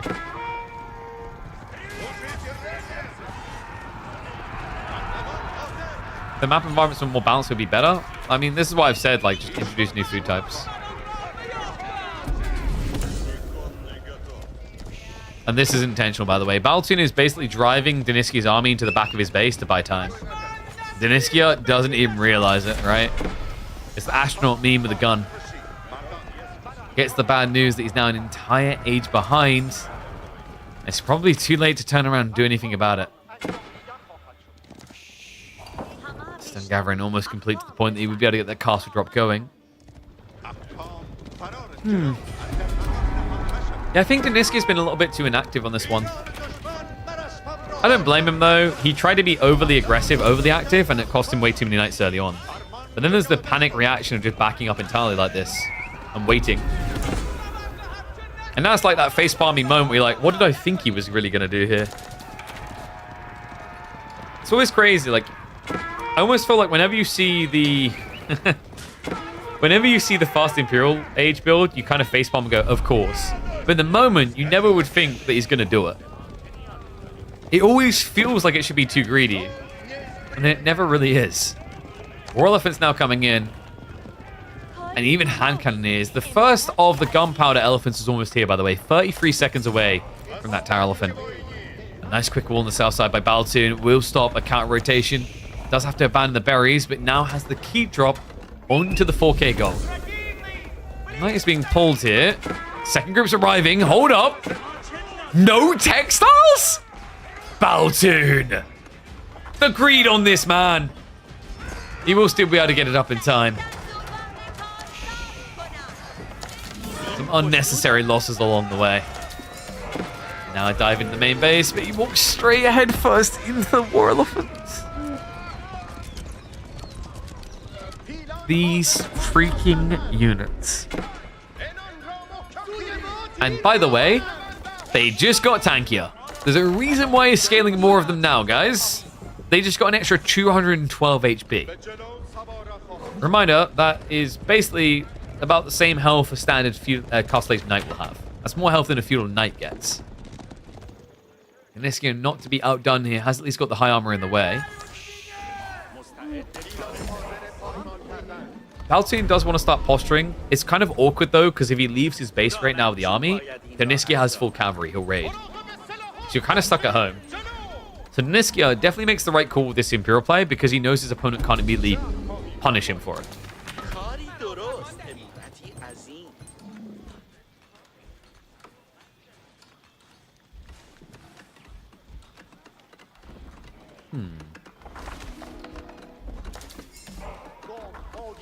This is getting interesting, though. You don't often see Delhi rushing hand cannoneers, right? It's usually about the elephants. But this gives an intriguing dynamic, because you're going to have things like Zeal for the attack speed increase on hand cannoneers versus Streltsy. The problem there for Streltsy is that means they won't get their value immediately in a fight. Another scary consideration here down the line is the eventual arrival of Forced March. Forced March is such an underrated tech, it's unbelievable. It's a game changer. In fact, does he have triple blacksmith? Or am I blind? It's queued up. I just can't see where. Got two blacksmiths. It's not in either. Okay, maybe he clicked it and then unclicked it.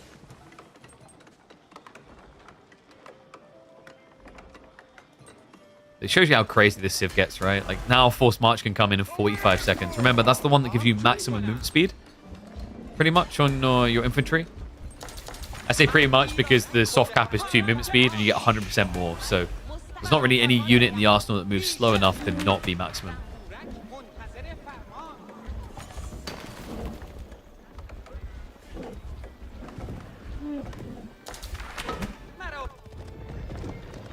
Speed up a little bit.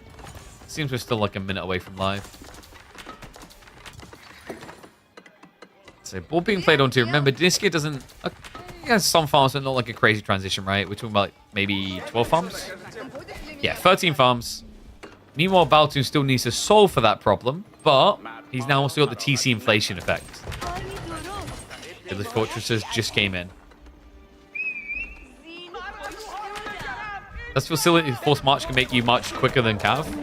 I would be up for it being like a trade-off ability, but you got it instantly instead of waiting for a blacksmith or something. Almost like, you know, kind of like a Stin Marine type thing where you move faster, but you lose some health. Right? Like running almost gives you a heart attack. Rename it to Burning the Sandals. All of a sudden, all that running, you got bunions on your feet. 6 minutes on the Sacred Site, by the way. Doesn't seem like a realistic objective for Daniskia right now. Baltoon's army is way too big to be denied a decap. Remember, all this time, he has been scaling Tower Elephants for free. 4 in the field right now, 3 of them in this fight. I think Daniskia's got his work cut out here. Horseman count is okay, but not crazy. No biology either. There's also the issue of the War Elephants, guys. The War Elephants will completely destroy the Horsemen. So he needs to try and get round the back, find either the hand cannoneers or the Tower Elephants specifically. Villager losses here. Flash coming in. Horsemen, they fall in front, send it! Okay, you know the delicacy I talked about in the fight? This isn't it. Hand cannoneers on both sides, but the Streltsy are wasting a lot of time on the front line. Is it enough to break through? Horseman count now non-existent. The Tower Elephants can frontline this, guys. It's free. It's full free real estate for elephants to live thrive, and prosper. Deniski is dead. Like, you see the absurdity of this fight, right? Yes, you can kill the war elephants, but the moment the war elephants die, if the horsemen are dead as well, this unit with 14 ranged armor, yes, you heard me correctly there, 14 ranged armor, can tank everything. Even the Streltsy don't feel that impactful at that stage. Valiant effort by Deniskia, but it felt inevitable when we headed on into Elephant Land that Dumbo would come out as the main star. Decap about to complete. After that, Baltoon can just continue the push. Deniskia, cool idea now to react into Bombars. They do get bonus against Cav, bonus against Elephant specifically. But I don't think he has the income to get enough. He doesn't have the time to buy with either.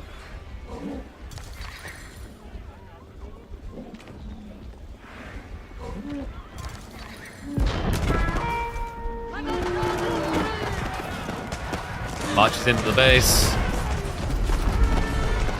Tower Elephants will just blitzkrieg it all down, and I think we are moments away from a Deniskia concede here. And a 2-0 for Baltuna.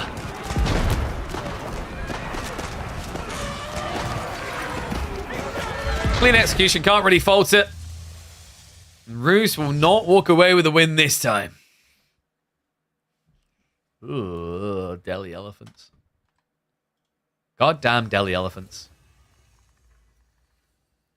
We should just blame Delhi Elephants for all our problems in the world, right? Okay, so mark that up on the board. 2-0.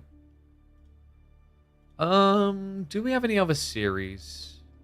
We have a few in reserve from replays. I wonder if we have any live.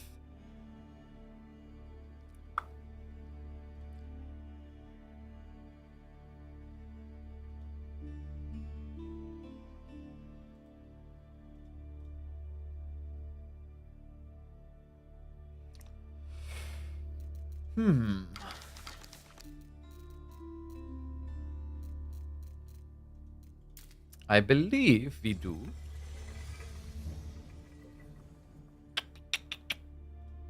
I'm trying to think when we're going to do Monster Hunter. Do we do more games or do we do it now?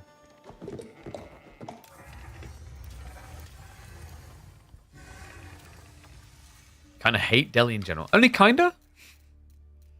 Not a burning hate? Come on. You can do better than that. Okay. So we can go for Lash versus Mahodo. They're midway through the series, so we'll catch up on what's happening. Lash is trailing currently. So Mahodo with the lead. Let me just update that all.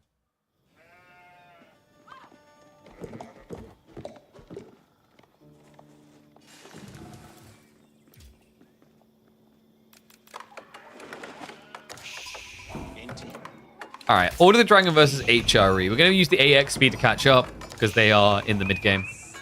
Holy Island. HRE don't have their apparent edges you'd see on land on a map like this, right? Like, Order the Dragon actually has ways of competing in this type of environment when you can make it more about the food. More about the fishing. He's going to be on that 4 tree line spawn as well. I wonder if we do maybe see some early aggression coming in from OTD, like maybe 1 or 2 horsemen. Hodo. How much fishing do we want for an age up? We've got 8 on one side, 9 on the other, so they're pretty much contesting each other directly on the fishing count. Arkin on Arkin, to be expected here. Both forward on the tree lines, both affecting the gold as well. An opening play is going to be in the Springle ships. We don't have any sort of land aggression intent so far. I thought maybe HRE would try for it, just like archery range plus 3 archers sounds kind of crazy to me. Just the movement speed. There's going to be a clash over the water here, though. Serial counts are building up on both sides. We do have the men-at-arms now gumming. There we go. Lash is going to be moving in on land. Meanwhile, he's mounting the pressure onto the water side. Keep Mahodo interested. By the time he sees the play, he'll be slow on the reaction. The men-at-arms are already on that tree line, proving to be a nuisance here. He's going to have to pull away. We'll get back down to 4 times speed as we continue to catch up. Springals will be safe underneath the docks with a heal on their side. Lash has to pull all the way back. He's holding a decent reserve here, though. The counterplay is coming in. Mahodo says, anything you can do, I can do fatter. His own men-at-arms coming in.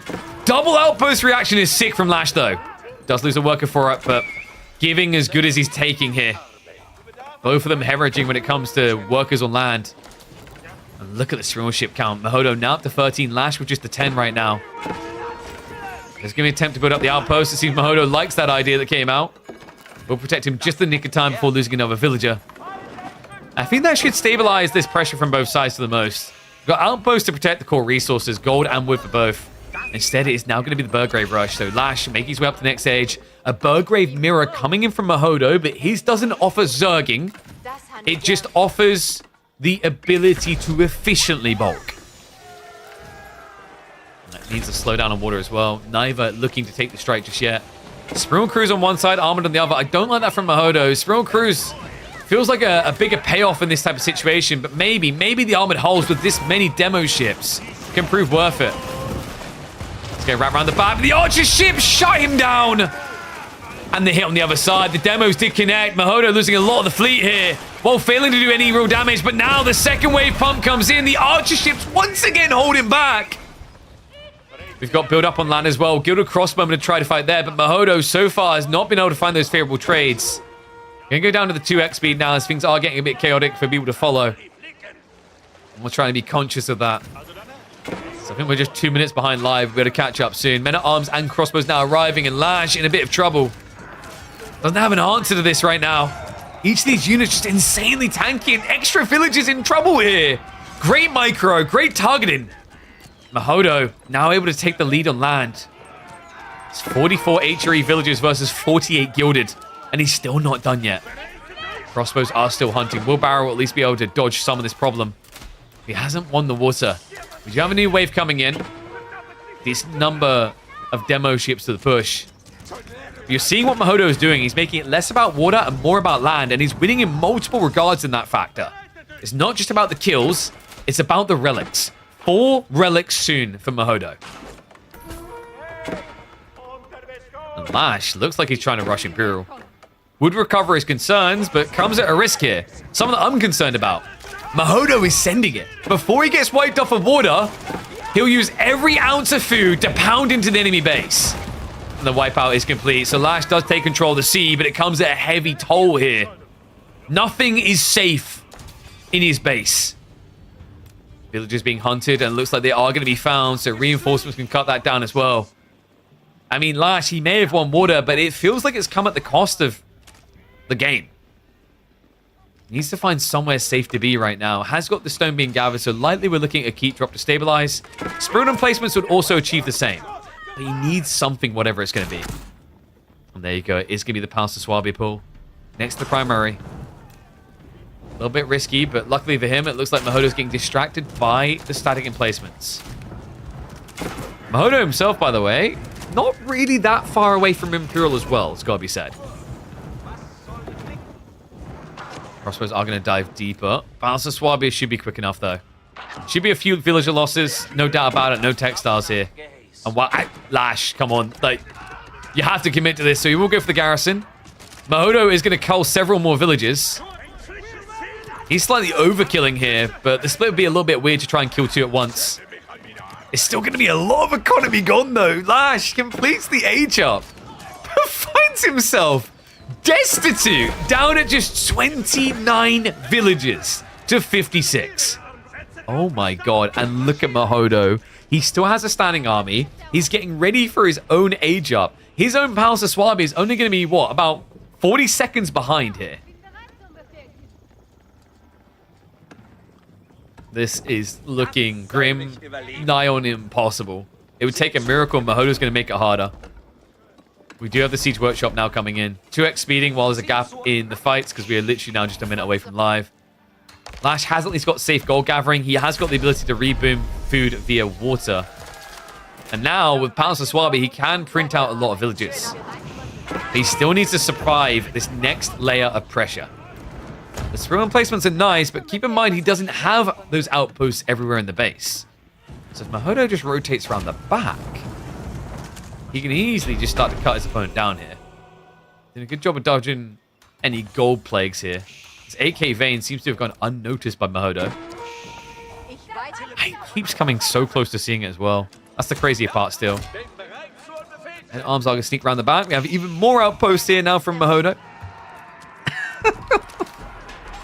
It's crazy just how many defensive outposts we've been seeing on both sides, actually. Mahodo currently up to 7, soon to be 8. Meanwhile, Lash, he went for, what, 3? Yeah, because he did lose 1 or 2. I lose a lot more than that. Guys, would you like to look at the classic H3O TD issue? Let's build all our landmarks on one screen. That could prove problematic here. Colron getting the snipes in. No denying that Mahodo is ahead, guys. Not just because he had 9 extra economy, it's the 5 relics as well. Things are about to get worse. Crossbows once again finding villages here. Lash is trying to prep the horsemen as a counterplay. My concern is now the men-at-arms and the culverins. What stops Mahodo from killing you? That's not what I'm understanding right now with this strategy. I mean, Lash, in theory, should be able to get horsemen together fairly fast. He has got a lot of fishing. I mean, he hasn't been overfishing too much. The problem, though, is this dock's been set up, but do you see the problem here? Lash never moved the fishing across. He never built new fishing. He only has 12 boats in tow. He actually lacks the type of food scaling you need to get enough horsemen together fast here. Mahodo is now looking for a fast way to victory. 1 landmark down, 3 to go.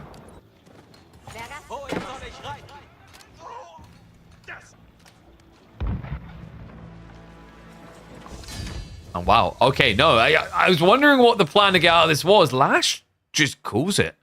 Doesn't see the way. Mahodo really well played with those early raids on land. Understood when he was likely to lose water. And instead of just focusing on trying to redeem himself there when he could see that he was getting outskilled in it, outbeaten in the battles, he switches the script entirely and makes Holy Island about land. Something always easier said than done. All right, so that is going to be a 2-0 victory for Mr. Mahodo.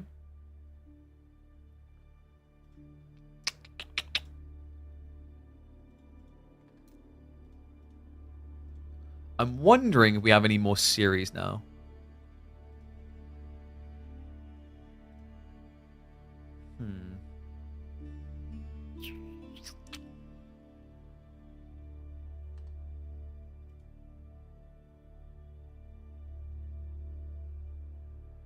I think a novel idea to bring more people into this as spectators, is betting. I mean, I don't know if novel idea is the word. Like, that's basically what most esports scenes survive off of, is gamba money. There is some caveats there, though, to keep in mind. So one of them is, if we were to even find gamba money, we wouldn't be officially World's Edge endorsed. That's against their TSCs. But once again, it's like finding a gamba company that cares. Like, so you've got to convince a gambling company that they should care enough to put money here instead of just putting more money into advertising in Counter-Strike or Dota 2, right? That's your challenge. And that is a big challenge. All right. What do you think, guys? Do we do more AoE4 or do we do Monster Hunter now?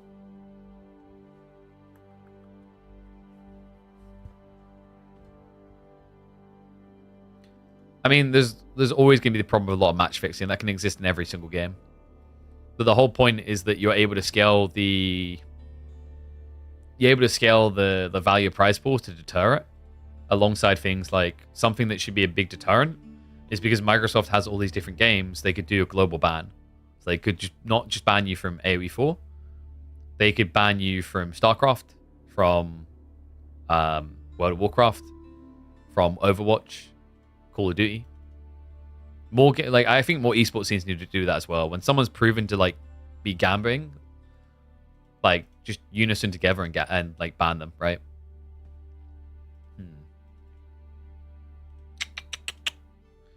So what we could do,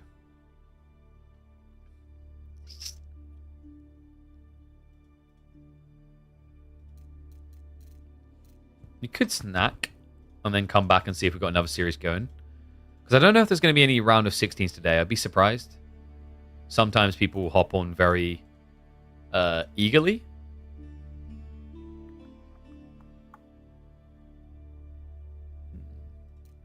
I do need a snack as well.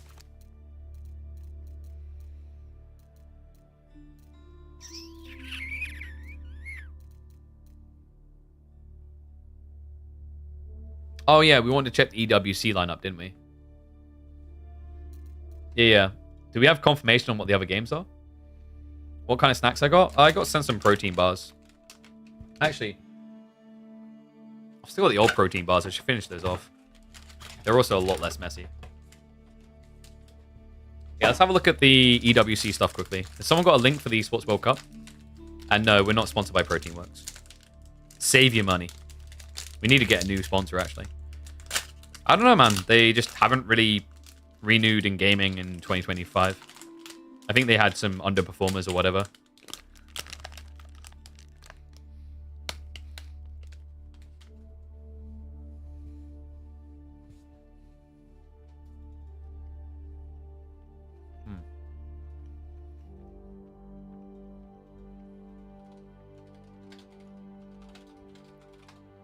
So we I'm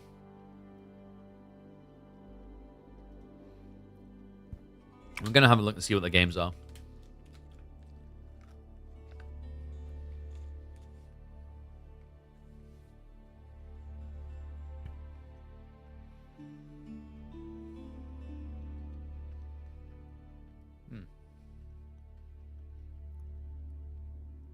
This was last year.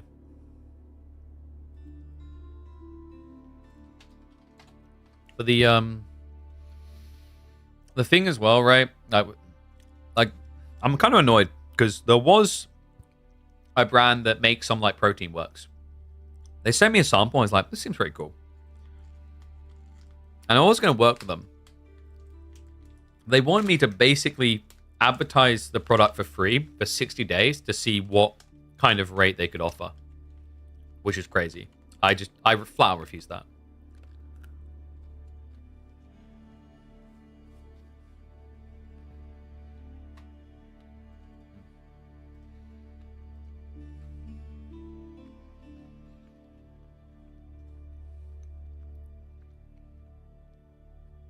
So my take with integrations, and you always get some little backlash because they basically they'll want you to do commission only or whatever. I think commission only is like, I won't say schmucky territory, but like that's exploitation. The only time you ever do commission only is when it's like something you were going to buy anyway and they'll send you product, right? So some creators do it because it makes sense. My take is, if I like the product, let's talk about a base rate. And then with that base rate, I can be very reasonable on it, right? After we do a month for the base rate, we assess what the sales are, and then we like set a reasonable metric and decide if we want to renew, right? So like if it turns out my community hates this product and don't want to buy it, I don't expect you to keep spending money on me, right? If I'm selling really well, then we up the rate from there. And you just got the first month as a bargain, right?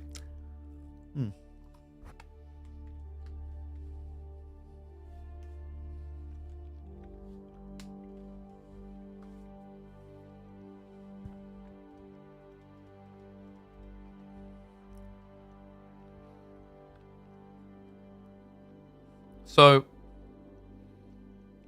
they got a lot. They do have fighting games. They got Street Fighter. What's Fatal Fury? I've never even heard of this game.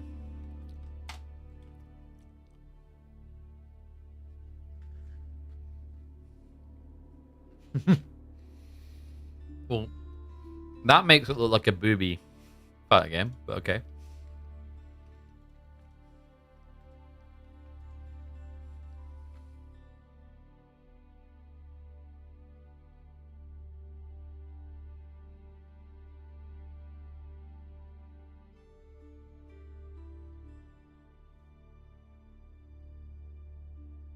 Okay.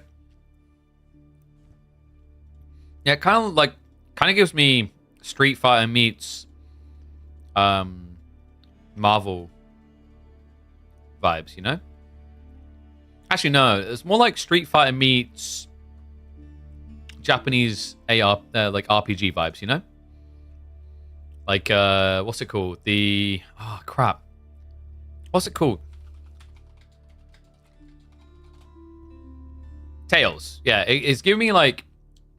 It's giving me Street Fighter meets the Tales series vibes. You guys know the Tales games? Like Tales of Zestria and all that kind of stuff? Yeah. If we do a Street Fighter game but different. Yeah. Hear me out. Let's do an Age of Empires game but different. We'll have like food and wood and gold. And then we'll have bricks.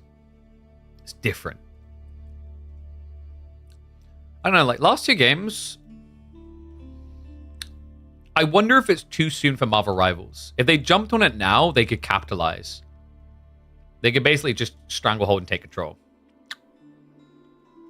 But like, yeah, Modern Warfare 3 is not going to return because they've got Call of Duty Black Ops. When I say new in 2025, it's not just Valorant that's new. League is here as well, right? Yeah, so League of Legends, Teamfight Tactics, and Valorant, like basically Riot just cashed in fully on the EWC. Chess is new, of course. I'm not surprised by Crossfire. Crossfire is insanely popular in Asia, by the way. Did they do... Yeah, they've done Mobile Legends Bang Bang. And they've done PUBG Mobile as well as PUBG. What other big thing are they missing here? Because they got Counter-Strike back, Dota 2 back. What do you think will replace SC2? I'm not sure anything's going to replace SC2, if I'm being honest. You think Marvel Rivals is very likely? Possibly. There might be an argument that it's too infant in its size, right? Like, to say Marvel Rivals is possible is like... I would have said the same if Deadlock continued to trend upwards. It's just too young. I wouldn't be shocked if they just wait a little bit. But, like, with that player count, it has to be too tempting, right? Especially considering you don't even need to punt that much at it, right? Like, 500,000 for the Saudis is like nothing. Just punt 500,000, you're good to go. And you're by far the biggest Marvel Rivals tournament. Outside that, I don't think Delta Force... I think Delta Force is doing okay, but not well enough. Maybe when they made the choice, though, it was doing well enough. It's like Delta Force possibly. Outside that, what game could there be? So here's the thing. They have Activision Blizzard. If you could find a way of supporting a format, a race to world first type event. But the problem is, I think they usually use the same channel, so that's why it wouldn't work. There is a way, and the way it would work is so first of all, what you do is you basically pay all the big guilds money so that you can get their broadcast rights, right? And then what you do is you run Race to World First as the final event. Because the thing with Race to World First, guys, for World of Warcraft is the single biggest event around World of Warcraft every single year. So what you could do here, you run a Race to World First event at the end of the cycle because you don't know how long it's going to be. Some races are a week long, some are a month long, right? Like it varies. You're never sure how long it's going to be. So if you tack it on at the end, that aligns because Esports World Cup 2025 dates, like it's through until August, right? Yeah, like there we go. Yeah, 2025 08, right? So it starts in June, ends in July. You could extend into August, and it might be feasible to have another raid. I'm not sure. The reason I say that is the first Race to World First is happening in a week. It starts, I think, the 4th of March. But apparently there's rumors of like there being 2 RWFs this year, potentially. I don't know if they'd be able to be ready quick enough, though, is the only challenge. But, like, if you were thinking game that has a very big competitive scene around it, a very big event that you could capitalize on, it's hard to think much bigger than Race to World First. Outside that, like, maybe there's another mobile game there. Like, people saying things like Clash of Clans, like, you meme, but, like, actually legit, it genuinely could be. I think Brawl Stars still does very well as well. Brawl Stars could maybe make a lot of sense. I don't know if it's quite on the scaled level yet. But yeah, something like Clash of Clans I could see. I don't know. What do you guys think? What do you think we're going to see for the Esports World Cup? We've got 2 games left to announce. Is there a chance we get another traditional-esque event, right? Like, is there anything else like chess that we could see here? I know what people want to be here. I just don't think Age of Empires is going to make it. And I'm skeptical as to whether StarCraft's going to make it this time. Like, actually, no, that's a fair point. Fortnite hasn't been announced. And Rocket League is here. So it seems very likely that if Rocket League is here, Fortnite will be here. And Tekken also. Like, it genuinely could just be Tekken. Because so far, they've got Street Fighter in there. They've got this new Fatal Fury game. I can't imagine why you wouldn't want to have a Tekken as well in that situation. Right? Like, Tekken and Street Fighter are the two biggies. The other one being Smash, but let's be totally real, Nintendo. Do we ever expect Nintendo to get on board with this? Unlikely. Nintendo has a very intriguing history when it comes to their interactions with esports. I don't know. Maybe you like... I'm an idiot. Guys, it's staring us in the face.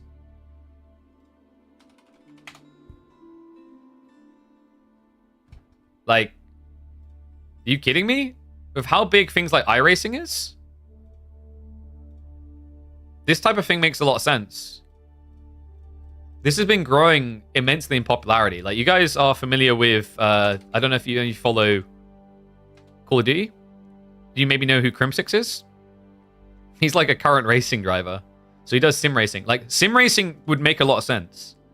Especially now that they've got chess there. I have a feeling one of these two remaining events will be sim racing. And then possibly the final one will be Fortnite. Let me know what you guys think, though. Do we maybe have another little, like, thoughts video? I think the reality here, like, to round this out, is for RTSs, it is seen as a dying genre. Now, you can say we have millions of people still playing, but, like, compared to the other genres all growing, we are dying. So, like, something like World of Warcraft or sim racing 100% makes a lot more sense than bringing StarCraft 2 back or putting Age of Empires in there instead, right? Some people aren't going to like to hear that because we're a bunch of RTS gamers, but from, like, a broad spectrum and growing, diverging markets, like things you want to actually aim to grow and be a part of, sim racing, MMOs make a lot more sense. So yeah, let me know what you guys think. What game do you think, like, we'll make it next year? If there's something new that comes through and shocks us, like, what do you think will be this year and what do you think is going to be next?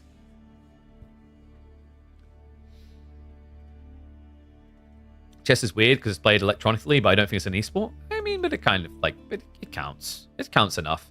All right, screw it. Do we do it, guys? Is it time? I think it's time. I think we should play Monster Hunter. Yes, let's do it. All right. KP prepares for his viewership to plummet as everyone only wants AoE 4. But you know what? You don't know what you want until you give it a chance. And I would recommend having a look in on Monster Hunter. I played like an hour and a half of it earlier, and it's so much fun. It's so much fun. All right.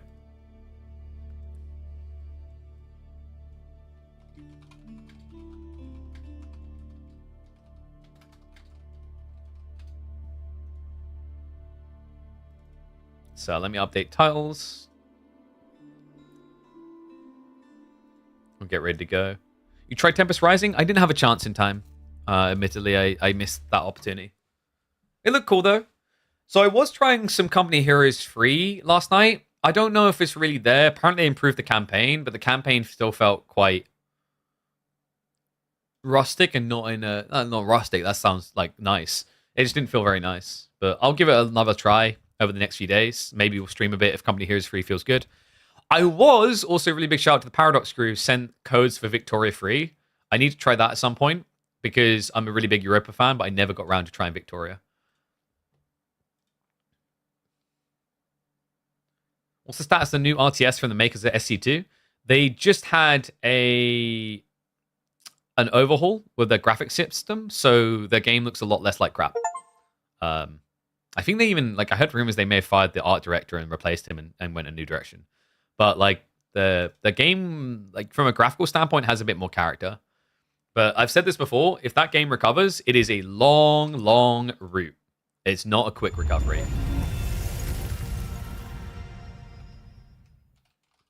All right, let me bump the Discord as well.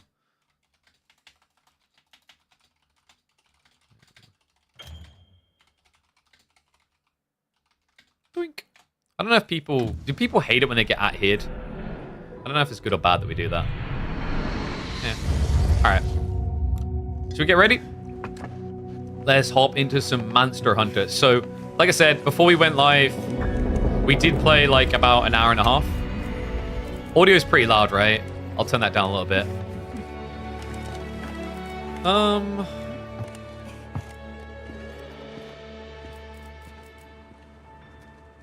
So yeah, we killed like 2 or 3 monsters and that's it. So not too far into the game. But it was because I wanted to get any annoying tutorials out. Apparently I was... Okay, so like just to confirm, I haven't done 3 hours. I literally had to like... I started making my character, loading the game, and then I had to walk off and take like 2 business calls. So we played like an hour and a half. Recommended lobbies? Yeah, so this just puts you in a camp with people. I quite liked it actually. Like the interesting changes, if anyone's played Monster Hunter before, they've put a lot of effort into trying to make the world a lot more seamless now, which I really love. Graphically, I think it's absolutely stunning. I haven't tried with ray tracing on yet. I don't think I'll try ray tracing on while we're streaming, just to be safe. I should be okay, but I know this game had some optimization issues in the beta in particular. But one sec, because we have got a slight filter for AoE 4 that I don't think this game will need. How many kills until myself becomes the monster? I don't know, man. I don't feel like I'm wearing enough carcass yet. Maybe call me when I'm so loaded wearing carcass that I can't even breathe. Like, if we kill all the monsters, do we become the real monster because we're the next horrific thing? Inform you that we've laid, and we can always use the assistance of a capable hunter like you. This guy's got a funky look about. What? What's up with his lips? Take this field guide. This is the thing when you know the game is made for like Japanese, like you're not getting lip sync for human, like for English people at all, right? Okay, so we have Monster Guide. This just tells us little details about them. One thing I did want to check. Information about the monsters you encounter. Not that I need explain that to one such as yours. You'll note that it's current. It's a Pokedex for Monster Hunter, people. Won't let us down. All right, so the frame rate feels a little bit floaty right now. Let me check Task Manager. See if it's going to be a problem. Because I've heard, and this is very interesting, guys. Apparently, this is capable of using 12 cores. That's very rare in video games. Video games don't typically use that many cores ever. So that's kind of crazy if that's true. It does seem to be capable of close to like peaking out my CPU. And remember, like I've got a 9950X in there. That's 16 cores. I'm at 80% CPU capacity in total usage. Not just this game, but total usage. All right, I think the frame rate seems pretty good though. I don't think we'll have to tweak too many things down. And we're pretty much maxed out. Remind me, I always forget, having AMD FSR Freon, that uses more, right? Because we're kind of pseudo upping our resolution. So like, if I have any issues, I can turn that off. We could also try frame gen on. We'll see how it feels without it though. I found like, I don't know, where we need to go. Like at least when I was playing Space Marines with frame gen, I didn't really notice input lag, which was great. So we need to talk here. I think why it's lagging, by the way, is like it was lagging at first, is when we loaded in, we're loading in with all these people as well. So it's like trying to get all that stuff sorted. And yes, this game does have hair physics, which probably also adds a lot of CPU aspect in. Somehow I managed to be the last person to hear this. She's the nerd of the group. She 100% gives full... So she's the crafty one who knows everything, but she 100% gives the vibes of the girl from Attack on Titan. You know, the one with glasses? Who's like one of the lieutenants? Either way, by the time I finished, he'd rope me into joining his research team. Actually, that's when we found... Your field is cultural anthropology, right? Okay, this is boring conversation. So by the way, like, so the whole kind of gist of this one is we've gone to a region in the Monster Hunter world that like there's not meant to be anyone there. There's not meant to be people. There's not meant to be monsters. We started off discovering a boy who had been wandering through the desert, coming from underground. What sort of things do you do for fun? Are you flirting? Fun? Not sure it meets one's definition of fun, but I like to dabble in archaeology. People, for the most part, haven't changed much throughout the ages. All right, so so might not. this is... I'm just going to get quests. I don't think we'll be talking much between missions, you and me. There should be a main I'll be waiting. quest to progress, though. Wait, should we just go... Guys. Got a minute? I just realized there's something very important here. All right. There can be only one alpha bird. We're going to fix that. Never going to unlock the triple X scene. What? You just stand at the end of the bed stroking your insect glaive? Okay, no, dude. No. Please. Please. Okay, let's move. Vasodotti. Now commencing quest by All right. order of the guild. So in this game, in the previous one you had doggos. Now you have birdos, which is why it is a superior game. Because birds are the best. Wow. Look at this cool thing. You. Woo! Yeah, these are called secrets. And they are pog. Also, something really big they added to this game, by the way. Never had it before. You can switch weapons. So I have dual blades available, as well as the insect glaive. We're going to stick the insect glaive, though. All right, here we go. Time to kick some ass. And that was the other thing. I was playing with Emma. I've been playing Rise. Rise doesn't have mounting, and it tilted me. Because the whole point in insect glaive, like, you're very acrobatic for a class. See? Yeah! Oh, Beyblade time! Come here, boy. Oh, something I'm doing, by the way, you may have noticed by all the keybinds warnings or whatever. We're actually playing with mouse and keyboard. Now, anyone who's played Monster Hunter before, that sounds like heresy, for good reason. But with the new aim system that they brought in this game, I can confirm I rate mouse and keyboard. I never would have done it before, but it's actually good. Oh, and also, you guys want to see sick anime mode attack? Ah! Do you want to see sick anime mode attack? So I have a charge ability here. And we spin! Okay, he still somehow kicked my ass. This is the problem being too acrobatic. Sometimes it backfires. But yeah, so the whole thing with the Insect Glaive class is you're seeing this bug flying around. He brings me buffs from... Oh my god. Alright. He brings me buffs from the monsters. That can be healing, it can be damage buffs, it can be tankiness buffs, all kinds. And I can use those to buff my stats, but when I have all three, I can do that big flurry anime attack in the air thing we done. The cool thing though is like just having the red one alone buffs your skill set, it gives you new abilities. I do, by the way, want to take this guy's tail off. I'm just going to make sure I've got all my buffs first. Where is... There we go. So you can actually just guide him manually or just have the bug keep going in for stuff. I can't get the orange. Okay, there we go. So here we go. We've got all three buffs again. We charge up. And then we go to the spinny spin. No! I actually lost my buff there as well. I'm kind of tilted. All right, screw you. It's airtime. So this is what I meant when I was talking about the other day about like the floor has lava. Is sunset. I need to get my buff.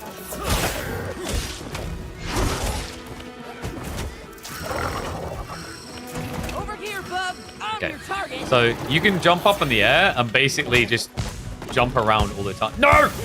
I'm trying to show off how better than I am than you. Words. All right, I feel grieved. Oh, he didn't actually get that far. It does look nice. Yeah, dude. Like, I love the graphical style on this one. Worlds was another one for me that I absolutely love to look up. So you see how I can just spin through the air? Almost infinitely until I run out of stamina, as long as I keep hitting my opponent. So this is what I meant when I said before about the floor has lava. It's a very fun way to play. It's not as damage efficient as you'd think. But one of the upsides, if you're a person who just hates getting hit by mobs all the time, it keeps you in the air and keeps you safe. So it can be quite effective. So you see all these like red marks, by the way? We've been creating wounds. That's a new system they introduced. And that's part of why they've now got this focus system. And that was a terrible ult. It's so that you can basically target down areas and break them. Because you want to basically kill those that haven't played Monster Hunter before, you're killing mobs so you can make pretty underwear. I think that's the best way to explain Monster Hunter. Yeah, that's pretty accurate. I do everything so I can have sexier looking turtle shell underwear.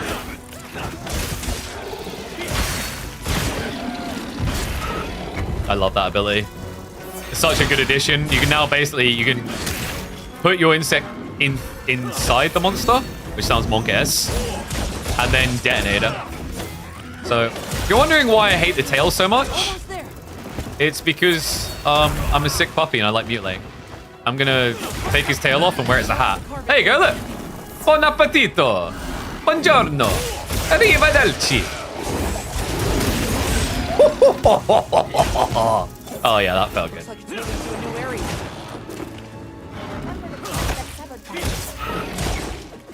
Detonate? Okay. My bird ain't going in. They do like to run off as well. I'm just gonna let him leave because I want to eat his tail. Not really the correct statement. I want to use his tail. Because you have to carve it up. Is the audio too loud, by the way?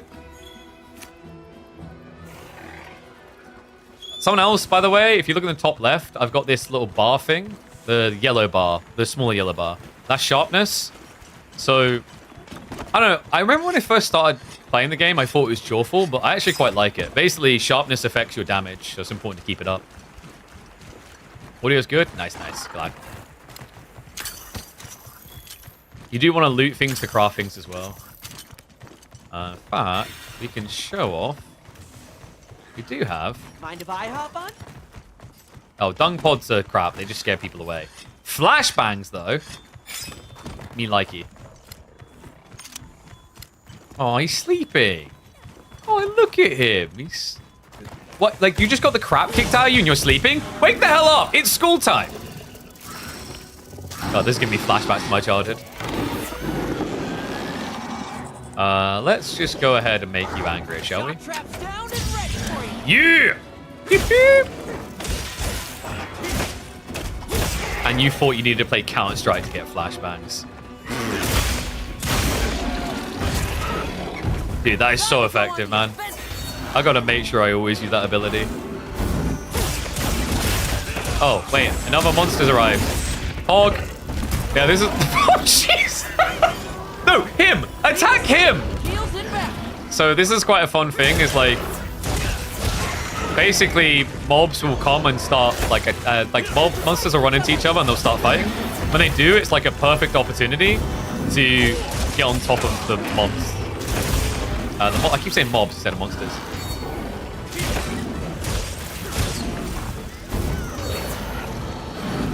So I'm going off this one because my quest is to hunt the other one. So I want to kill this guy. Oh, we got a shock trap. But wait, I didn't place the shock trap. Who placed the shock trap? We didn't SOS. We haven't got any other, like, hunters on the mission. So he's going to walk away. That's fine, because I want to kick this guy's ass now. I always love just killing the additional mobs. You want to know why we want to kill the additional mobs, guys, over the quest? Loot monkey. I really am. Nice. That was what I was after. Like I said, I think this is something that really attracted me to the class, is because you spend a lot of time in the air, you can very easily mount a lot of the time. I wonder if it's better to just stab him in the head with the knife. It really might be. Oh, yeah, so that's how you min-max. So you can only strike your weapon so many times, and then you want to basically switch over to stabbing. Otherwise, you'll do your finishing attack and dismount. But I keep trying to use shift to do one of my attacks. But it's not shift, is it? It's control. Oh my god. This is the thing. Like, a controller I can just remember, but... Oh, that's why. No, it is shift. I keep forgetting. Basically, if you go out of combat, you have to... When you go back in combat, you have to reactivate aim mode. Ow. You, sir, need a chill pill, but I got you covered. Oh, God. Okay. Nope. Nope. No, no, no, no. No, no, no, no, no. We got sippy cups.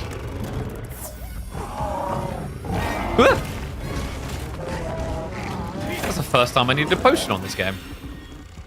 So apparently I have like a deflect type attack, but I still don't know how it's meant to work on the timing at all. Whatever. If he's knocked the hell out, he can't hurt. Ah! Okay, we have problems. Monka. Over here. Sippy cup time. Thank God I have the cat. Yes, that is a cat. Yes, I know you guys already fought as animal abuser, and you're probably thinking even more so now that I'm forcing a cat to fight this, but he volunteered. You heard him. It's fine.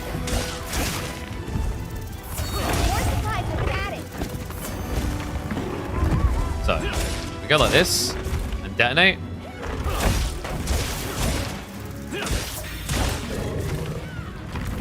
That's weird. My detonation isn't working now, but it was before. No, I don't know how I was doing the detonation before, but can't now. That's weird. Oh, let's not forget to mine. We like mining. Get off. Oh, dude, I need to get used to that. I keep forgetting to turn off the aim mode.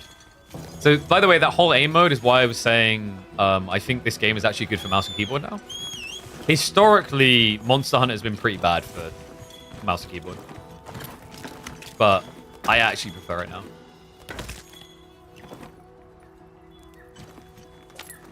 Okay, nice. So, I was just going to focus on proving that I am the alpha bird, but now that guy annoyed me. So I think we're going to take a detour and murder his face off. Sound good, chat? It's a plan.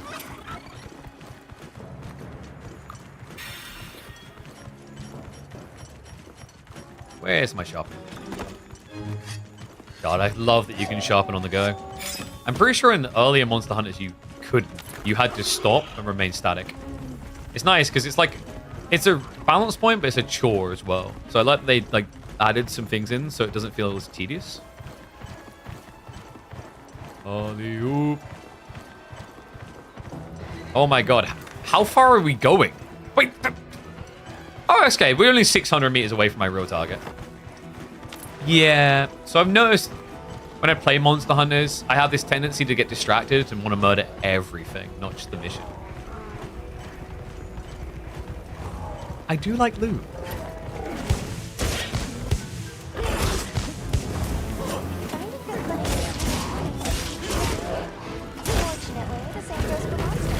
Alright, so.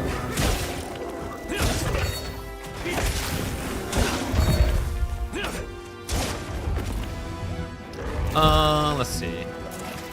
Maybe get the white buff. Let's get the red buff. Thank God you can get 2 buffs at once.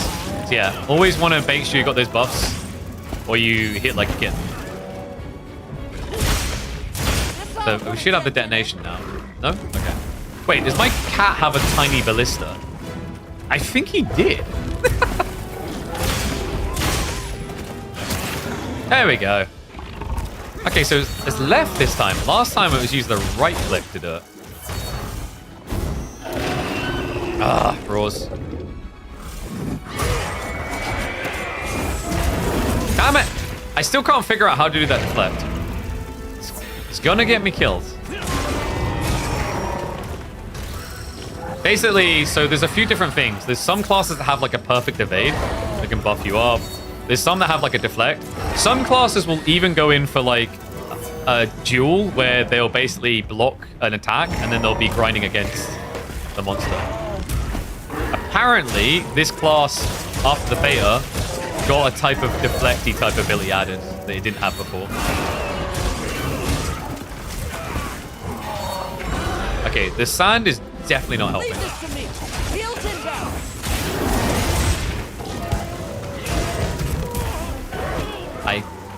I have a feeling going in the air is not really that helpful against this class.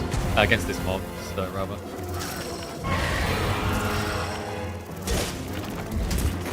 I want to go for the wound.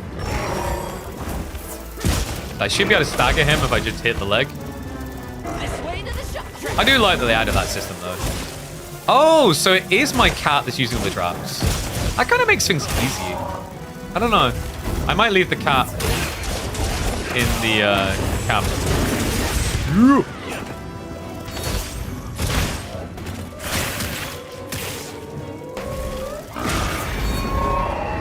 Boy roars a lot. Okay, he has a crap ton of wounds now.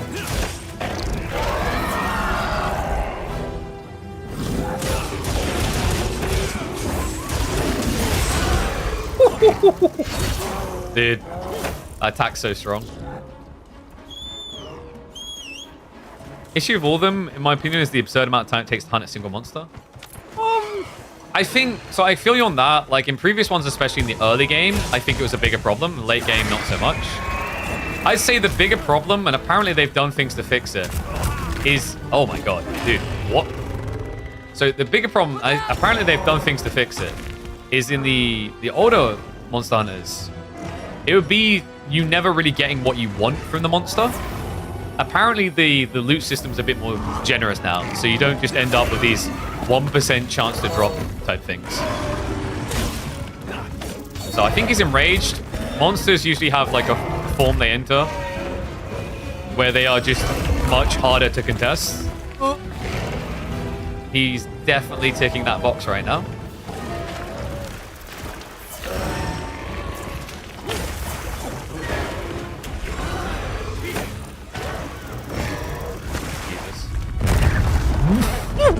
What? Alright, I'm glad I wasn't standing there. That would have been death. I think we should sippy cup at the right time. Okay, we're good. I really should have food buffed before I left camp so that I didn't have so little health. Okay, I think he's chilled on the enrage a little bit. No! Come on! Okay, I just got 100% baited. No!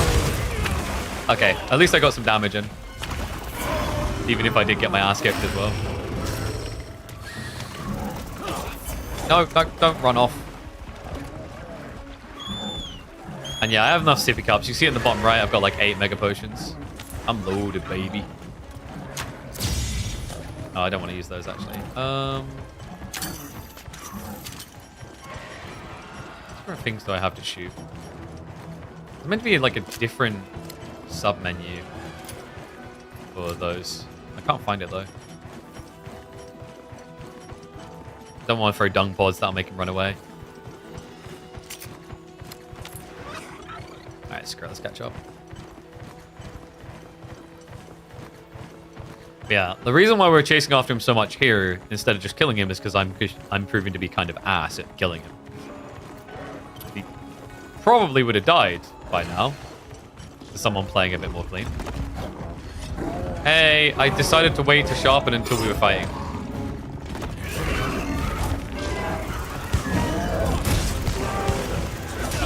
Great form. Yeah, baby! You're facing me, big guy.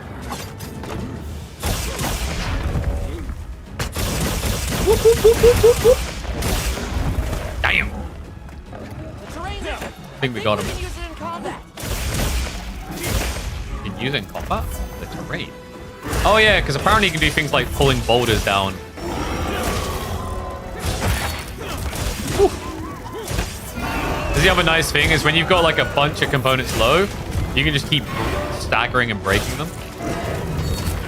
Oh my god. Ugh.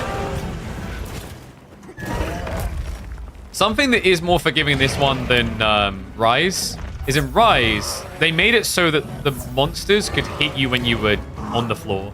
You can already imagine how that would end. I've been watching too much of Invincible, so I swear I just read Ultramite bug. Okay, he's worrying me a little bit. Yeah, but like, where was the thing? Oh! Oh! Oh! Okay, I see, I see. Come here, big boy. No! My trap is ruined! Oh wait, no. Dude, he just dove into it. What an idiot.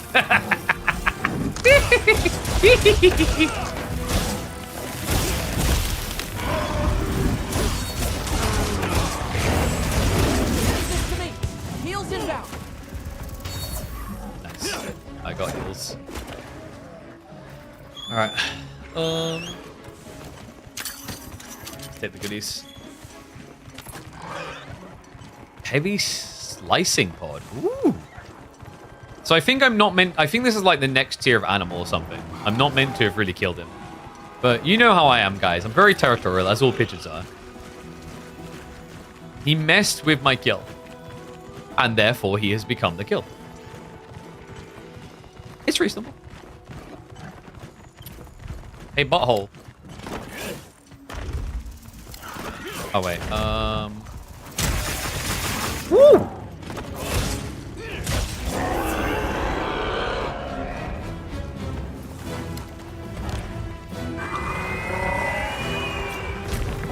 Wait, is that... Have we got a wound on his groin? Okay, you know I've got to punch him in the dick. Oh! Okay, that might not be the dick. Whatever it is, slice and dice!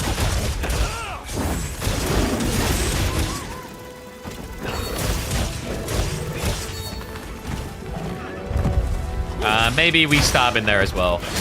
Whew. And we stab again. Wow, I'm really rubbing it in. We got him! Yeah. The only annoying thing is if you want to sheath your weapon, you have to press shift. Is he eating the dung? What the hell? And to do that, like, you can't be in aim mode. So you have to come out of aim mode and then shift. It's the only annoying thing I have with the focus mode, really. Yeah, we clearly were not meant to kill this thing, judging by the amount of question mark stuff we're getting from it.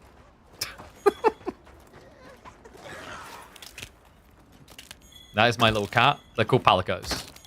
If you're new to Monster Hunter, I did warn you before. Cat puns is at the heart of this game. And I goddamn love them. Okay. So, how would we rate my monster hunting skill so far? I shouldn't ask you guys that. I think we done reasonably well.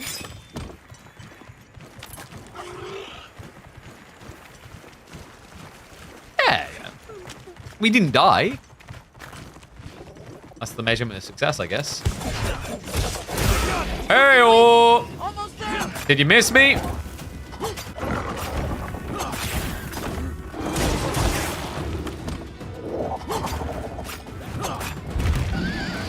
No, no, no. Me keep stabbing. Stabby, stabby, stabby, stabby, stabby, stabby. And now, the murder.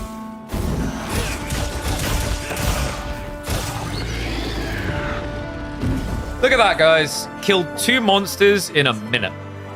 Man, I'm good. I'm so humble, too. That's my partner. This game looks cool. Hell yeah. Dude, I'm worried because, like, I said it earlier.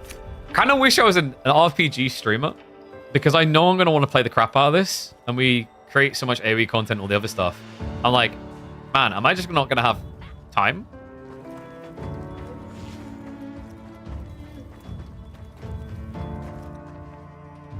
It came out today? Yes, sir. Yes, this is not Age of Empires 4. We're checking out the new Monster Hunter game. I have a feeling I'm going to get addicted to this. I put like 70 hours in the world, and I think I only really stopped because the friends I was playing with stopped playing. Otherwise, I probably would have racked up hundreds of hours on that game. And I got a problem with this one because Emma likes this game, guys. Oh, she's been playing Rise with me. She liked Rise. So...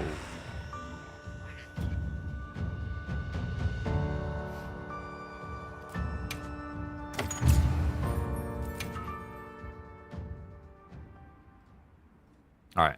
I hope I'm able to craft some of that. Not the bird, but the bear stuff. Because the bear stuff came up as a question mark. So I'm pretty sure I did skip ahead. Okay, so the whole reason we've been killing these monsters, mainly because I get joy out of it, but also because we get to make new shiny stuff. That's the real reason. Like, you know, I don't have a choice. I need to do it. Because I like shiny stuff. Okay, so no new weapons, but we should have some new armor. Okay, ooh. So sometimes you're meant to, like, be strategic. You know, you should be building certain things because it has cool effects. Like, for example, this has a set bonus if you have a certain amount of parts. And you can see here, it would be the Doshaguma's Might, which temporarily grants attack power after successful power clash or offset attack. The offset attack is the thing I need to figure out. But let's be real. What decides what we wear is how goddamn fashionable it looks. Ready to get That's to a work? win. Alrighty.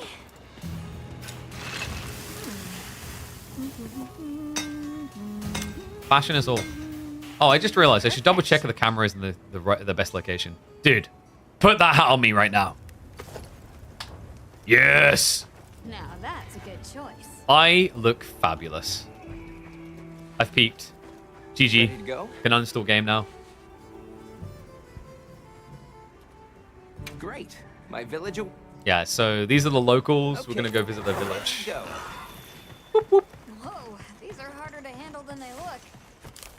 How many sacred do your people have? Lots of adults and hatchlings too. Wearing a midriff shirt while blacksmithing. It gets hot in there, you know? And only those who put in the practice can join the vanguard. So then, Sato. So I think this guy thinks I'm like a god It's the vanguard. because we have weapons and they don't. Away. What's not to like about this plan? So we're trying to figure out how they've survived here without weapons. I was on my way to your camp to give you the sacred when they picked up your scent. I didn't even have to find you. They did. You really are clever. See, wrong thing. So yeah, some of these things I'm interacting with are just like triggers in the environment that can affect monsters. Others are craftables. Try being friendly. What do you mean? Dude, I'm perfectly friendly. See how I'm like one with the sacred? Look at this cool thing. Wait, honey. Yeah. Okay, I wasn't friendly to the bees, but screw them, I guess. Greetings, brother. May we enter? Greetings. I'll tell the elder you're here. I might modify some of the UI elements because I just noticed it hides my health and my stamina. Thank you very much. I'd rather have Yeah, that up all let's go. times.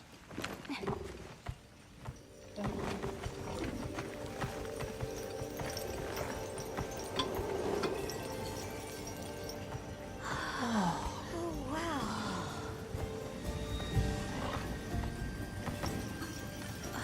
What's that sound?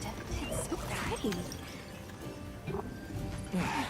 That's the gem chimes. They keep the monsters out of the village. Oh, so that's how they survive without weapons. That's kind of interesting. Come on.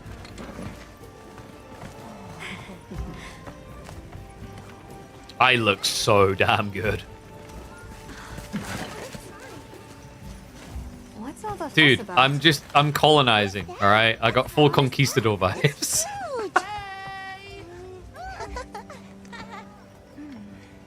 I guess they really haven't seen a weapon before. Great belly button. You guys. Don't even think about it. She's got to make me weapons. Actually, I'll tell my legit. family to So, start getting everything you ready. mentioned bards. There is actually a bard class in this Do you game. mind waiting a little while? Great Haunts, right? Not at all.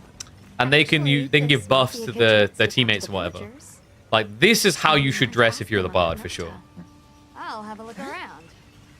Me too. Me too. So there's 14 different weapons, by the way. Okay. We've been doing Insect Glaive. Shall we? I wanted to just try and, like, stick to one class to begin with, because this is the first time we're doing mouse and keyboard. And I'm, like, still struggling to remember some of the controls in the middle of combat. All right. Because it's kind of a weird layout. Respectful. I know. No, you don't lullaby them to death. You hit them with a giant horn that hurts. Stonework. Okay, so... It's like they're preparing for something. I like the subtle, like, back tones where, like, the characters around you will talk. And you don't necessarily have to pay attention to it if you don't want to. This must be Oh. a tree. Be still. We don't want to frighten them. Okay, guys. Okay. Ones, if you agree. The Sacrets, they give me Chocobo vibes. And I like that. Gentleman doesn't seem to be busy. Why don't we try him? One sec.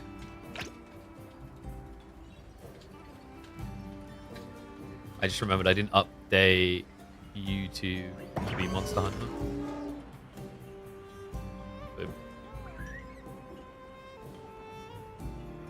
Needs chocobo music? Maybe. They're cool though. I like them. I prefer them over the dogs. So like, Rise had you riding dogs. Hey, look. What's that stranger carrying? Hey there. Hmm? You've never seen someone use milk drops? Yo, Hunter, what'd you find? Fat Blop's favorite ballet buttons back. Hang on, what is this? How does it work? It's called Wilk. You just toss it into the fire. Huh? Did you see? Definitely something strange about it, though. Have you had a chance to ask the Elder about the Keepers yet? But yeah, I'm wondering if like I make my second class gun lance or something.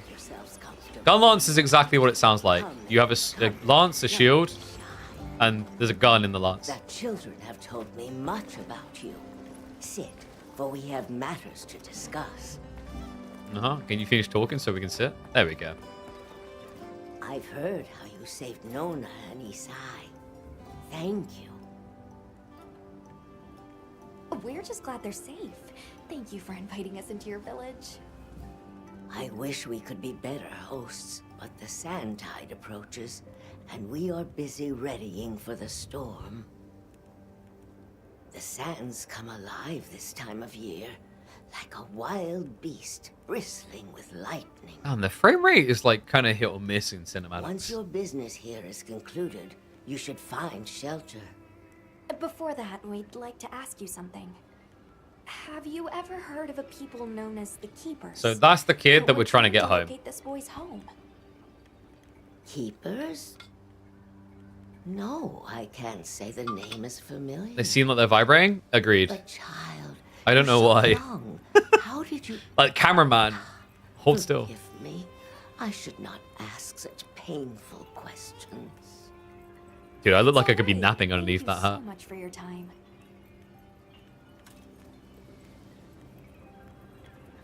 Man, the beard just fits the hat even more.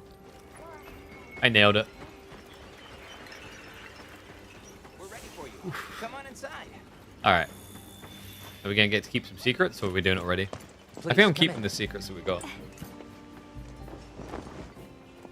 They have so much energy. Don't talk to me about my energy. I'm caffeine free, goddammit. Kind of want to not be. Look at this.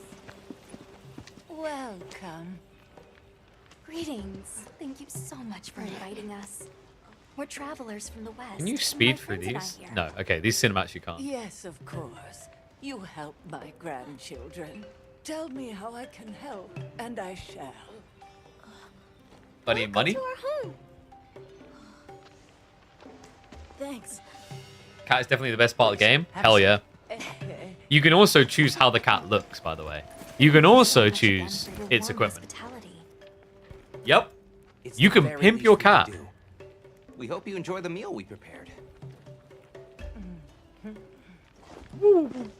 don't know why it lets you use the cursor while you're... Am I ruining the cinematic experience? This is food. This is honey? It looks so tasty. This is more... Oh, dude. Yes, thank you. That is some fat-ass bread. As we gather And I here haven't eaten together, yet today. It's making me kind of hungry. May we so share in the wind's bounty. Please, help yourselves. Yes, yes. You heard him. Okay, that doesn't look nice on the inside, though. What? Why does the inside of that look more like marshmallow? It's so fragrant. Do you use a special kind of flour? I don't know about special, but it pairs well with the beans. Half a Monster Hunter budget always goes to food? Hell yeah. Dude, I love the cat. Here you go. Thank you. It's in better Monster Hunter food cutscenes? Yeah. And the bread looked nice until they opened it up. Nothing like home cooking. So, I will say, like I said, we played about an hour off of stream. I regret it now.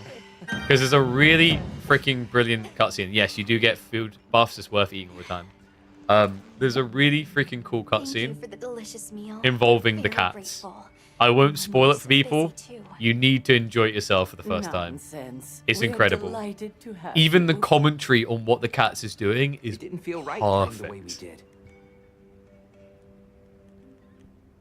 We sighted a monster with a lot. That sounds like a Doshaguma. Yeah, I killed it. They never used to venture out of the forest.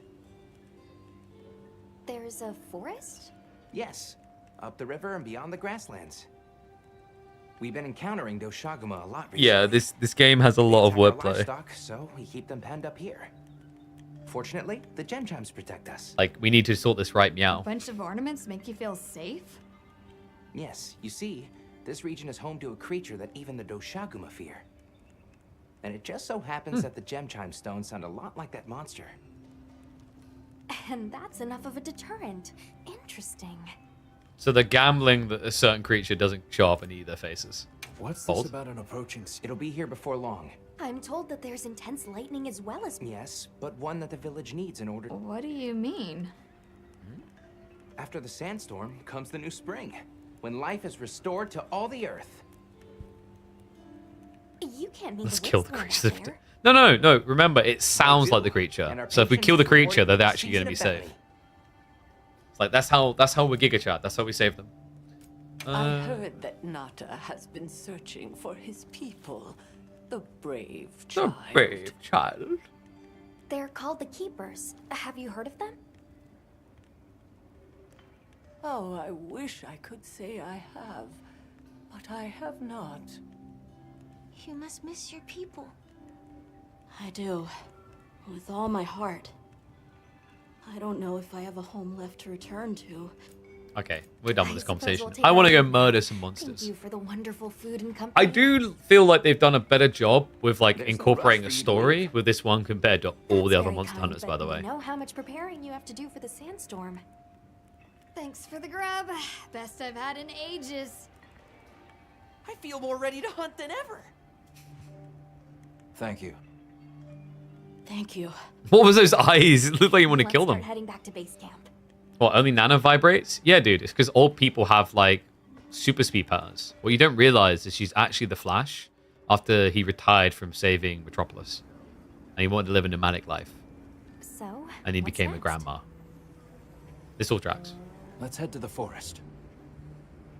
Right, and maybe, but for today... Nata can ride with me. How about we meet up on the path to the forest? Perfect. See. Whoop, whoop.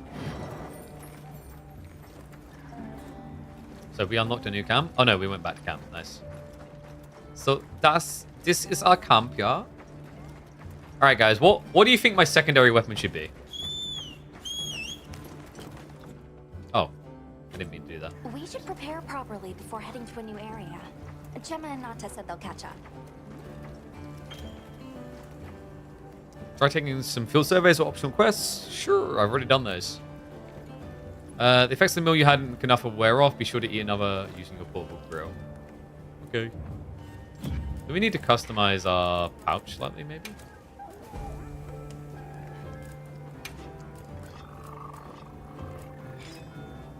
Probably should just put some potions on here to be safe.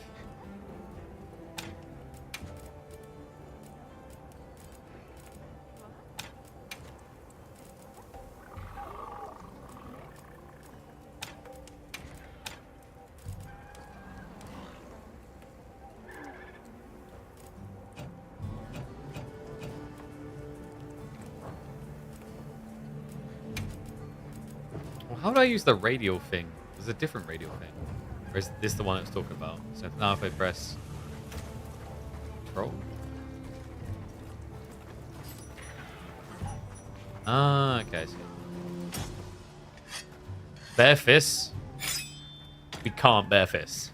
You chose the one thing. You had all the options in the world. And you chose the one thing we actually can't do. You scammed me. Look, what do you think, guys?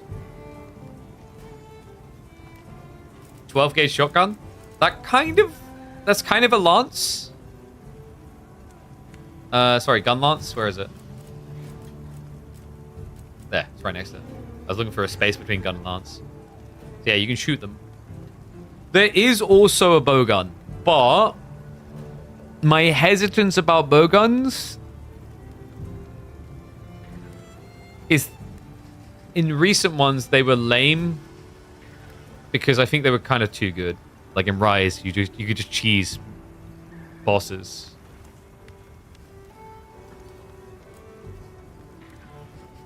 Bow, I think, had support class elements. And then, yeah, heavy bowgun's just a slow bowgun. There's also the charge blade. Charge blade, apparently, they've made it a lot better now. So it's a sword that can turn, a sword and shield that can turn into an axe.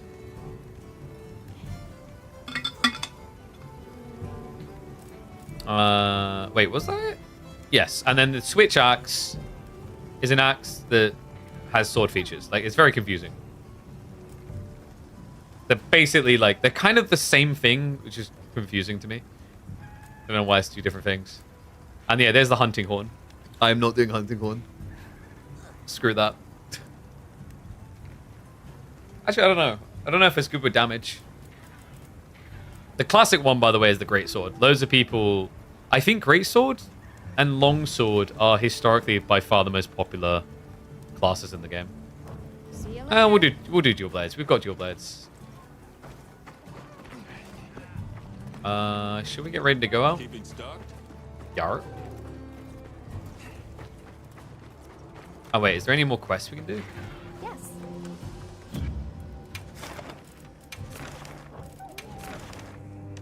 Nah, we done them. Alright, off we go. Yeah, you can join other people's hunts. Oh, there you go.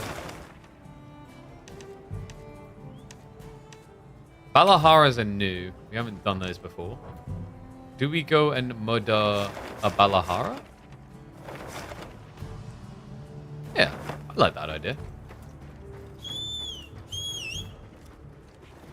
Yeah, boy. Yeehaw. I missed the jump because I'm that good. So wait, where's the Balahara?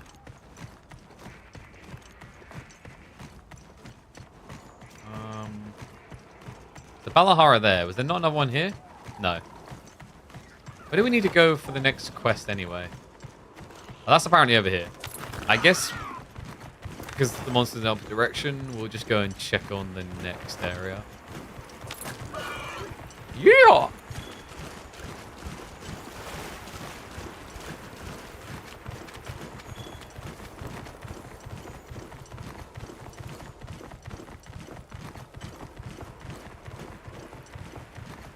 I don't see Gemma and Nata yet.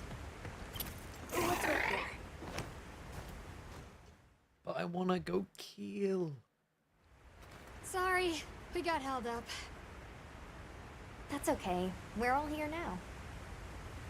I bet the forest is so big it's got trees coming out of... trees! Like tree ninjas? Oh, triple gangers! Did either of you get any sleep at all? You have to ask. Come on, let's go! I can't remember if you could actually have your guy speak English last time, or if the previous games it was always just cat. Because you can set them to talk in cat language. That is an option. These guys seem like they're always one step ahead. Don't mind if I do. Always welcome. So, what do you think the forest is gonna be like? Oops. Certainly it'll be a lot greener and more lush than the desert. We should see lots of herbivores, and where there's herbivores, there's what eats them. Pointing at you, Doshaguma. Alright. If there are Oh, we got. people living in a I think place we like have our that, dual blades out. I wonder what their way of life is like. Yes, Once we're there, stones. I hope I can help you more with the expedition.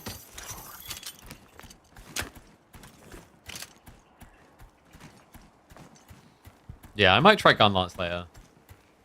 Dual blades I've played a little bit of on Monster Hunter Rise. Very spinny. Hey, there it is. And I think you have a perfect evade, which Wow, I think there are trees coming can out of make the you very trees. strong. Come on.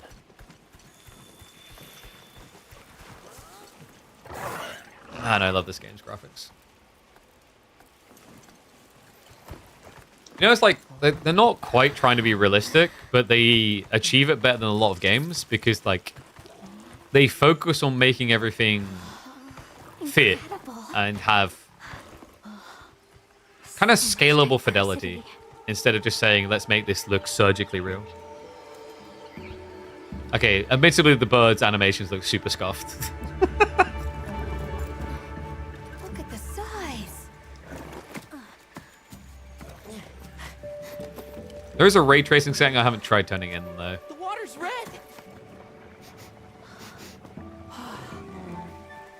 Why though? Yeah, It'll like, be a fun mystery to unravel. I wouldn't drink that. Over here.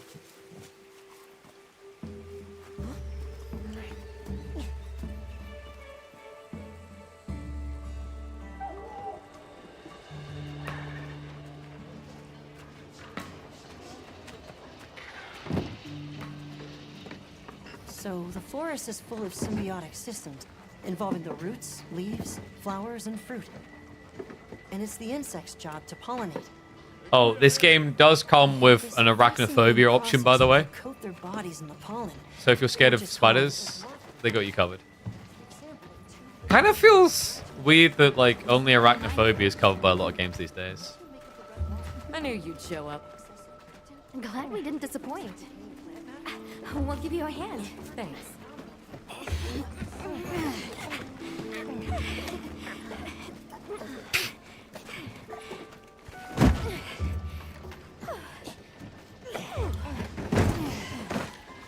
So, Captain, what's your team been getting up to? Please, call me Olivia. The guild gave special Aw. assignments to some of the other units from the expedition. That foss is cute. Mine included. Wait, are you guys an ace team?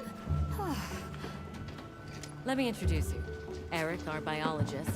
Have you two met before? Matt? Oh no, but I've definitely heard of him. He was famous back at the academy. This forest is amazing. I am never leaving. Anyway, over there's Werner, our engineer. Perhaps you've heard of him too? He's one of the big brains behind the Wyvern's fire technology. Wait, what? We are so gonna talk later, pal.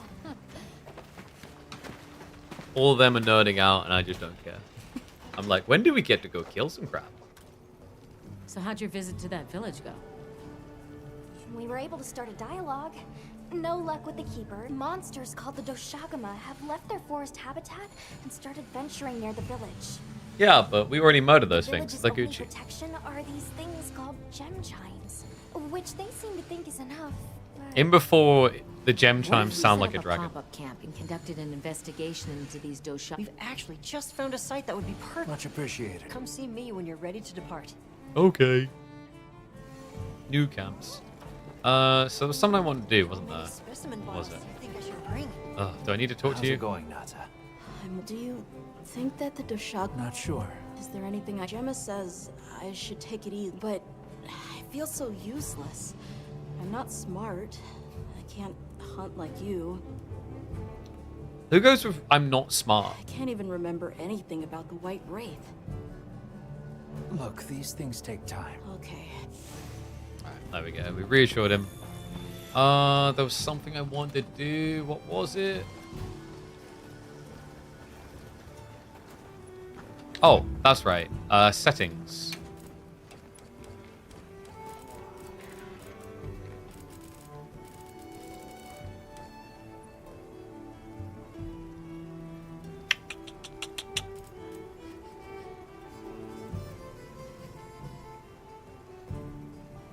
I don't think auto sheath matters because I'm always aiming. There was something though, control-wise. Oh, no, it's game settings, wasn't it? Yeah, so like what it does sometimes is it hides your health when it's full, but that can bait you because then you don't know if you you need to like eat or whatever else, right? There we go. I prefer that. Hey, at least he's honest, okay? Who in Twitch chat is not smart? You keeping stocked? This is a judgment-free place. I just need to know so that in the events of like there's a divide and a civil war in my Twitch chat, I know who to side with. Oh, there you are. You ready to leave? Da, sure. Let's go on foot for this one. It wouldn't be fair to the... Thank you. I was starting to worry that we'd have to sprout... Shall we depart? Walking? Oh! What is this peasantry? My boots are gonna get all muddy. I have to get to murder something. Ooh. Yeah. Oh. It's so nice having that much range to collect things. Screw walking over to everything. Especially without my Follow secret. this river. Why do you think the water is red? There are a few plausible explanations. It could be in excess of certain types of plankton, Or blood. or decaying plant matter could cause a color change, although that wouldn't explain a red this bright. If I were really reaching, I could cite reports of monsters that cause the sea to appear red. Well, Oh, that's in any reassuring. case, don't worry. The water was completely safe to drink. You tested it? You let him drink this? How much use in stopping? Hey, don't tell me what to do. I see free stuff, I like free stuff. Thank you.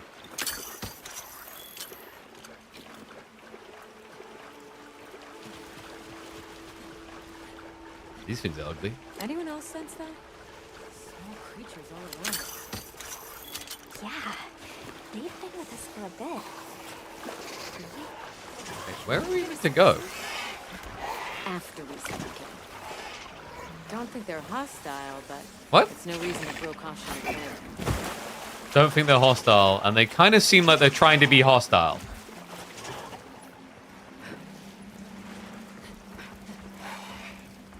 Why is the water red? Don't ask questions you don't want the answer to. It's like someone just spilt the full 2 liter of cherry head, you know? Real tasty. That's why the little kiddo dinosaurs are overexcited. The water is all clear. Yep, see? Like I said, spilt the It's cherry not head. red at all. Makes you wonder where it's coming from. I know. Well, why don't we follow the water back to its source? After we set up camp. Oh, but I want to Can't believe follow it. the size of this forest. Every step brings another fascinating Ooh. discovery.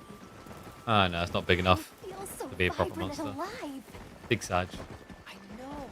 Where to even begin? So many things to study and collect. Like Batman over here. Dude, you say that? So... Oh, careful poison. So Rise had, like, the previous Monster Hunter, the one that was made for Switch, had something different, where you could grapple Enough joking around. Focus on the task. That was the one where you get slammed on the ground, so what you'd have to do is you'd have to keep grapple shot spare, so you could pull yourself away from a slam. Place where no one lives, meant, yeah, right? Like, but they were surveying the area from a giant airship. So it's kind of cheap. Let's set up camp. Could you signal the support team?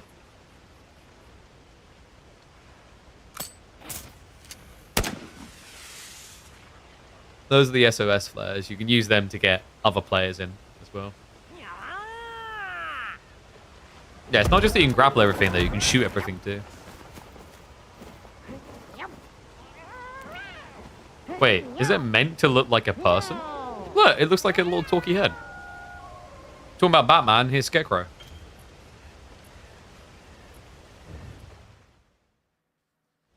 Okay, let the dosha. We should look for it. We may have passed some clues. Okay, back we go. Why didn't we just murder the creature, then build the camp, you know? This seems more cost efficient on time. Yeah, look, I can... Little Dennis the Menace over here. Hey, look at that. Brown fur. Woohoo! Wait, did these ones set fire to things? Ooh. Now I just need to discover petrol and we can douse them. Yeah, brown fur. Wow. I've definitely not seen a million things with brown fur so far. This appears to be Dosh. However, there seems to be that would suggest. Traveling in a pack? Sounds like a party. Let's go. Whoop whoop.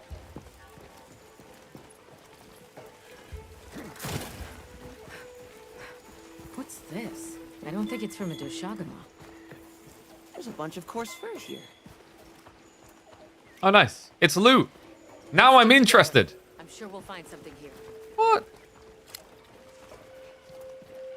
I already found stuff. Ugh. Fine. We'll follow the little green tips. I found something else.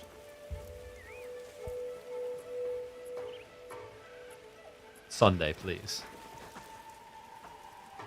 You know what else comes in a pack? That bundled savings deal on gifted subs. It must be. Buy 5, only pay for 4. Wow. This fur we're finding isn't quite the right color. Perhaps we're dealing with some kind of alpha. The scat flies seem to be Bad luck reacting for to him something because evil. I'm the ultimate alpha.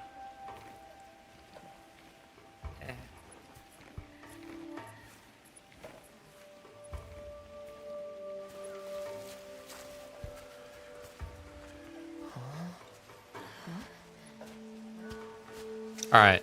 What's the chances we have to fight 3 of those things? What do you reckon? Is this a Lullabarina floret? Lullabarina? It's a monster, a Temnoceran. Smell. This is a very distinct paralytic poison. I'm so alpha in early access. Yeah, bro, I'm so alpha, I'm pre-early access. Whoa. I'm so alpha, I'm tech demo. I'm so alpha, I'm Kickstarter concept video. Based on the scent, this one's paralytic properties are on the lower end. No! Look, another one. Yeah, now it's getting suspicious, buddy. Like, that's too many. That's too many. Color hasn't faded. Bruh. We must be near its nest. This is just the sweet intellectual nectar I thirsted for. Damn it, I really was hoping it was just gonna jump down behind him. Right? A bit eccentric, but he sure is useful. He's also a bit missing.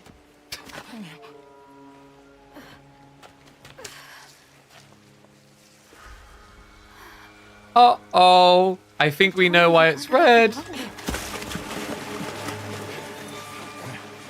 Bro knows it's from like a dangerous creature. He's like, ooh, fascinating. Let's go faster. Wait, what the hell? That's a monka. Uh-oh. Ah, he's just knocked out.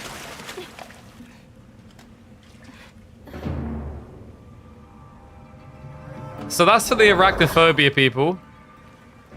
It looks like he's Uh-oh. incapacitated. Graphics in this part are amazing. Hell yeah. And we'll be next. But we can't leave him. Back me up.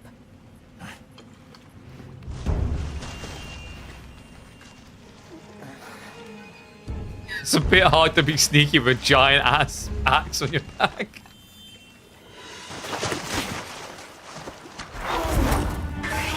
Uh-oh.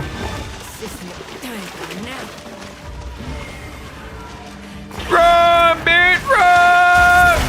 Oh! Counting on it. Headshot, baby! Can I not take it from here? Thanks. Olivia, take Aaron back to camp. The sacred came for us. I feel like this is not the time to try the different weapon. Yeah, please. Let's stick with what we know because this thing looks freaky.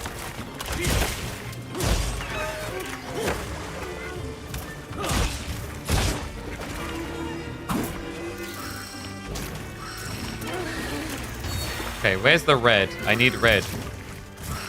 My attacks suck without red. Is it the fangs at the start? Oh, God. Stop shaking your booty at me. Okay, this is going to get annoying, I can tell.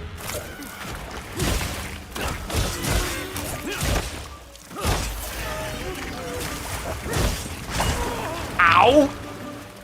Jesus. No booty. No booty time. Wait, did it just fire fireworks at me? Hey! Woohoo!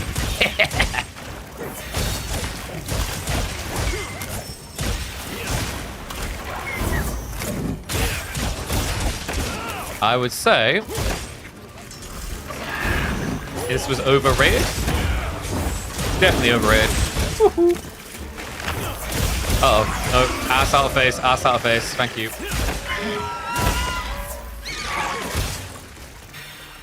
This thing is not very threatening, right? Like, anyone feel like the big Huggy Bear was more dangerous than this? I'm underwhelmed. Yeehaw!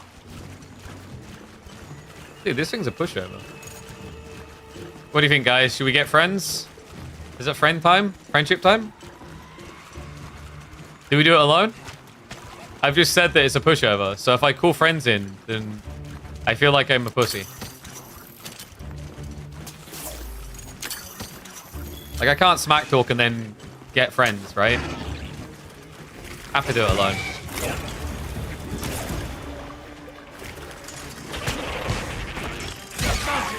Woohoo! Don't mind me, I just came to stab you in the face. It's no biggie. Don't be weird about it. It's your regular type stuff. There we go. Shh. Papa Pigeon's here. Woohoo! Jackpot, baby.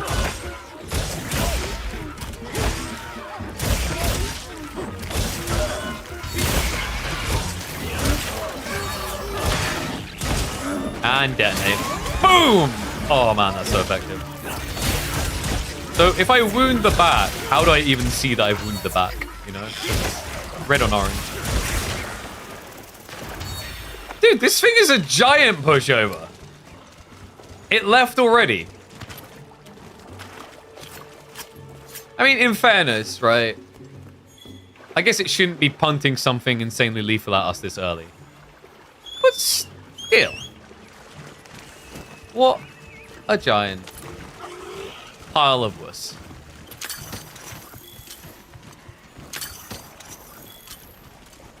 Oh, wait. It found a bear! The bear's eating it too! Everything gets to kick his ass. It's pathetic. Oh my god. And now the bear. It didn't even mean to hit me.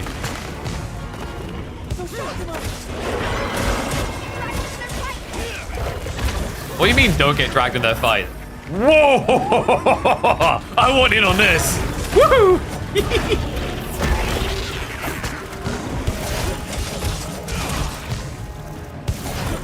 Oh, he got paralyzed. So I think I've just been dodging really well, chat. I think if I wasn't dodging, I would have been screwed and would have just got paralyzed and absolute slap. I don't think I'm going to chase this guy all the way. I just want to kind of loot monkey him slightly, you know? Yeah!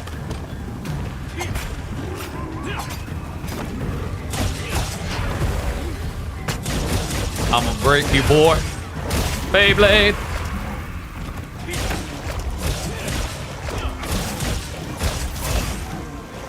It's kind of annoying to have to remember to reactivate focus mode all the time.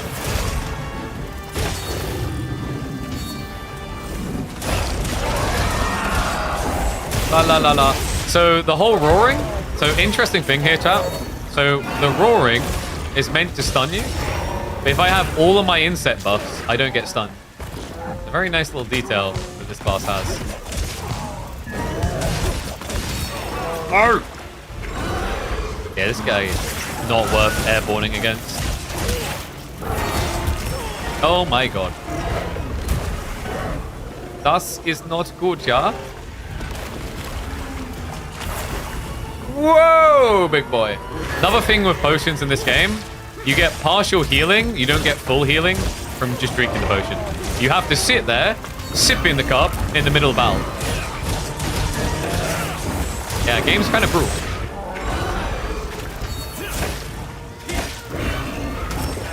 Ow! Okay, that was a bit unfair.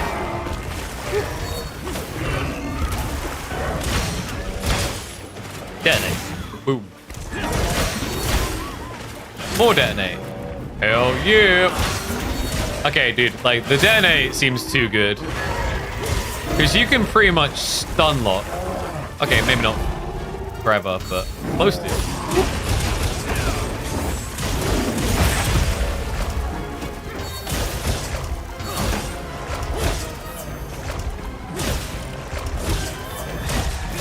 I feel like I'm committed to murdering this bear now. I said I wasn't going to, but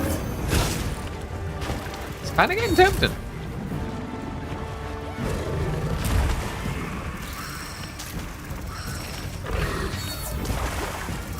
There we go.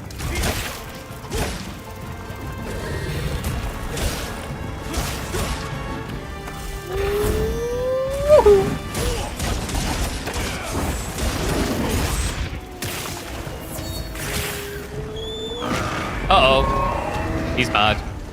Yo, let's switch blades. Oh, the spider's back.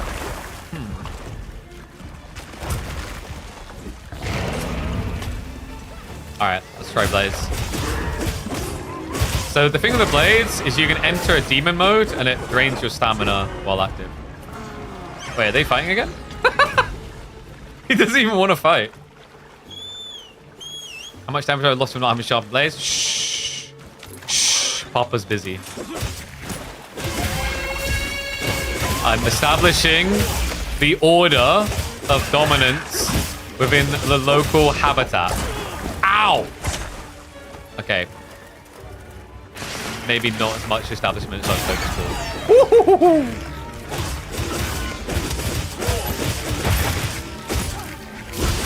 Yum, yum, yum, yum, yum, yum.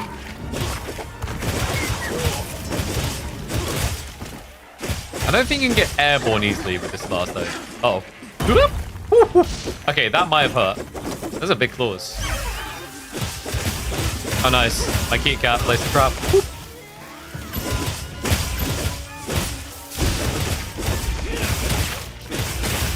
So yeah, you can basically keep stab, stab, stab to build for a flurry of attack. Okay. I kind of got animation locked there. Also, I need to be in aim mode. You want to be in aim mode so you can always target the focus area. I don't know. I feel like the dual blades look cool, but they actually don't offer up much in the way of diversity or anything. Like, what do you guys think? Like, you saw the blades for a little bit there. Did it feel like it was getting competitive compared to the glaive? Repetitive, rather, compared to the glaive. Felt a little bit like it, right?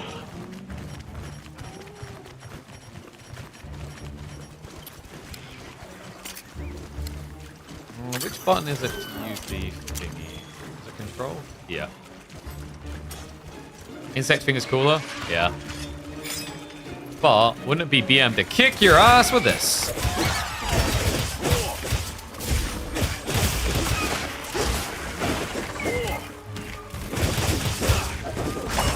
The one thing this class is meant to have is some sort of ability to, like, perfect dodge, I think.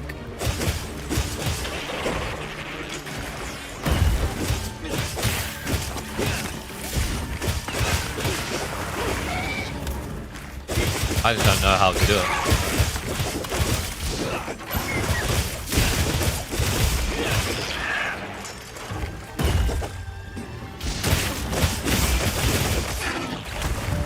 Easy. Oh! Yeah, the bear's harder. I do think you're meant to have killed this before the bear. But we skipped the order a little bit because we just didn't want the bear to feel left out. You know? We wanted to give it a bear hug. With our fist. Dude, I love the look of this game so much. Woo! Something else to murder.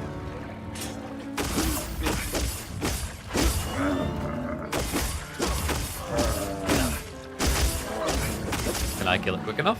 Nice.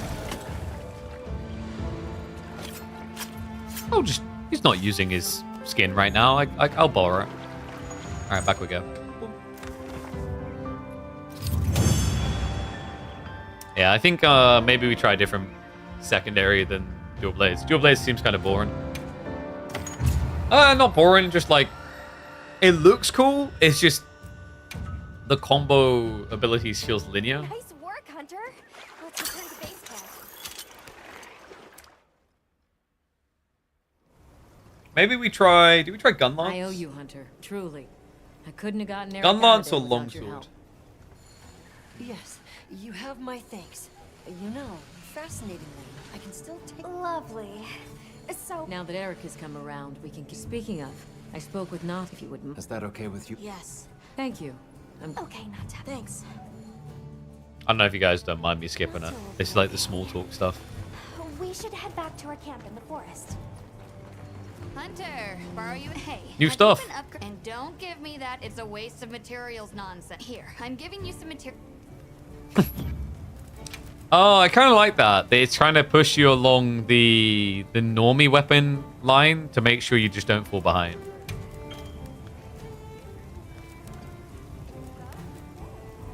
Because there's this list, right? There's the iron ones, basically. And I'm pretty sure she did just give me an upgrade opportunity there. Yeah, because I'm on the Chatter Glaive right now, which is... Oh, wait. This thing has... slots? I don't know. It's power prolonged. What does the power prolonged do exactly from the Chatter?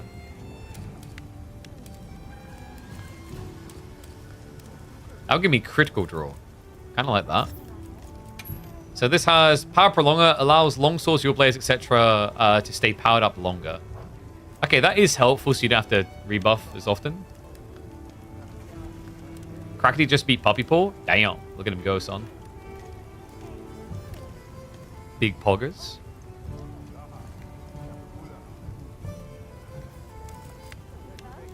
What we got here?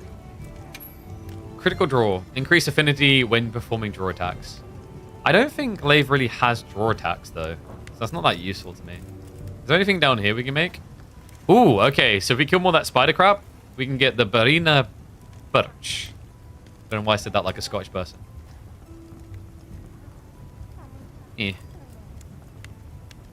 Maybe... So bones weapons, I think, usually higher base damage, but the trade-off is they don't have good sharpness. The yellow grade, not green grade. So bones usually poop on a stick. I guess for now we just go for the Iron Gale. Right? So I have to make this one first and then we can make the Iron Gale. Alrighty. Perfection. So equip that as primary. Then I think what we'll do... Alright guys, what do you think? Charge Blade or Gun Lance? Do we want the one that switches between sword and axe, or do we want a lance, shield, and a gun? Why am I asking you guys? You're clearly going to say gun, right? Guns do sound pretty good. Charge Blade? Okay. Or there's a switch axe. So I think the difference is that... Yeah, so you can see the axe there. Kind of. The chat's a little bit in the way, though. Or the charge blade is sword and shield. So the switch axe is just a big sword, a big axe. But the charge blade is like sword, shield, and then you switch into an axe. Alright, let's go charge. Yeah. Yeah. Duh, shoot. Alrighty. Perfection. I could have made a chatter one, couldn't I? And crap, that would have been better. I mean, we've got loads of parts for the charter, so screw it. Perfection. I don't even know if I'm going to like it yet. Bit of an XD, to be honest. Okay. New armor. I told you it would look fancy. Yes! Look at that. Okay, so what's the skill info? Paralysis resistance, I don't care about. Increase the amount of honey you gain from gathering points. That's kind of poo-poo and stick. Recovery up. And you have to have 3 parts to get that increased honey. That's pretty sucky. I'd rather just keep the Master Mounted for now. Although, I do want to look fancy. I mean... I look like I'm ready to take Belle to the ball, you know? Wow. I think we hold off for the moment, though. Doesn't seem like an upgrade at all. I think alloy ones as well. Interesting.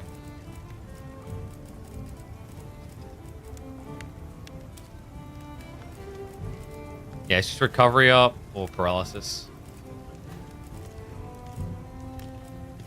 This one has free meal. What does that do? A predetermined chance of consuming a food or drink item for free. Based on what? A bit confusing. Do we maybe go fabulous? Oh. Okay, the helmet is ugly as fudge. Definitely not helmet. That kind of works, though.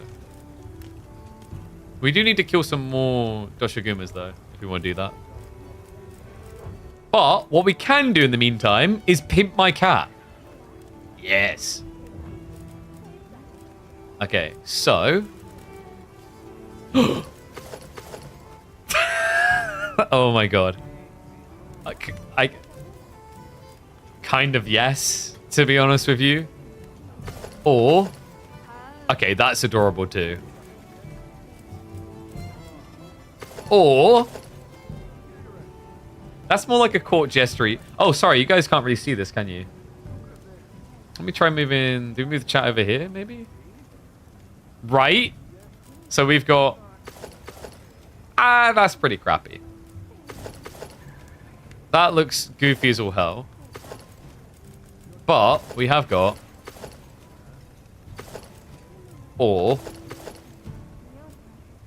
I kind of like the blue armor. I don't know, actually. He does look adorable. But we've kind of put him in a dress.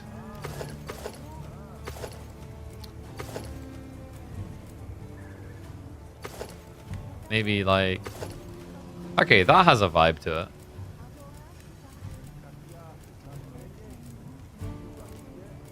With the cat, I don't think he can die, so I think we're just like focusing on like what would make him look coolest. Oh, he can have a banner! It's the banner, dude. The banner. No, I don't have the piece. Bruh, it's the coolest looking one. Alright, screw it. We'll give him the Malachite blade thing. And then we'll... I feel like we just have to do that, right? The skull hat.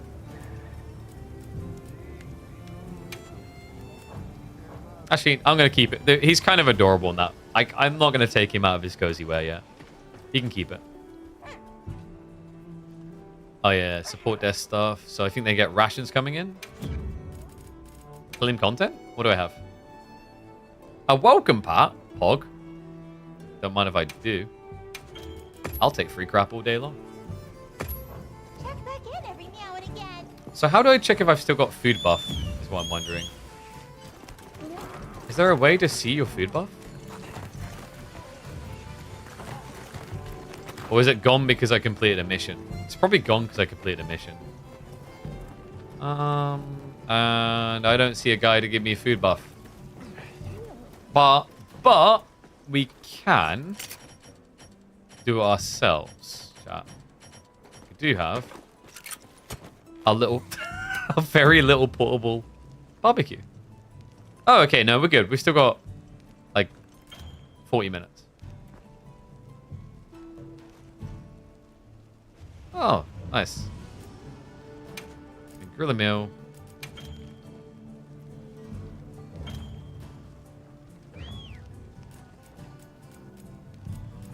Kunafa cheese. Let's try the fish. It's a cooking minigame. Mamma mia. Oh, I thought there was like a minigame to it. That was a lie. That does not look very appetizing. So apparently, it's orgasmic for him. Nice. I think I replaced a better meal buff. Oh well. So we need to head to the pop-up camp, which we can fast travel to. Yep. Nice. Ah! That was exactly what he sounded like. Shut up. Something's going on at the camp. Oh, is it the primal cats? It is!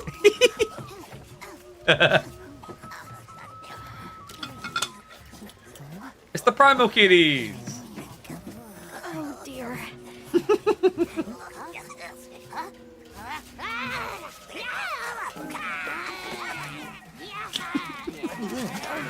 It's like Monster Hunter World, Monster Hunter's very own version of Ewoks, you know? We should cook They them. must be telling us to follow them. Allow me. Oh, okay. Greetings to you. Sorry that we got off on the wrong.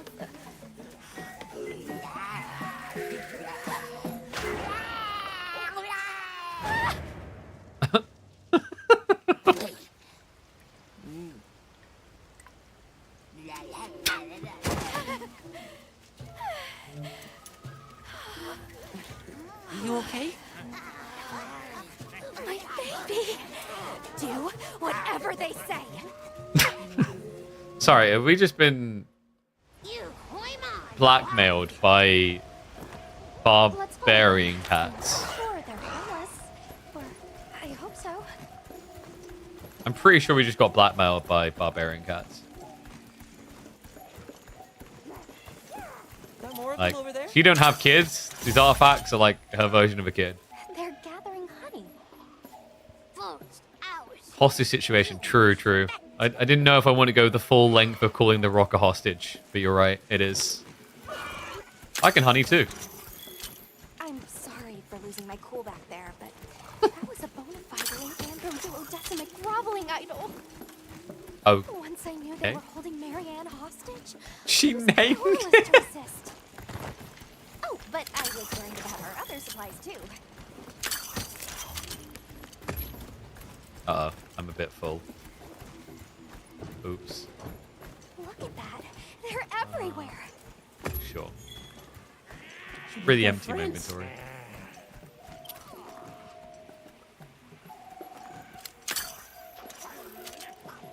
Wait, what? I don't think I was meant to grapple. What? Dancing in the water of the giant spider aids? Yeah, that's great fun.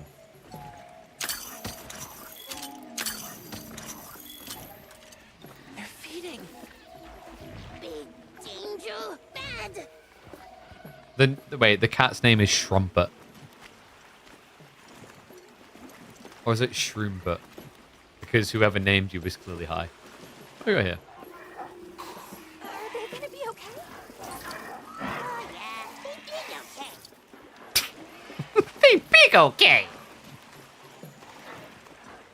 Anything else to judge about the way they live their sad life? Oh, okay. They really get around. Why do the birds look like frogs? That structure looks ancient. Okay, yeah, they are definitely Monster Hunters Ewoks.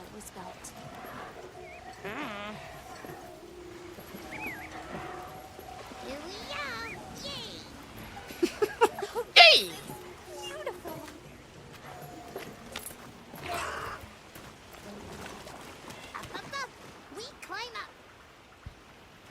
You know what would have really ruined the vibe? If like we were seeing them adorably like exist, and then we looked up in one of the parapet areas, and there's just a giant. I guess we go in here. You know where I'm going with this. The cat humping in the background. They want to be child friendly. They weren't going to add that in, but it would have been hilarious from a. Oh, look at all these adorable. Mother, what? Gotta just get in there for the shock value. Think about all the furries that would buy the game, you know? For this is our great Wyvere. Wyvere, our city. I mean, this forest belongs to us Wudwuds. Mind your P's and Q's. Is this like the grandma cat? Eldritch tongue they speak, and yet it feels so fresh and relevant. Greetings, friend. We no give back. We have claimed it as Tribooty. Tribooty. But we make dealers, okay? A great menace is making the troubles by our honey mound. How can I not help them? Its pink fur is big, stylish. No, really, how do I not help them? But its gases are of a stink-tenacious variety. chase away big menace and in Pink fur. Sounds like we've got our work. I like that there's a lot of new creatures in this one. They make it sound like they've been here forever. Because when I played some Monster Hunter Rise of Emma, it kind of was ruined for me, the element discovery, because they just recycled Monster Hunter World's animals. So I like that. And now we know there's a healthy population here too. Okay, let's move it. Wish your PC could run this smoothly. Yeah. I mean, well, dude, like we went top of the line. We've got 7900 XTX in there, 9950X, 64 gig of RAM, whole kit caboodle actually.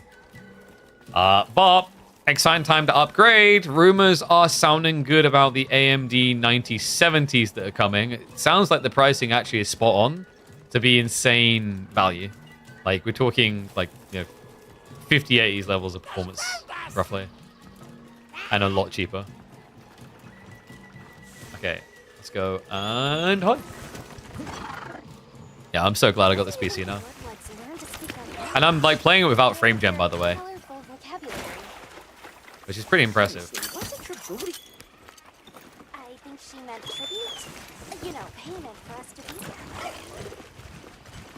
Oh, another thing that's quite new is you might notice the map looks weird. Yeah, we didn't notice it in the desert, but now in the forest, it has a 3D map. This is like the first time they've done it. Before, the maps could actually end up being quite confusing because it just had like tiering, so you just replace one map with another. This is a little bit trippy to get used to, though.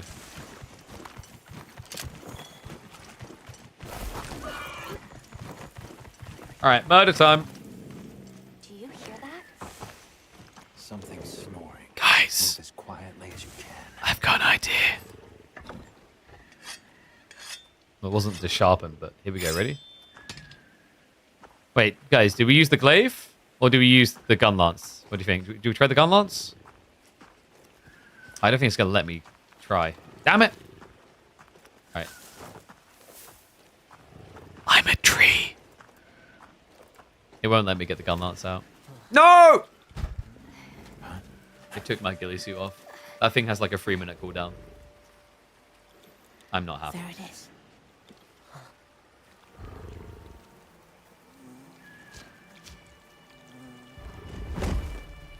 Is that an ape? Actually, I think that one might have been in previous Monster Hunter games. What are they doing?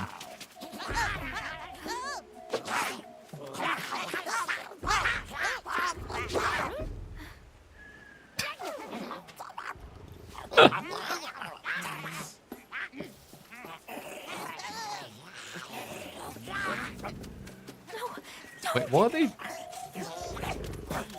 What is the... Is this like the equivalent of Butcher's group from Fallout 3? Where they thought they were hard asses? Wait, is he? No! He's gonna yoink, he's gonna yank it, isn't he?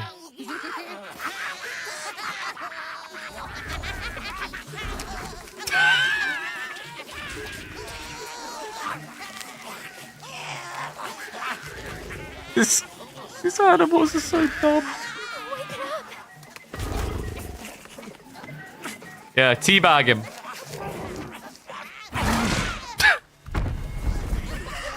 Well, great.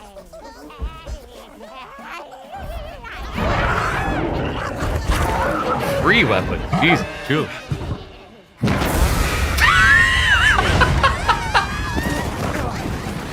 So, oversized skunk. Can we just name this thing the Asplosion?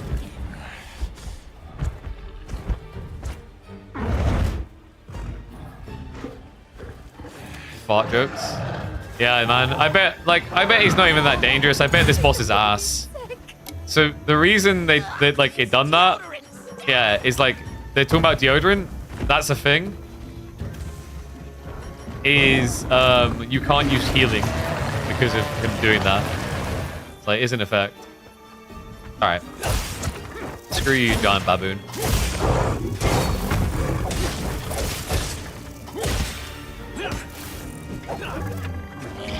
Woo! Thanks, I needed that buff.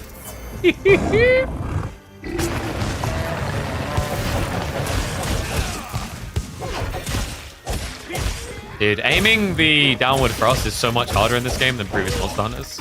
I don't know why they changed that about it. Yeah! Stabby. Stabby.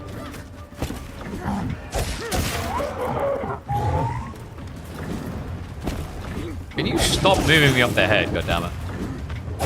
Yeah! Is it Beyblade time? I think it's maybe Beyblade time? It's Beyblade time. Ladies and gentlemen, got it.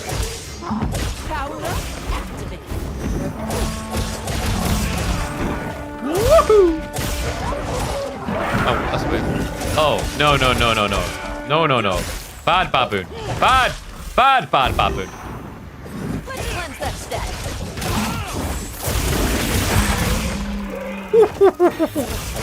Got him. Alright, let's switch weapons now. Ah, V does that. Interesting. We have deodorant issues. But we do need to check inside our secret. How do I check inside my secret though? Alright, we'll try the charge blade. I've never used it before. Maybe pouch? Where's deodorant? No, that's the wrong thing. I am pouch.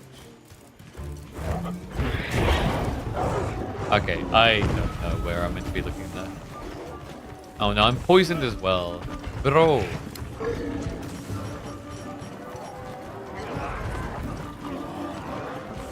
Okay, let's see how the charge blade is. Weapon looks sick when you know what you're doing. Hell yeah. I have never used this before. So.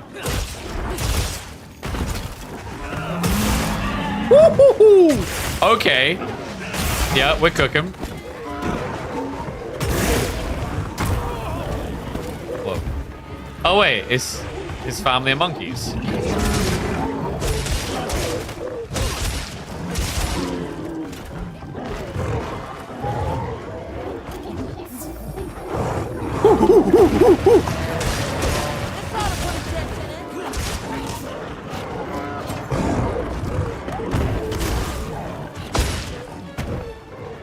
I really should have spent some time in the practice area.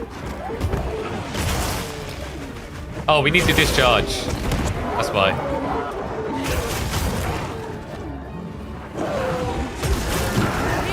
Maybe not.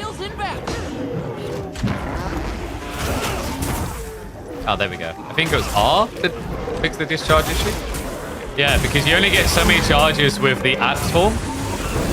And then it needs to be like discharge, basically. Where you going, boy? I said, boy. How do I block? Oh. Woo! Okay. Okay. Yeah, we can talk now. Okay. I don't know how I done that exactly, but pretty good.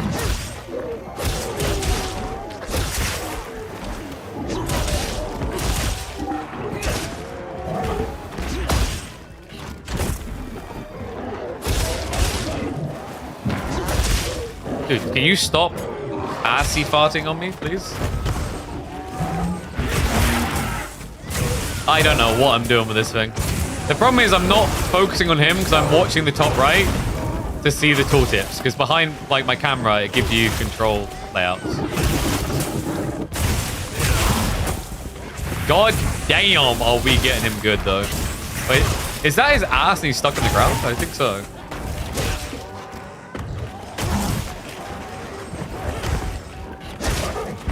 Yeah, so we morph slash into sword. I don't know how you're meant to block. And we're back into axe form. No! That was the one. How dare you run off, you coward. You selfish coward. Did we skin the monkeys? This is Diddy Kong in real life? Yeah, I did. He really let himself a go. I don't want to say it, but I think Diddy's ass kind of got fat between games, you know? This game looks complicated? No, I'd say this is easier than Rise. Rise is, like, in some ways more vicious for its basicness. Some people, like, there's actually been people saying that this game is too easy. But this happened, like, every single Monster Hunter, people say the game's easy. Does the weapon still have the Rolling Thunder attack? I'm not trying. No, I don't know. I've never, when I played Worlds, I wasn't even remotely interested in Charge Blade. I remember I tried it. I was like, this sounds kind of cool. But functionally, it just felt really lacking. I need to remember the button for... There it is.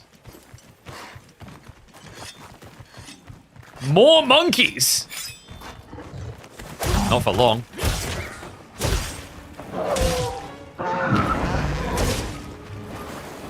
This guy needs to go... Or at least wear like an adult diaper designed specifically for monkeys. Wait, so how am I in defend mode? Or is that because you're not attacking? I don't know. It's very weird.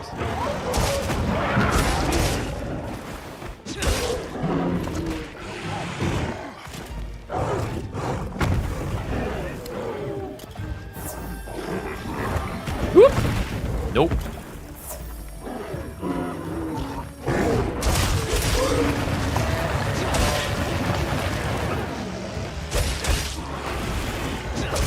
I think it's... There we go.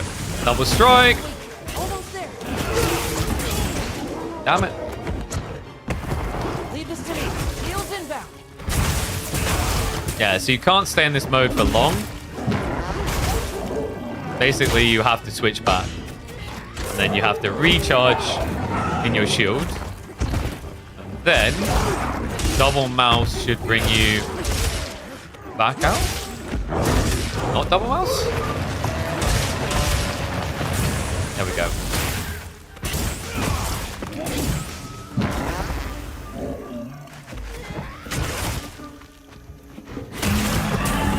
Damn, son.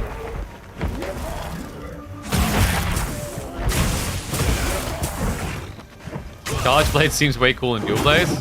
Yeah, and I'm kind of getting the same feeling of like I'm just pressing buttons like crazy, you know? I definitely need to practice it, the combo thing. Feels like it's harder to hit the piece you want to than some of the others.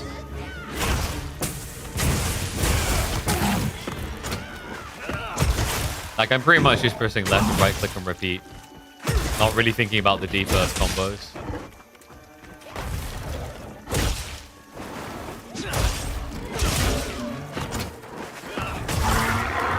Got him. I don't know. Maybe I'd like be more engaged with it if I spent a little bit of time at the practice dummy figuring out his combos. To me, it just kind of felt like spin like crazy. And left, right click, mash a lot. The cool thing I like about the insect glaive is the way you can unlike diversify and release the combo. I don't know how to get the roll and thunder attack thing, if it's even feasible. I also don't even know. I think this class is meant to have like a deflect mode. I'm just not sure what it would be. So we had weak slashes. That was the frost. There's a double rend thing.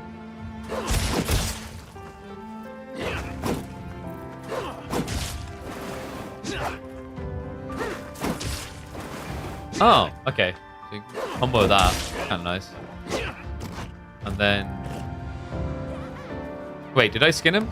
I did skin him, right? I'm pretty sure I did. That'd be pretty stupid of me otherwise.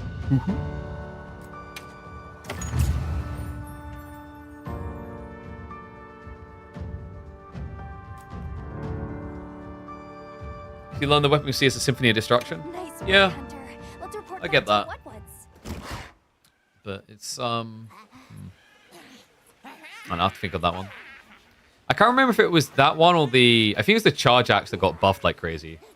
I heard all about your great exploitations in driving off the Pink Menace. You pet your cat aggressive in this game? Dude, like, he's a big boy. He can take it. You see what he's doing to these monsters? It's a psycho. Can we have our puny But of course, friend. Nice. Here's too many lopsided transactions between. What if we offered you, say, a Doshakama pelt? Brown pelts? Big no. Fur is rough. Too many in our forest now. Them and their big kahuna. Ooh, you don't want to get messy with that one. The way they speak. What can you tell us about the white monster? Why? Many times it drags shiny, not white things, too. It shows up when the sky falls out. When the sky? Yes, yes. Okay, Where did you learn our language? Oh, you are most perceptious. I indeed am the greatest what most perceptious. Good word. Your tongue since times of old, when we served as water purifiers. As water purifiers? No longer. What does that mean? Today we use your speech for transactioning with the desert folk. Oh, so you have contact with... Yes. They pay tribute to enter the forest. I love the... I just love the term tributi. Generous, yes. Yeah, shake that tributi. Oop, Until off we go. Good old tributi. So, the Doshakama must be traveling in a pack, and they have a leader. In numbers, monsters become emboldened. We'd better follow up. Yeah. Oh, you're back. Now that base camp is up and running. Little problems might be good to see if anyone needs it. Okay. Side missions. I don't suppose it would hurt to... Alright. I think that'll do for today, by the way, guys, because I still need to eat, and it is now 9:30. But we might play some more of this tomorrow after the Age of Empires 4 games, maybe. That might be cool. So I'll save now. We'll get ready to round out. It's fun, though. Yeah, I think I'm going to play quite a lot of this. Which might be a problem for my viewer numbers. I don't know. Unless we now make Monster Hunter content, but everyone on the mum is doing that. So I don't know how much will be in stream. Occasionally we'll play a little bit on stream, though. I think the game is beautiful, man. Yeah, I love the... Like, especially when we went to the Spider Nest. That was stunning. Absolutely beautiful. But yeah, we might play some more of this tomorrow after the Age of Empires 4 games. So remember, we're going to be live for tomorrow at 3 p.m. my time, 4 p.m. CET. We're going to be covering a bunch of the Age of Empires 4 games that are happening in the ladder tournament. So it's basically a map pool, all ladder maps. So we'll be checking that out. And then I think after we're done with that for the day, we could probably hop on for another hour or two. I'll probably play some more this later tonight, but like I do need to go eat for now. So with that in mind, who's online?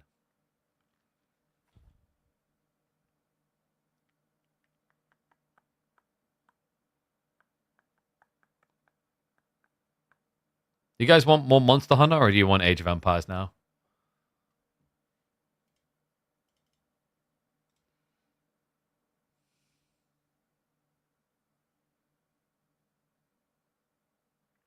Which one? AoE 4? Okay. Let's have a look.